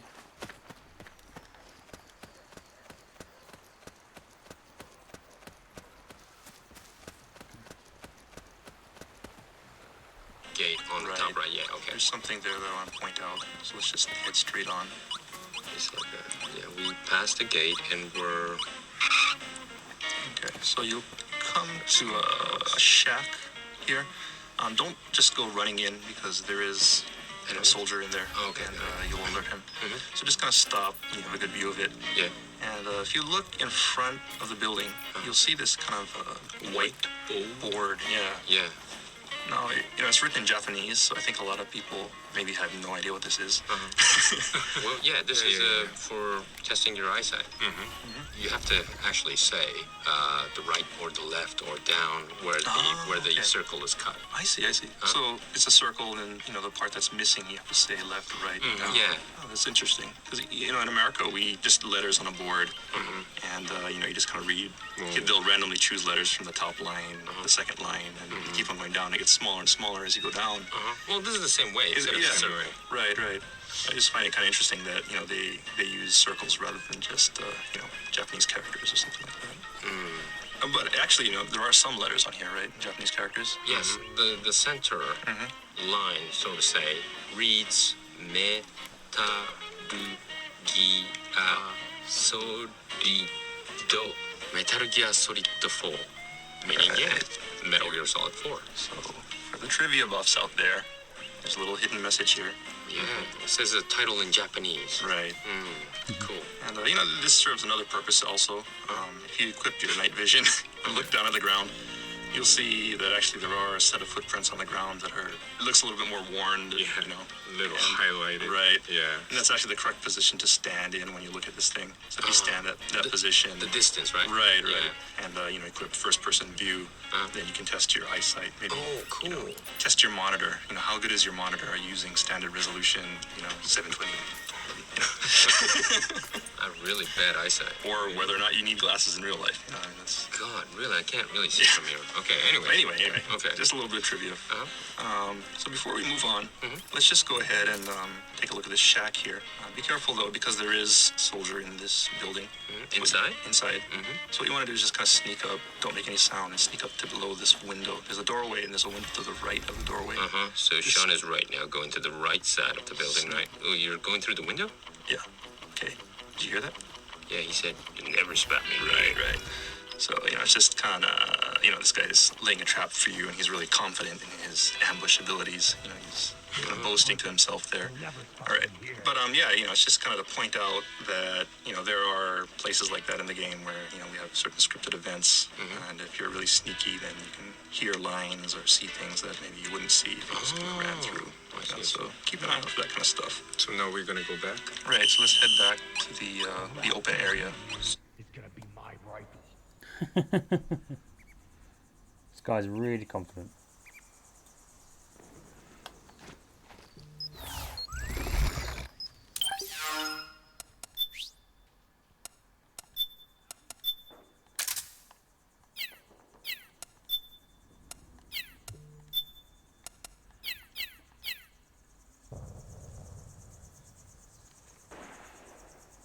See if he says anything else. This is perfect. He'll never spot me here. Oh, looks like our friend woken up who was peeing, probably.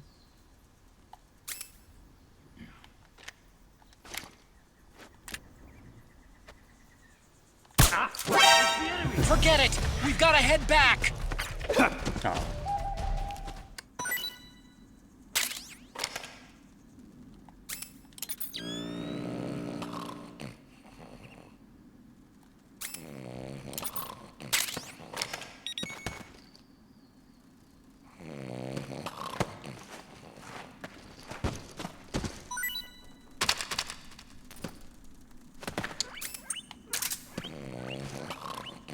Get up.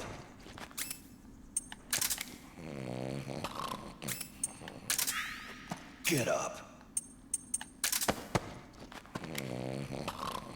Come on, Snake. Get up.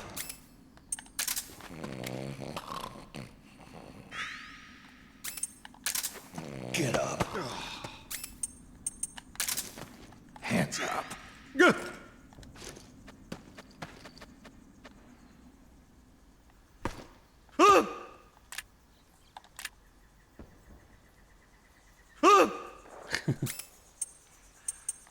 There is a way you can like search for them. I don't know how you do it.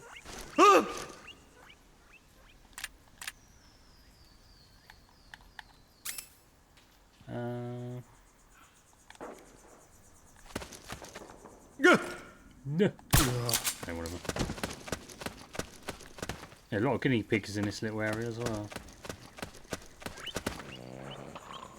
Playboy. Okay, so they said to go back to the sensor.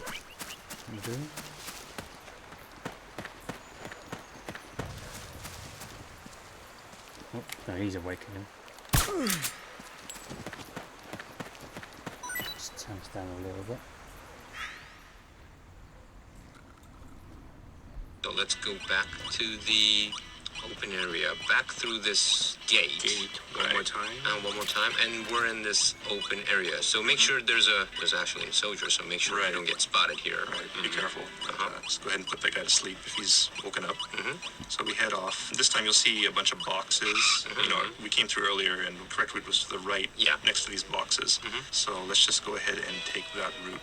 Okay, let's go to this correct route. Then shall we walk a little bit up this route? Yes. Okay, we walk to this route. So there's a lot of grasses that are, leading the way. Yeah. Trampled grass. Trampled grass leading the way to the correct way, and just kind of stop when you get to the end of that grassy area. Okay. Yeah. And there'll be a kind of open area at the end of that. Yeah. What's that?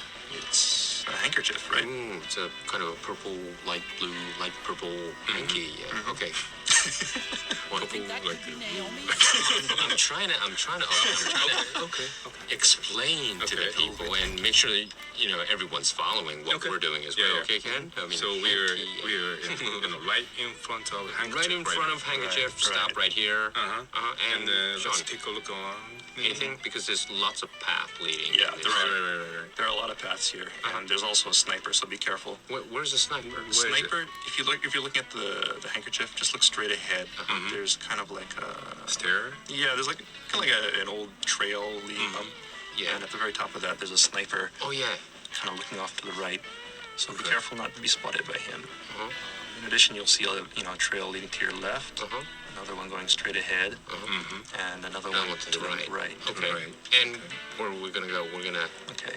So first of all, let's look at this sniper and see where he's looking. He seems to be looking to the right. If you use your solid eye, of course, you can see the path where you're supposed to go. But there's something I want to show you, so let's just follow this guy's line of sight. You know, what is he looking at here? Of course, you know, put him to sleep before you go there because it is in his line of sight, and he will see you if... So let's put him to sleep. Okay, there so we go. He's down. And he was watching the right direction, so I want everyone to turn to that direction, which is actually just looking at the right path, isn't it? Yes, it is. Let's head up to this right path then. Okay, so you walk down the path a little ways, and you'll hear Otacon calling in. So make sure you stop when you hear Otacon calls in. And turn right. And turn to your right. And you see this, this pink thing, item, which Otacon was talking about. Yeah, he's kind of freaking out about. Yes. Ken, what is this? This pink item. Are you going to make me say that? I mean, sure. Yeah, what is this? This is called bra. A bra? Yeah. Wow. Pink bra. Pink bra. Yeah. So, Sean, okay, we're going very slowly in this track and we're like stopping, but most of the people won't probably find us. Exactly. Well, you know, the idea was to have this bra here, so that people coming down the path will maybe see the bra. And kind of like stop here. Right, you know, they'll get kind of excited, maybe run over there, like, oh, what is that? Check it out. And while they're doing that, they would get shot from behind by our sniper. Oh, I see. That was the idea, but unfortunately, you know, the bra is a little bit hard to see, so I think a lot of people actually just kind of ran through this area and, you know, heard Otacon freaking out, like, and, you know, they're just like, what's Otacon's problem? But, yes, he is freaking out about this bra here. So he knew about this, Yeah, he has very good vision. He saw the handkerchief, he sees the bra. So. Cool. So, this is Naomi's bra, right? Yeah. It may or may not. We're trying to make the player think that it's Naomi's bra. One of the things that was in the game originally, one of the ideas that was floating around anyway, was that enemy soldiers are leaving these pieces of clothing around to intentionally lead you on the wrong trail. And you'd follow, you know, the trail of clothing, and at the end of the stage, there'd be a naked female soldier there. You know? Cool. Yeah. That's a cool idea. But yeah, you know, for various reasons, that was cut. Okay, let's move on then. All right. So we go to this path, past this bra. So let's just keep on moving ahead. Through this, there's some trampled grass. And be careful because there is So I want to say something. Okay, Sean now kind of ducked down and he's crouching. Right. There's you'll hear Otacon saying, let's try another route. Yeah. Because this actually isn't the correct route. Oh, you know, I the see. correct route So stop would be, there. Right. Yeah. Up to your left, but we're gonna stop at the end of the grass here. Okay. And you'll see some enemy soldier. Make sure you stay low, crouch down so he doesn't spot you. Stay in the grass. I'm just gonna put this guy to sleep. Okay. And then there's kind of like a ruined house, a brick kind of thing, and you see someone inside that. Yeah. He seems to be doing something there. Yeah. Wow. He's found something, right? Let's just put him to sleep. You know, he's preoccupied with his business, but, you know, if he notices us, it'll be inconvenient, so let's just put him to sleep. Okay. All right.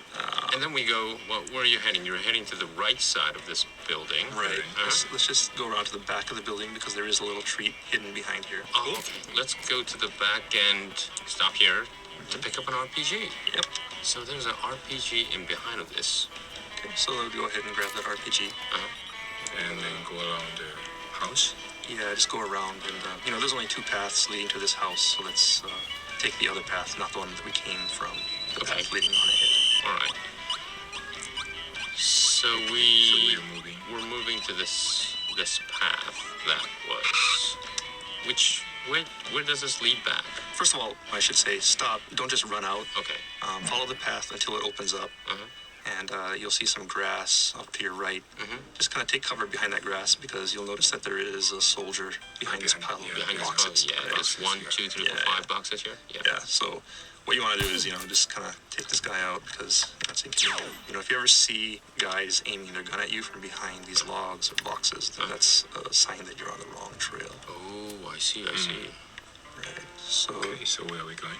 Okay, so we put that guy to sleep, and let's just move on. Which way are we going? Okay, there's two paths here. Right after you put that guy to sleep, path to your right leads down to the river. Yeah. we're gonna take the path that's kind of like straight ahead, leading forward to a path into some grass. Yeah, to the left side, right? Straight ahead, yeah, kind of to the left. And we're gonna take that path. Okay, let's move on to the path. Trample grass and there's an open. Oh, there's an open this area. is something. So let's stop at this open area and Sean, what is this? We see something in the middle. Is actually a crop circle. Wow. And if you step into the crop circle, yes, you will hear some. We hear sounds when you step into this. You know, someone talking about an alien abduction.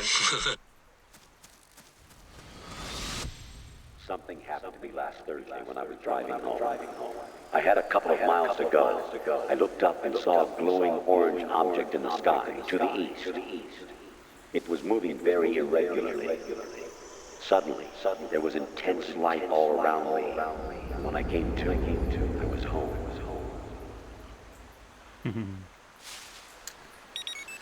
It's just a line from MGS2, which I'm sure they know also about. You know, fans of the series will recognize this line from Metal Gear Solid 2. Right? For those of you who don't know what he's talking about, I suggest you go and play the game because it's a lot of fun and it would be a spoiler if we explained anything. Yeah, true. Can you hear that again every time you go to that? No, actually. No, just once. You hear it once, and the reason for that is if you listen to it all the way to the end, you actually get a little bonus. You get some dripping points for that. You know, you want to make sure to listen to the end of that flashback. So be sure, you know, don't just run through onto the river, because if you keep on moving ahead, you know, the audio will cut out and you won't get the dripping points. Oh, I see. So you have to kind of stay within that. Okay, then where should we go? Okay, so the next thing is, you know, you're going to cross this river and continue on with the second half of the stage. Okay. Which this beautiful water. So let's stop in front of this river. Okay. Well, yeah, first of all, just look at this water. I mean, this is just great. Yeah. So on the right side, we see right now we're seeing small waterfalls, and the water is coming towards us. Let's walk up. Sure. Just a little bit, and then let's stop in front of this waterfall. Okay, let's stop, guys. Wow, it's beautiful. This is really, really PS3. Of course, one thing that, you know, I want to point out also is that, you know, as beautiful as this water is, you know, you should also pay attention to the sound here, because there really is a lot of stuff going on with the sound via the program. You know, it's not just like, you know, a standard waterfall sound looping, you know, and the volume getting louder when you get closer. There's actually a lot of subtle sounds that kind of only play when you get within a certain proximity of the waterfall to kind of really simulate that feeling of being right there in a waterfall.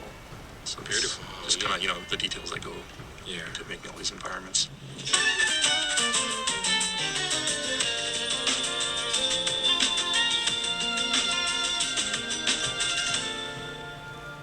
So how is the graphics, or like South American graphics? Just, you know, background graphics. Well, do you feel like you are in South America? Well, Ken, I have to be frank. I've never been to South America before.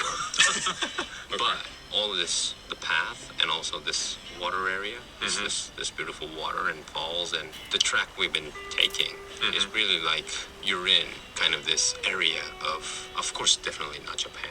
Definitely not Europe. This is really somewhere you don't want to go just by yourself. Right. Some of Vanish, but just hers. the team member went to Peru. Yeah. And they took lots of pictures. Yeah. And they stayed there like a whole week or something. This whole atmosphere is probably created because the team members went to Peru. Right. They spent a long time to create this background graphics, and especially this water. I mean, you know, it was challenging to make it look really realistic. Especially, you know, if you walk around through it, you see ripples. This is really high standard, isn't it? I mean, you could kind of like half see it, really see it. Yeah, you know, depending on the depth of the water. Yeah, it's really the color's cool. a little different. It's beautiful.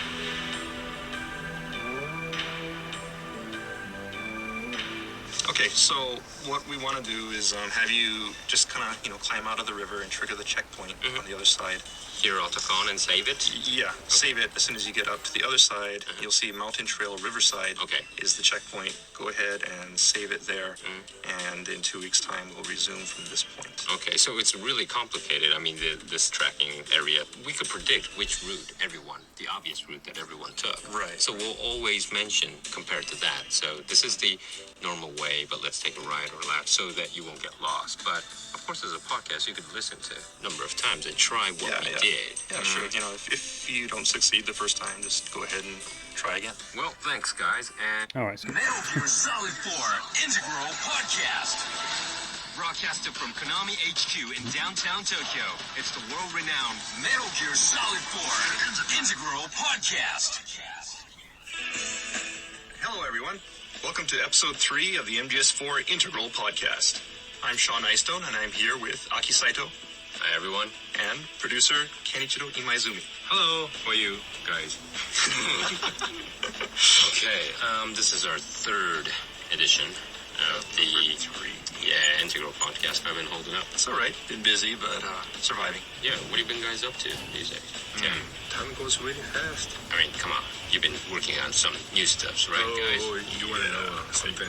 Yeah, just a little. What have you been doing, Ken?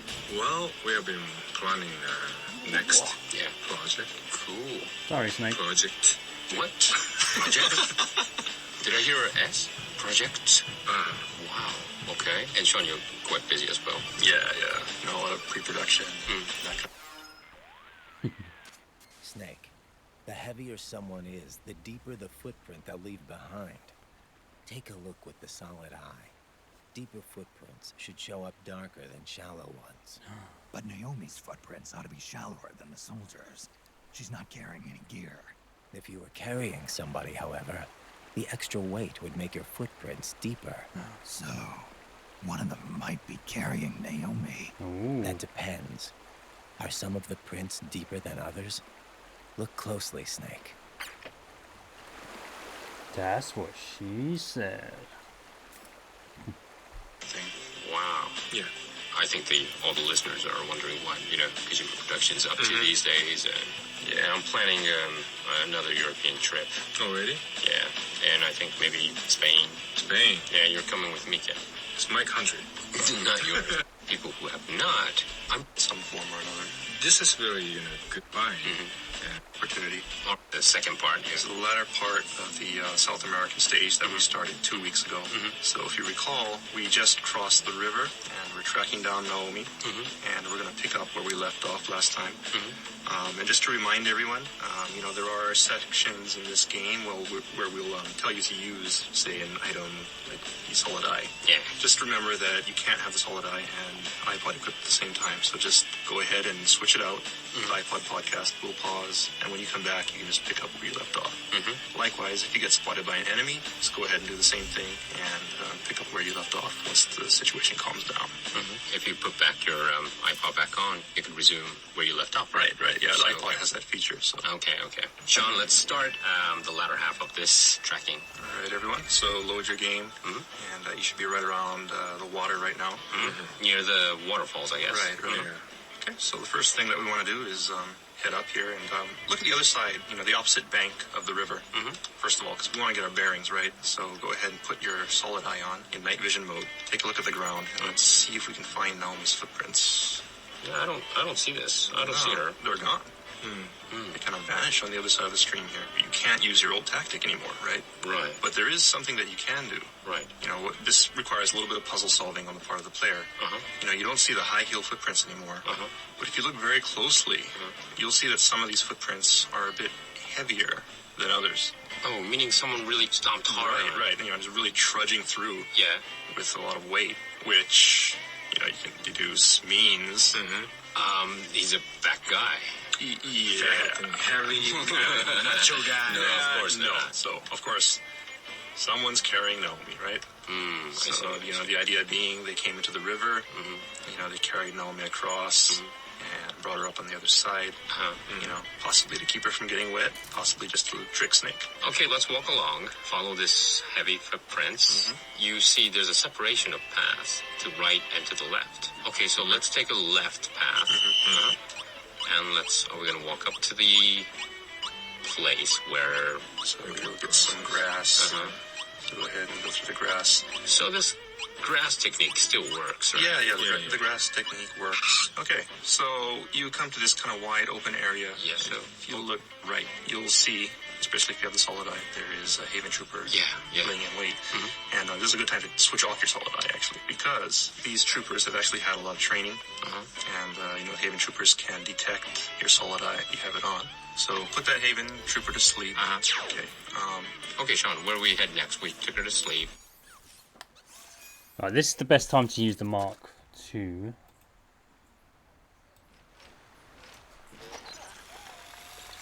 Because I believe this trooper's round here. Is it round here?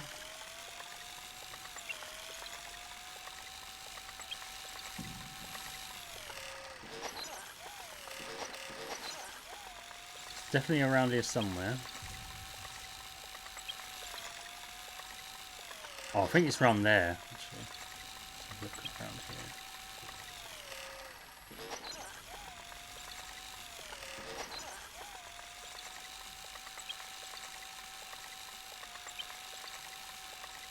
This is where we come from. I swear there was one right here. Huh.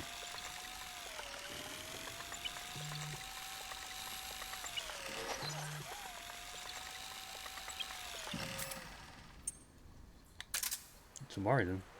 Right, and then what we want to do is take the path that's next to that one.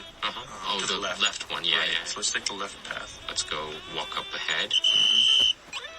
There's some rocks and more grass. Rocks and grass, and we're walking up this way, yeah? And you'll hear something. Yeah. So we're gonna crouch down, make sure you stop. Right, you hear kind of, Naomi calling for help. Yeah. It sounds like. So gonna head out, and you'll see some grass, and there's like a shack here. So just be careful here, because there actually is a Haven trooper waiting to ambush you here. Up on the cliff to your right. Okay. So kind of crawl up to the edge of the shack. Look up to your right, and take out the Haven trooper. Oh, you see the Haven trooper, right? Kind of like next to the rock on top of the cliff, right? Yeah, like kind of a boulder at the top of the cliff, just kind of between there. Kind of hard to see because she's in the grass. I see. Just go ahead and put her to sleep. The enemy? And then now, what are we going to do with this location? Okay, so now let's go ahead and head into this shack. Yeah. You can hear Naomi calling for help. We turn the corner. Hang on.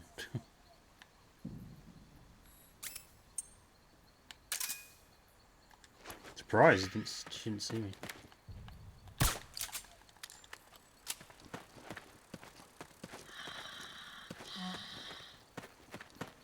Oh, there's one there as well.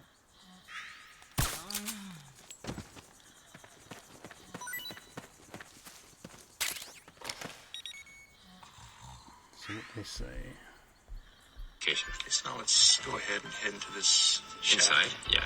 You can hear Naomi calling for help. We turn the... Oh, okay, so they said to go to the left, not to the right. So it's up here, they said to go.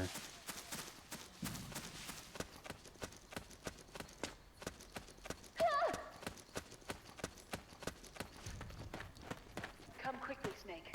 Save me. Here. I'm over here.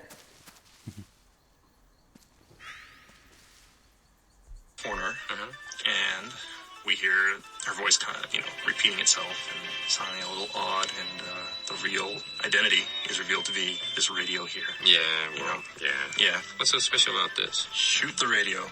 Take out your aggression, because there's actually a cool little feature here. Okay. When you shoot it. Okay, I'll shoot it. Who's that? What? Oh, there.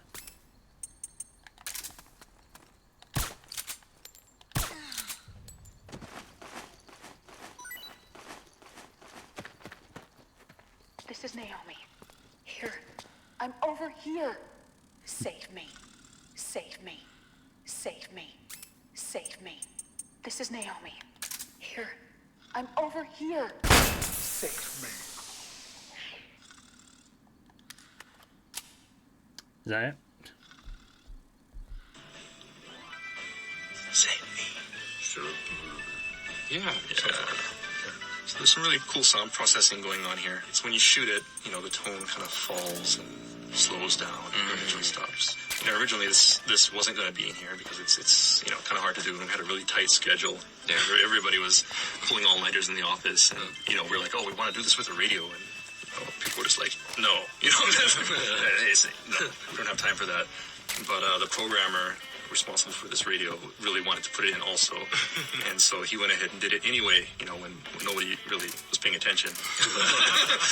And, one day we came in and destroyed the radio and found out that this feature was in there, and of course everyone was happy. So, cool. Just a little bit of trivia. And, just to point out that it's all being done via program. It's not an audio sample that's slowing down. Oh, I see. It's program. Right. So, he actually did that via the program. Cool. All right. So we go out of this shack. So then where do we go next? Okay, let's just head right back to where we came from. Okay. So go back to that wide open area. So we're going to take the route that we came. So then from the shack, it's the right side. And of course, we won't hear Naomi anymore. Right. And then we're in this open area. And where should we go? Okay, so you're going to come to this big, wide, open area. I think ahead of you, there's going to be a tree to your left, kind of like a dead stump of a tree to your right. Yeah. So kind of, go between there. I guess the easiest way to do this is go up to that dead tree that you see to your right. Look down at the ground using your solid eye, and you'll see Naomi's footprints heading to the right. So we're going to follow this way this time? Right. So this time we're going to follow Naomi's footprints. Okay, got it. All right, let's follow Naomi's footprints and through the grasses again. And this is probably a good time to switch off your solid eye if you have it on. Okay. Why is that? There is another Haven Trooper. Trooper up ahead. They will notice. Yeah. Okay, so let's go slowly from here into this, shadowy, dark kind of, and also bright on the left.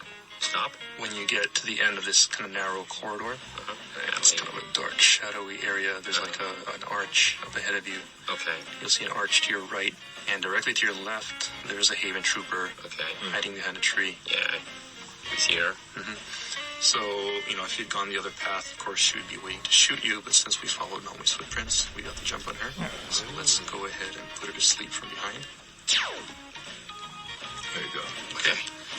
All right. And now, I think it's a good time to explain a little something that maybe some people aren't aware of regarding, ways that you can get items from enemies. It's kind of more of an advanced technique, I guess. Some people may not be aware of it, but you can actually hold enemies up by drawing your gun on them from behind and do a body check to get weapons from them. Okay, well, we're going to try that using her. Right, so let's try that using the Haven Trooper. And the reason for that is that I want to point out that there are variations to this body check pattern. Cool, okay. To do this easily, we put the Haven Trooper to sleep. To easily hold her up, go next to her and wake her up. So crouch down, press triangle, Snake will whack her, pat her a few times to maybe get up. And as soon as she, is going to wake up, what we want to do is draw our gun, point at her from behind. And hands up. Right, you'll say hands up. Right, okay. She'll hold her hands up. And I think, a lot of people just kind of stop here. They're afraid to lower their weapon because they think, the enemy's going to turn around and attack them. But actually, you have some leeway here. They won't try to attack you for quite some time. So you can go ahead and lower your weapon and come around to the front. And when you get close to them, you'll see an icon come up on screen. Yeah, triangle. Right. So if you press that, you can go into a body check. You'll see symbols come up on screen every once in a while. Just press the triangle. And she will speak. Right, she'll be speaking. You can do this, as much time as you want. Oh, really? Just keep on pressing triangle. She'll be laughing and, there's some interesting voice effects you'll hear here. Oh, okay. And of course, and at the end of the body check, if it's a male opponent, he'll do his thing. And, and knock the opponent out. But of course, since the Haven Troopers are all women, they're going to say, cut that out. Yeah, it doesn't quite work. So, So what happens when she kicks you and you don't kind of respond? I mean, it'll go to an alert phase. Yeah. So there's probably quite a few listeners right now who probably got that alert phase. So, so I thought. Go ahead and pause the podcast and come back when these things have calmed down. Okay. Yeah. So anyway, so that's the body check. So I've gone ahead and put this Haven Trooper to sleep. Okay. And let's move on. You'll see that kind of, not really a tunnel, but the kind of archway that we saw to the right earlier. So let's just go ahead and go through there. And once again, try not to make too much sound. Right. As you come through here. Hug the wall to your right. Okay. As you move. And we pass that stump. Yeah, you pass the stump on your left. Yeah. And you'll come to a clearing. And towards the center of the clearing, you'll see a guy obsessed with his claymore. So, the idea here is you get to see one of the, the enemy troopers in action, laying these traps for you. So let's just put him to sleep. And then this is basically the route we should take in the first place. Right. So you're following the correct route now. You know, if you look down to confirm. So you're following these footprints, and they come up to this claymore. But then something odd happens right after you pass this dead tree area where the claymore is. And you'll notice that you'll see a very odd set of prints. Wow. Heading up to your left. Yes, okay. Make sure you check onto your solid eye and have night vision, and you'll see... What? These are like hands. Yeah, handprints, right? Yeah. So someone, for reasons unknown, was walking on their hands, doing a handstand, walking up to this path to the left. What, are we going to follow this? And yeah, let's just go ahead and follow it. Okay. Because there's something kind of cool at the end. Okay. Okay, maybe, there's somebody up here. Maybe it's Naomi. There's Naomi doing handstands. No. You see a bunch of hands. Handprints, I guess, right? Yeah. It's like the Walk of Fame thing. Right, exactly. Right. Wow, I recognize this signature. Yeah. You know, you're familiar with this signature. We saw so many times. Yeah, it's Hideo's. I think a lot of people might come here and wonder, what is this thing? Is it a trap or something? But, there's nothing to worry about. It's just here as a little treat for the fans. I see. Yeah, something like a building memorial for us too. And, there's some items you can get here too. There's a ration and the Hidechan ramen. Hand camo. Now that I think about it, I don't think we ever really explained what Hidechan ramen is. Hidechan ramen? Yes, we did. What is the Hidechan? Ah, you mean that way? Right. Yeah. Well, as you know, Kojima is Hideo Kojima. Right. And Hideo is kind of sometimes long. Well, it's not long, but a lot of Japanese like to shorten a lot of words. Like, for instance, everyone calls me Aki, but my official name is Akiyoshi. Aki. So Hideo, well, it's not that long, but nicknames, you kind of make nicknames. So you say Hide-chan. Chan is used for like girls or small kids, show expression of cuteness and things like that. So is that to say, Hideo Kojima is cute? I mean, maybe, he used to be called Hide-chan from maybe his friend. Or mentor. You need to look at more than just the shape of the footprints. Don't assume you're on the right track just because the print matches the target's shoes. Take a closer look. Imagine the target actually on top of the print. Think. Is the depth of the print consistent with Naomi's weight? Does the stride, straddle, and pitch match her walk? Pay attention. Don't let the hunted fool the hunter. So I've never really heard these that kind of conversation from Raiden. I see. So that's why maybe he used the Hide-chan Japanese podcast as a Hide-chan radio, right? Right. So Hideo channel radio. So maybe they have like a little crossover with you. Right. Play on words. Yeah. That's what Hide-chan ramen is all about. Cool. Basically, where we found this Walk of Fame kind of, the handprints, this is not the correct route, right? No. Okay. So just go ahead and follow the path you came from and go back to that wide open area. And be careful, just in case the guy you put to sleep earlier, who was obsessed with this trap, woken up, so put this guy to sleep. Okay, so if you look around here, you'll see that, yes, there is still a set of high heels heading off to the left. And, most people would think, well, that's the correct route. I'll go ahead and head to the left. But if you did that, you would actually be going the wrong way. And the reason is that, compared to the high heel prints earlier, you'll notice that the high heel prints that come after this Claymore mine are actually deeper, more defined. Yeah. And that means that, a heavier person has been wearing these high heel shoes. And at the same time, near these heavier high heel footprints, you'll see a heavier pair of normal footprints heading off to your right. So basically, they're trying to play with your head here.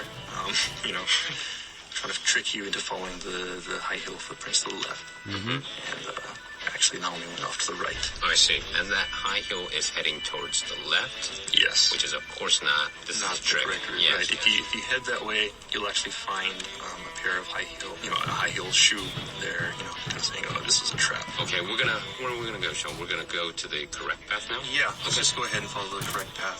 All right. Follow these. Well, let's just go this way anyway. Let's have a look. Oh.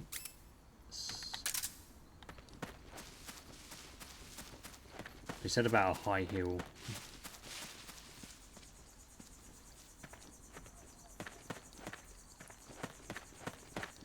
What's over here though?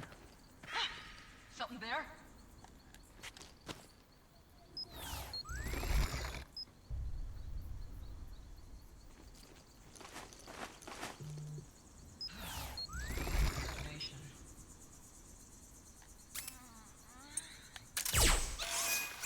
See where you are, trooper.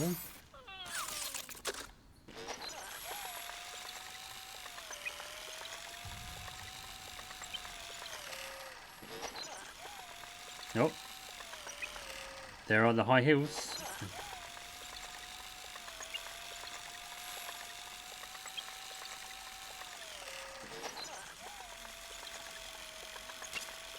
Snake, you're about to send the Mark II out of range. Watch out!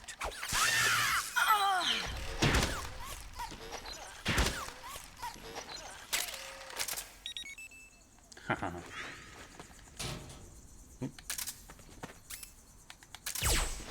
No.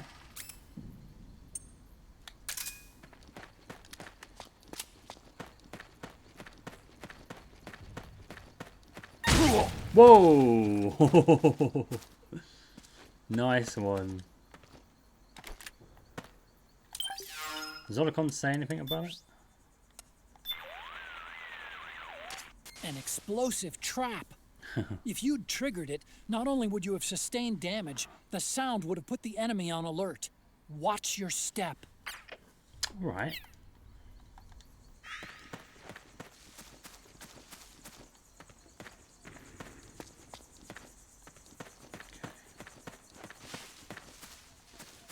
Okay, let's go back to the right path then.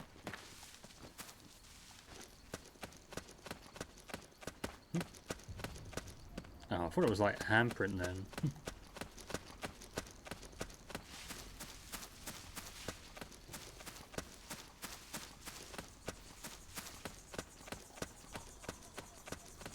So we'll go around this way.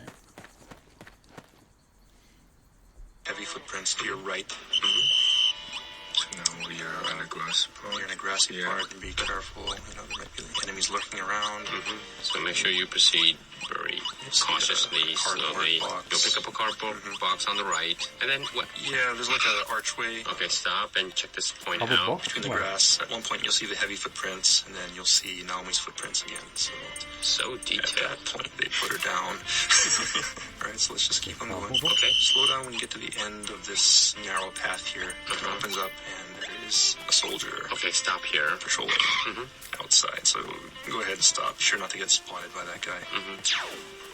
There's a bunch of footprints. It's kind of chaos. Okay, yeah, it is. But we should just follow the footprint, the high heel footprints of Naomi, right? Yeah, okay. So same strategy applies. Just follow the Naomi's footprints. Okay. Head off to the left. We're following Naomi's footprint, and we have to stop once we see this gap because there's a soldier there. Right. There's a guy patrolling here, so be careful. We entered this kind of open, sunny area now, and then where we go? If you ever come to a split in the road and you don't know where to go, just look down and look for Naomi's footprints. So we see that it kind of goes off to the right here. Okay, so let's go to the right. Okay. And there is a soldier. Okay. Okay. Oh, you kind of hear something, right? Yep. If you come to this point, you hear a helicopter. And that's a sign that you're getting close. You know, they're getting ready to fly away with Naomi. So if you just keep on going in this direction and to the right, be careful because there is a soldier patrolling here. Between trees? Right, there's some trees here. You missed him. Yeah, I missed his head, but he's down. Okay, so yeah, just follow these footprints and then head up to the right, and you'll see that they converge into this narrow. Yeah, but all of a sudden, this is almost like more footprints as Otacon says. Yeah, because to your left there's it's kind of like a mine shaft looking passageway. Okay. And that'll lead you out and into the next event. I'm noticing more footprints. Security's getting tighter. We could be getting So, close to Sean, the Naomi. advice is everyone should definitely take the other path and check what's happening. Right. There's always the best way to get to the stage, right? And there's always little clues left, there to show you the fastest way. Like, back in Advent Palace, it's the sleep mines, things like that. And, there's always the fastest way to get through the stage, but it's not necessarily always the way you want to take it because there are hidden things and surprises and items that you may want to pick up. So, definitely encourage people to explore. Yeah, the guy peeing. Well, that was 2 weeks ago, but this time it's more. What did we find? All the signatures. Yeah, well, if people really didn't know what it was about, I'm pretty much sure a lot of people figured. Well, people know it's, Hideo Kojima's signatures. They'll know this. Yeah, hopefully. His signature is not too hard to read either, so... Right. It's a very highlighted in the middle and quite big. Yeah. Very funny thing is Hideo's signature is the same when he made the sign when he was like a little, and then he's still using the same signature. Oh, really? Yeah, because last time I talked to him, and he showed me something like when he was like junior high or something. He wrote the novel, some story or something, and he signed on a paper, and that was same sign. Except for the signature. Well, he always actually writes the year, right? Because he wants to know when he signed it, and that's sometimes really, really handy for us when we see something and we know when he came and when he signed and things like that. But I guess he was predicting that he was going to be this famous when he was like what? In middle school? Maybe he was psychic or something. Cool, but no, not psychic, but Well, he had ambition, right? He knew he wanted to do something. Right.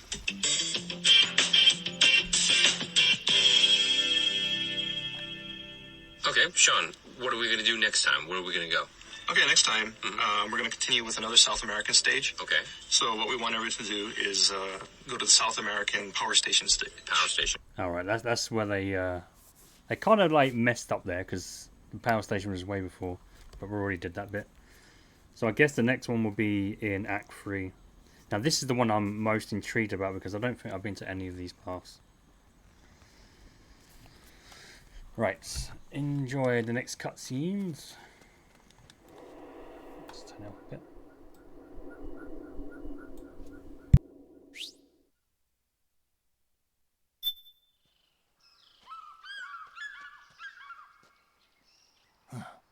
Hey Meta, welcome on in. Good to see you. Thank you for the lurk. Yeah, no worries about being super busy.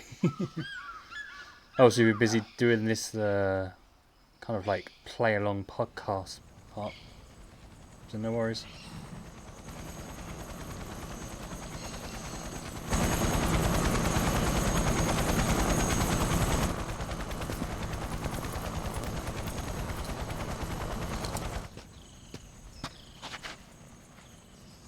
Otacon, it's Vamp.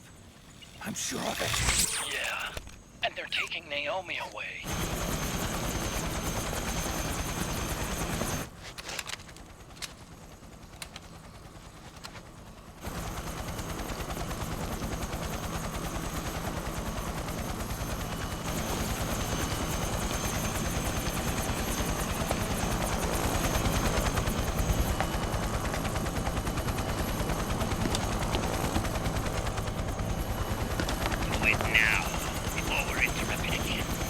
What will happen?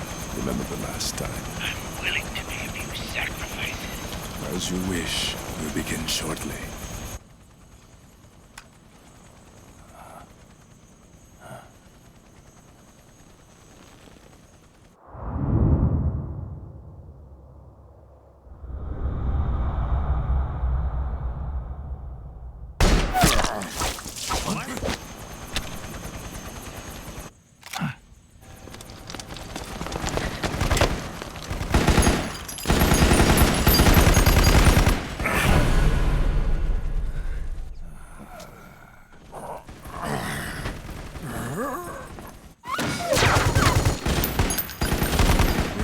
Go ahead. Begin. We'll use his blood. It could get intense. Brace yourselves. Shots, all of you. Yes, sir. I'll be taking in.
Need a lift?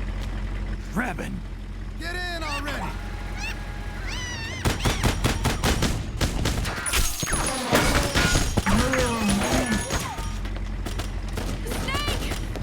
Naomi! Jump! Walk.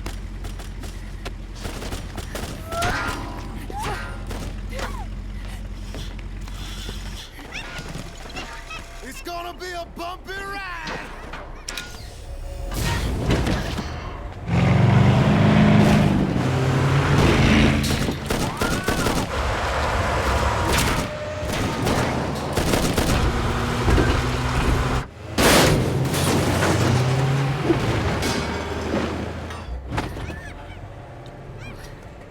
Okay.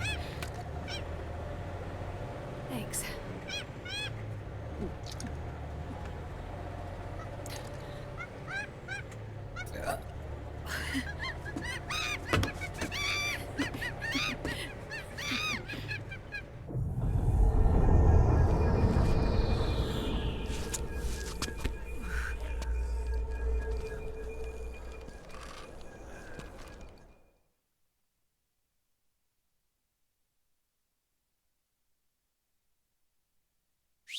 Okay, what's the gameplay?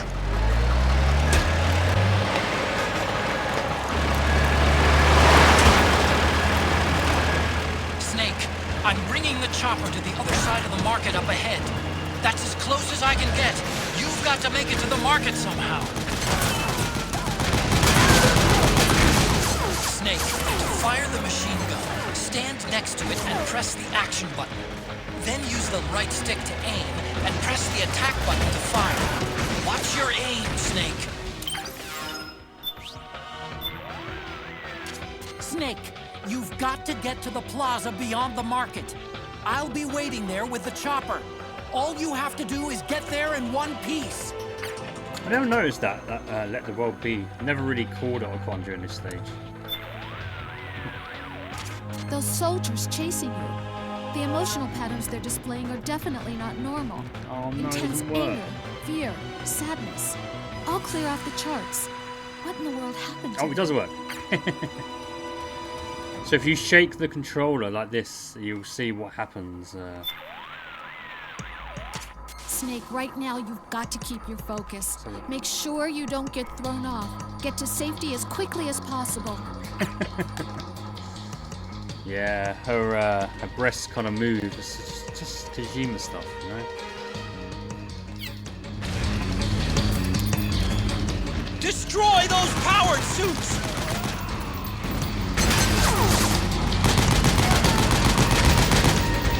Snake, you have to open up a path. Do whatever it takes. You're the man, Snake! All right, we're good to go. It's a little bit too loud, I think.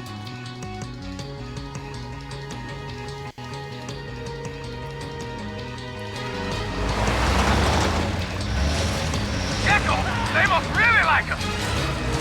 So the PMCs are basically like zombies. Hey, do something.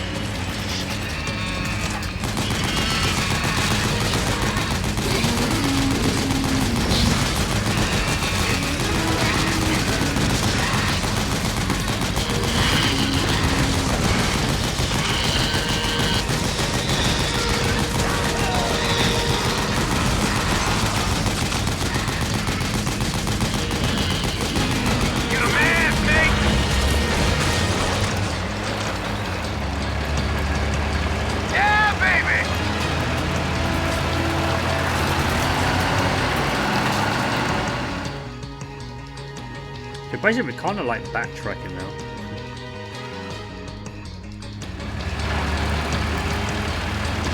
Oh shit! You got an MGS on our ass. Back at the power station now.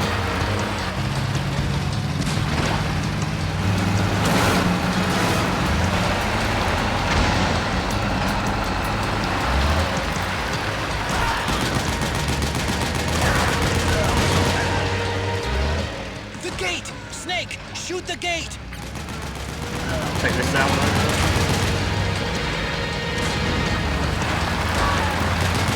Hey, you gotta do something about that MGS!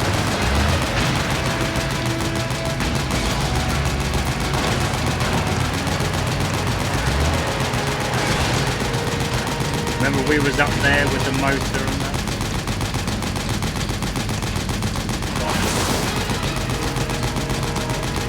And you come down this side.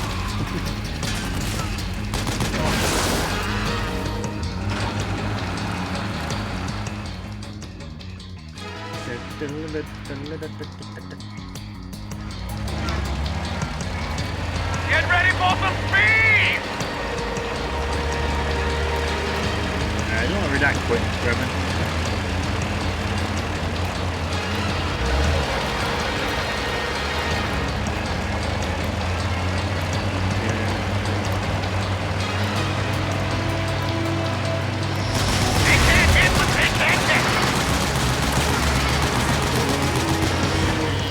Those Gecko will try to ram you.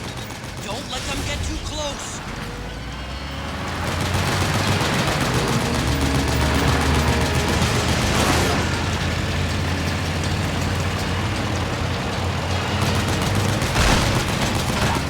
Out of my way!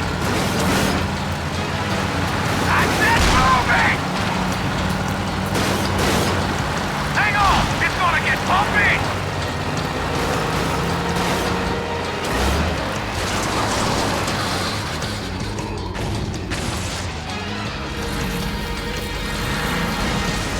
Up front! Here they come!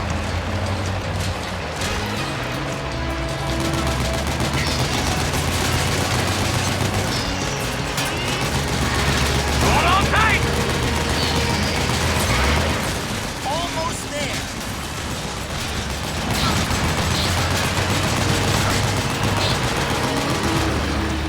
You can do it. When you feel Don't fall off!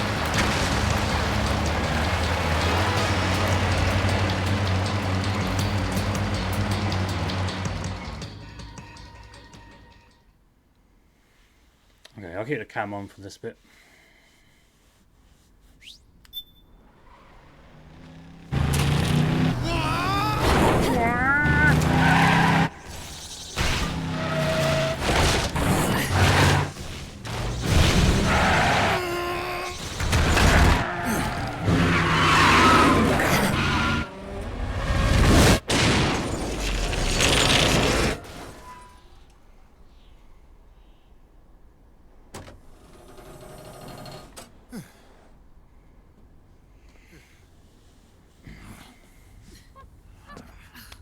Come on, Naomi. Stay with me.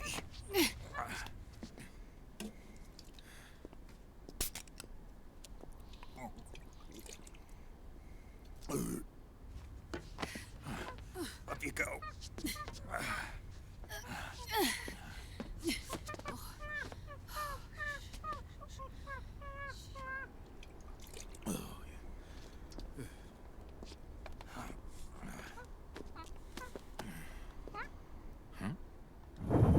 For the pit, this is one of the pictures on his truck.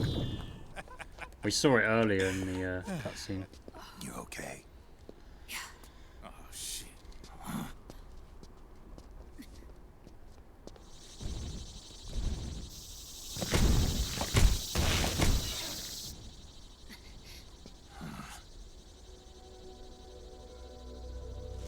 We're hiding. Oh goodness. Monkeys get excited.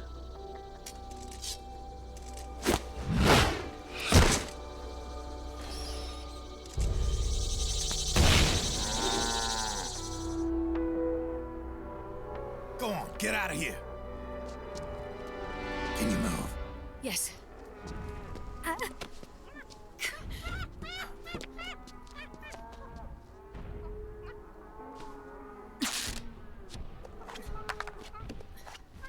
Let's go. Before she took her heels Here off, they come! she had another set of heels or whatever shoes.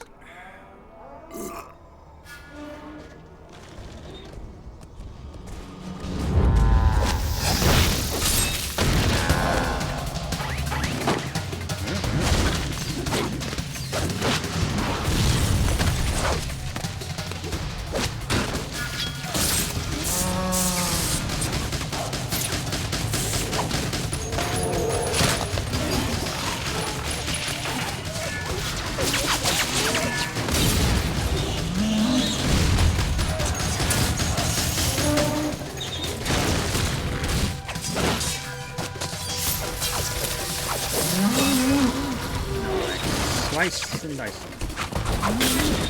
Slice and dice.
Raiden, you're no longer a pussy. Now you're a badass. Or says he used to be a pussy. Snake, it's my turn to protect you.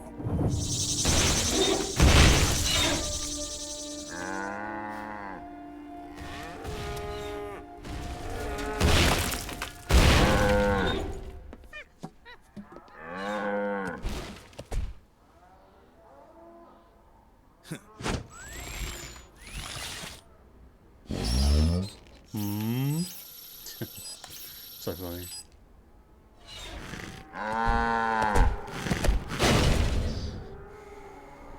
Snake, I'm setting the chopper down at the market square. Hurry!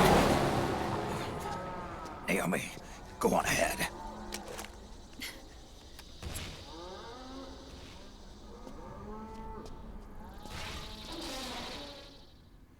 There is a weapon we can take out the geckos like pretty easily.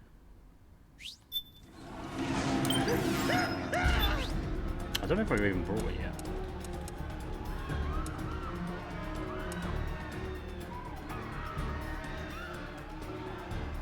It is a rifle. Oh no, it's this one. Okay. Raiden's keeping them busy.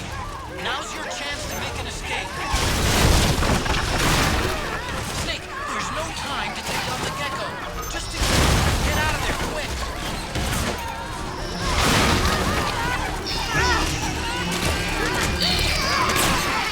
Snake, just ignore the gecko.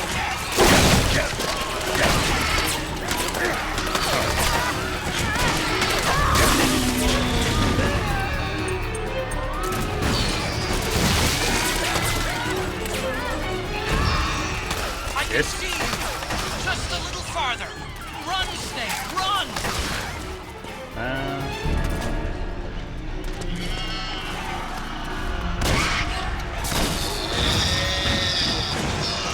There should be some trap here.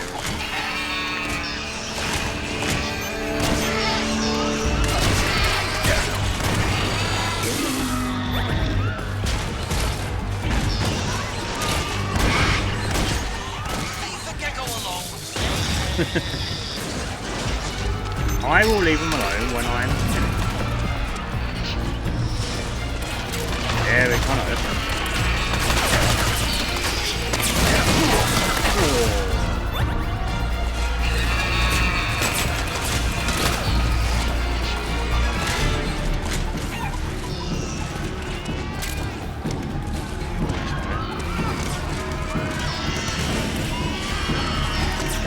Oh wow, I've never been down here before. What?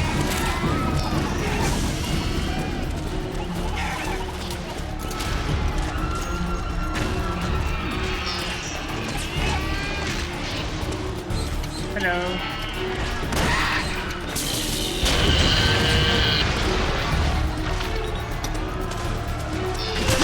I suppose it's a good way to farm driven points.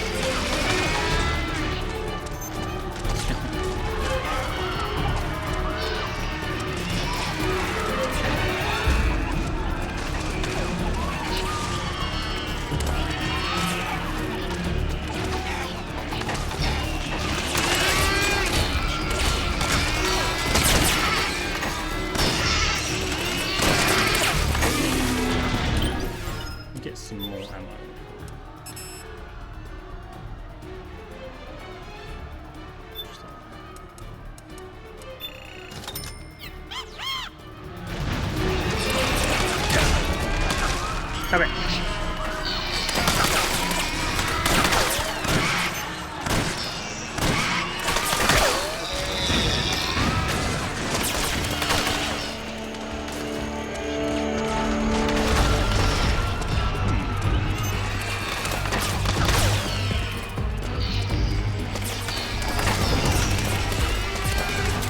Ah, there's the chest.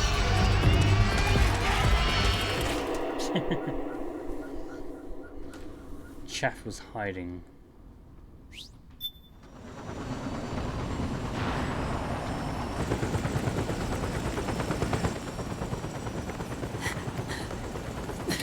I'm sorry. I'm a little busy right now. Well, you are flying a helicopter. Or truck or whatever. Thank you.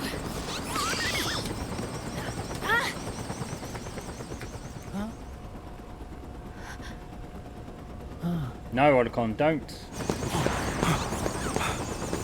Don't forget the Mark II. Naomi, take care of this. Otacon, get us out of here. Get. Where's Raiden? Still fighting.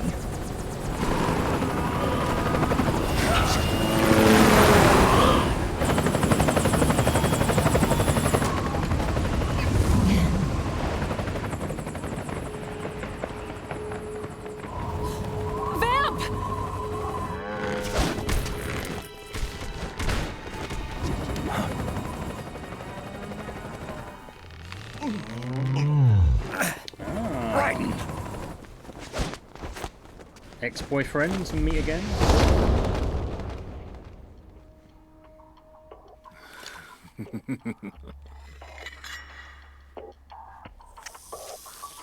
Yet again, our paths cross.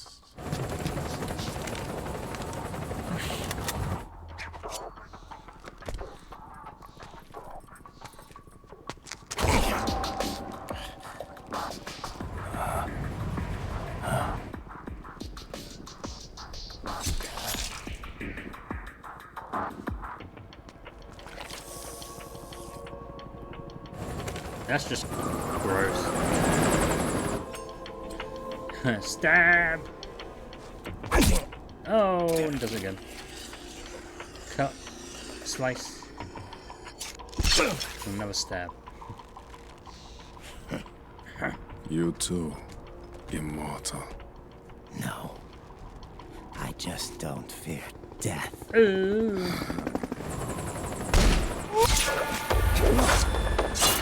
Such a cool scene between these two.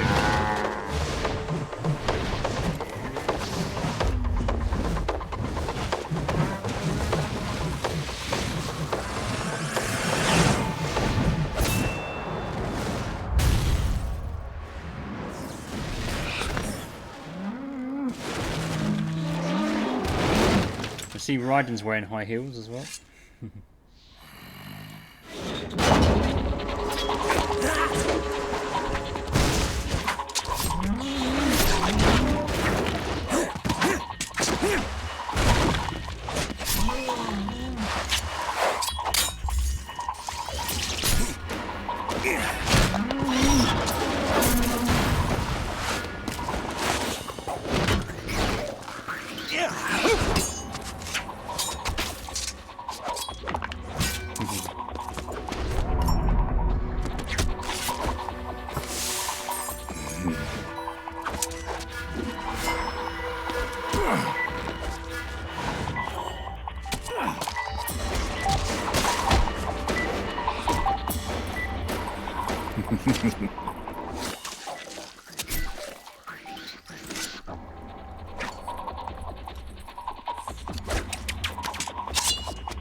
See, they love each other. They love each other.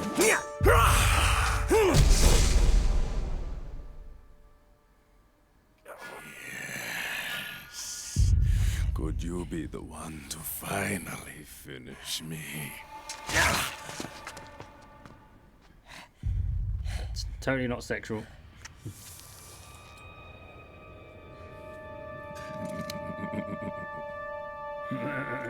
You got dog tags. Dog tags.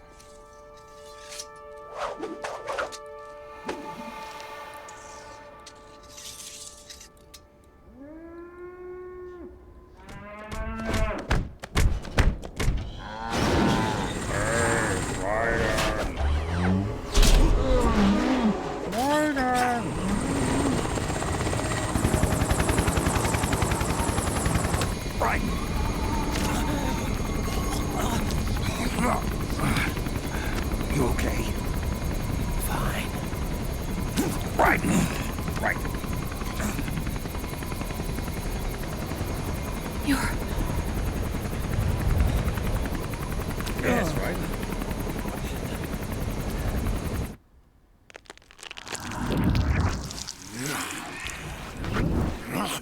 I can do that, but I don't want it.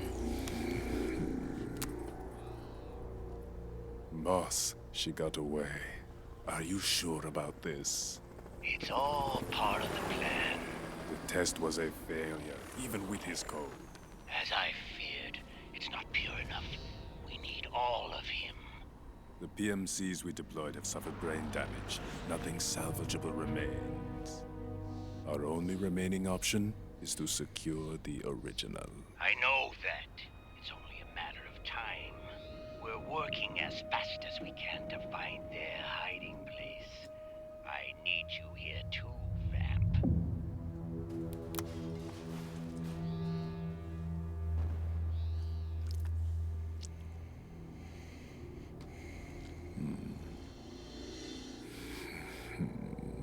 He loves a taste of his white blood. Hang in there. Vamp. He's got to be immortal. No, he's not immortal at all. It was my design that caused his body to be like that. Huh? What do you mean? The nanomachines in his body cause his wounds to close and heal at an accelerated rate. Someone took the basic nanomachine technology I once researched and perfected it. In a sense, I'm responsible for Vamp. He's one of my sins. Does your body have the same nanomachines? I brought a monster into this world. And I too am... Right. Hold him down!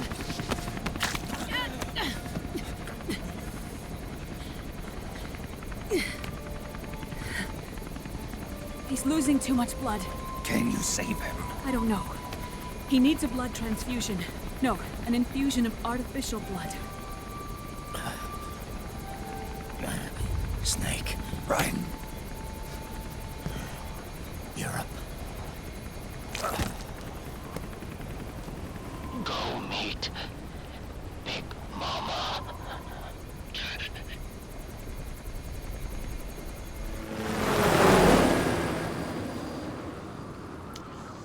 We find out next time. So we did quite a lot there. Unfortunately, just haven't really got time to play Road 96, but I will play it tomorrow, and we'll do a couple of episodes on Road 96. It's been like what, needs over 5 hours. Okay. Yeah, the annoying thing is the continues. Really didn't expect to do a continue, but don't care about anything else. But as long as we keep it under like 5 continues, that's good.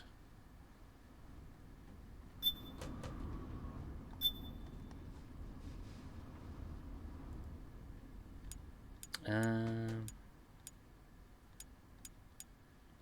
let's kind of save it on this bit. I want too many saves.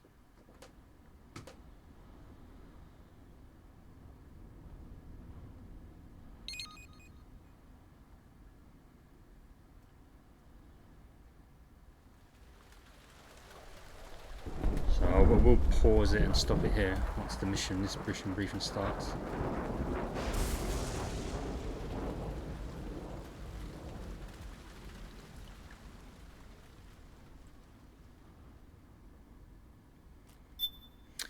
So yeah, I'll be back tomorrow. We'll play some Road 96, a couple episodes. Fortunately, this just went on a bit too long with the podcast. And me like in that area. I thought maybe you could take over that area and then just those respawns of the enemies just non-stop. So, but yeah, thank you for watching. This has been quite an interesting one. Some things I not done before, or not done in ages. Especially with Laughing Octopus and the dance and that, and just around those areas after going after Naomi, there was some areas that I hadn't been to in ages. Now the one thing I always got confused of when they talked about the hand camo, I thought maybe Snake's gloves would be, because he wears like these gloves, and you can't get the camouflage with them. But what they meant was just the actual octo camo for his suit, the hand camo. And it's kind of cool. I mean, it's like more handprints. This is where Kojima started putting handprints in these games, I suppose. So it wasn't just Death Stranding. It was long before that. But yeah, I'll end it here.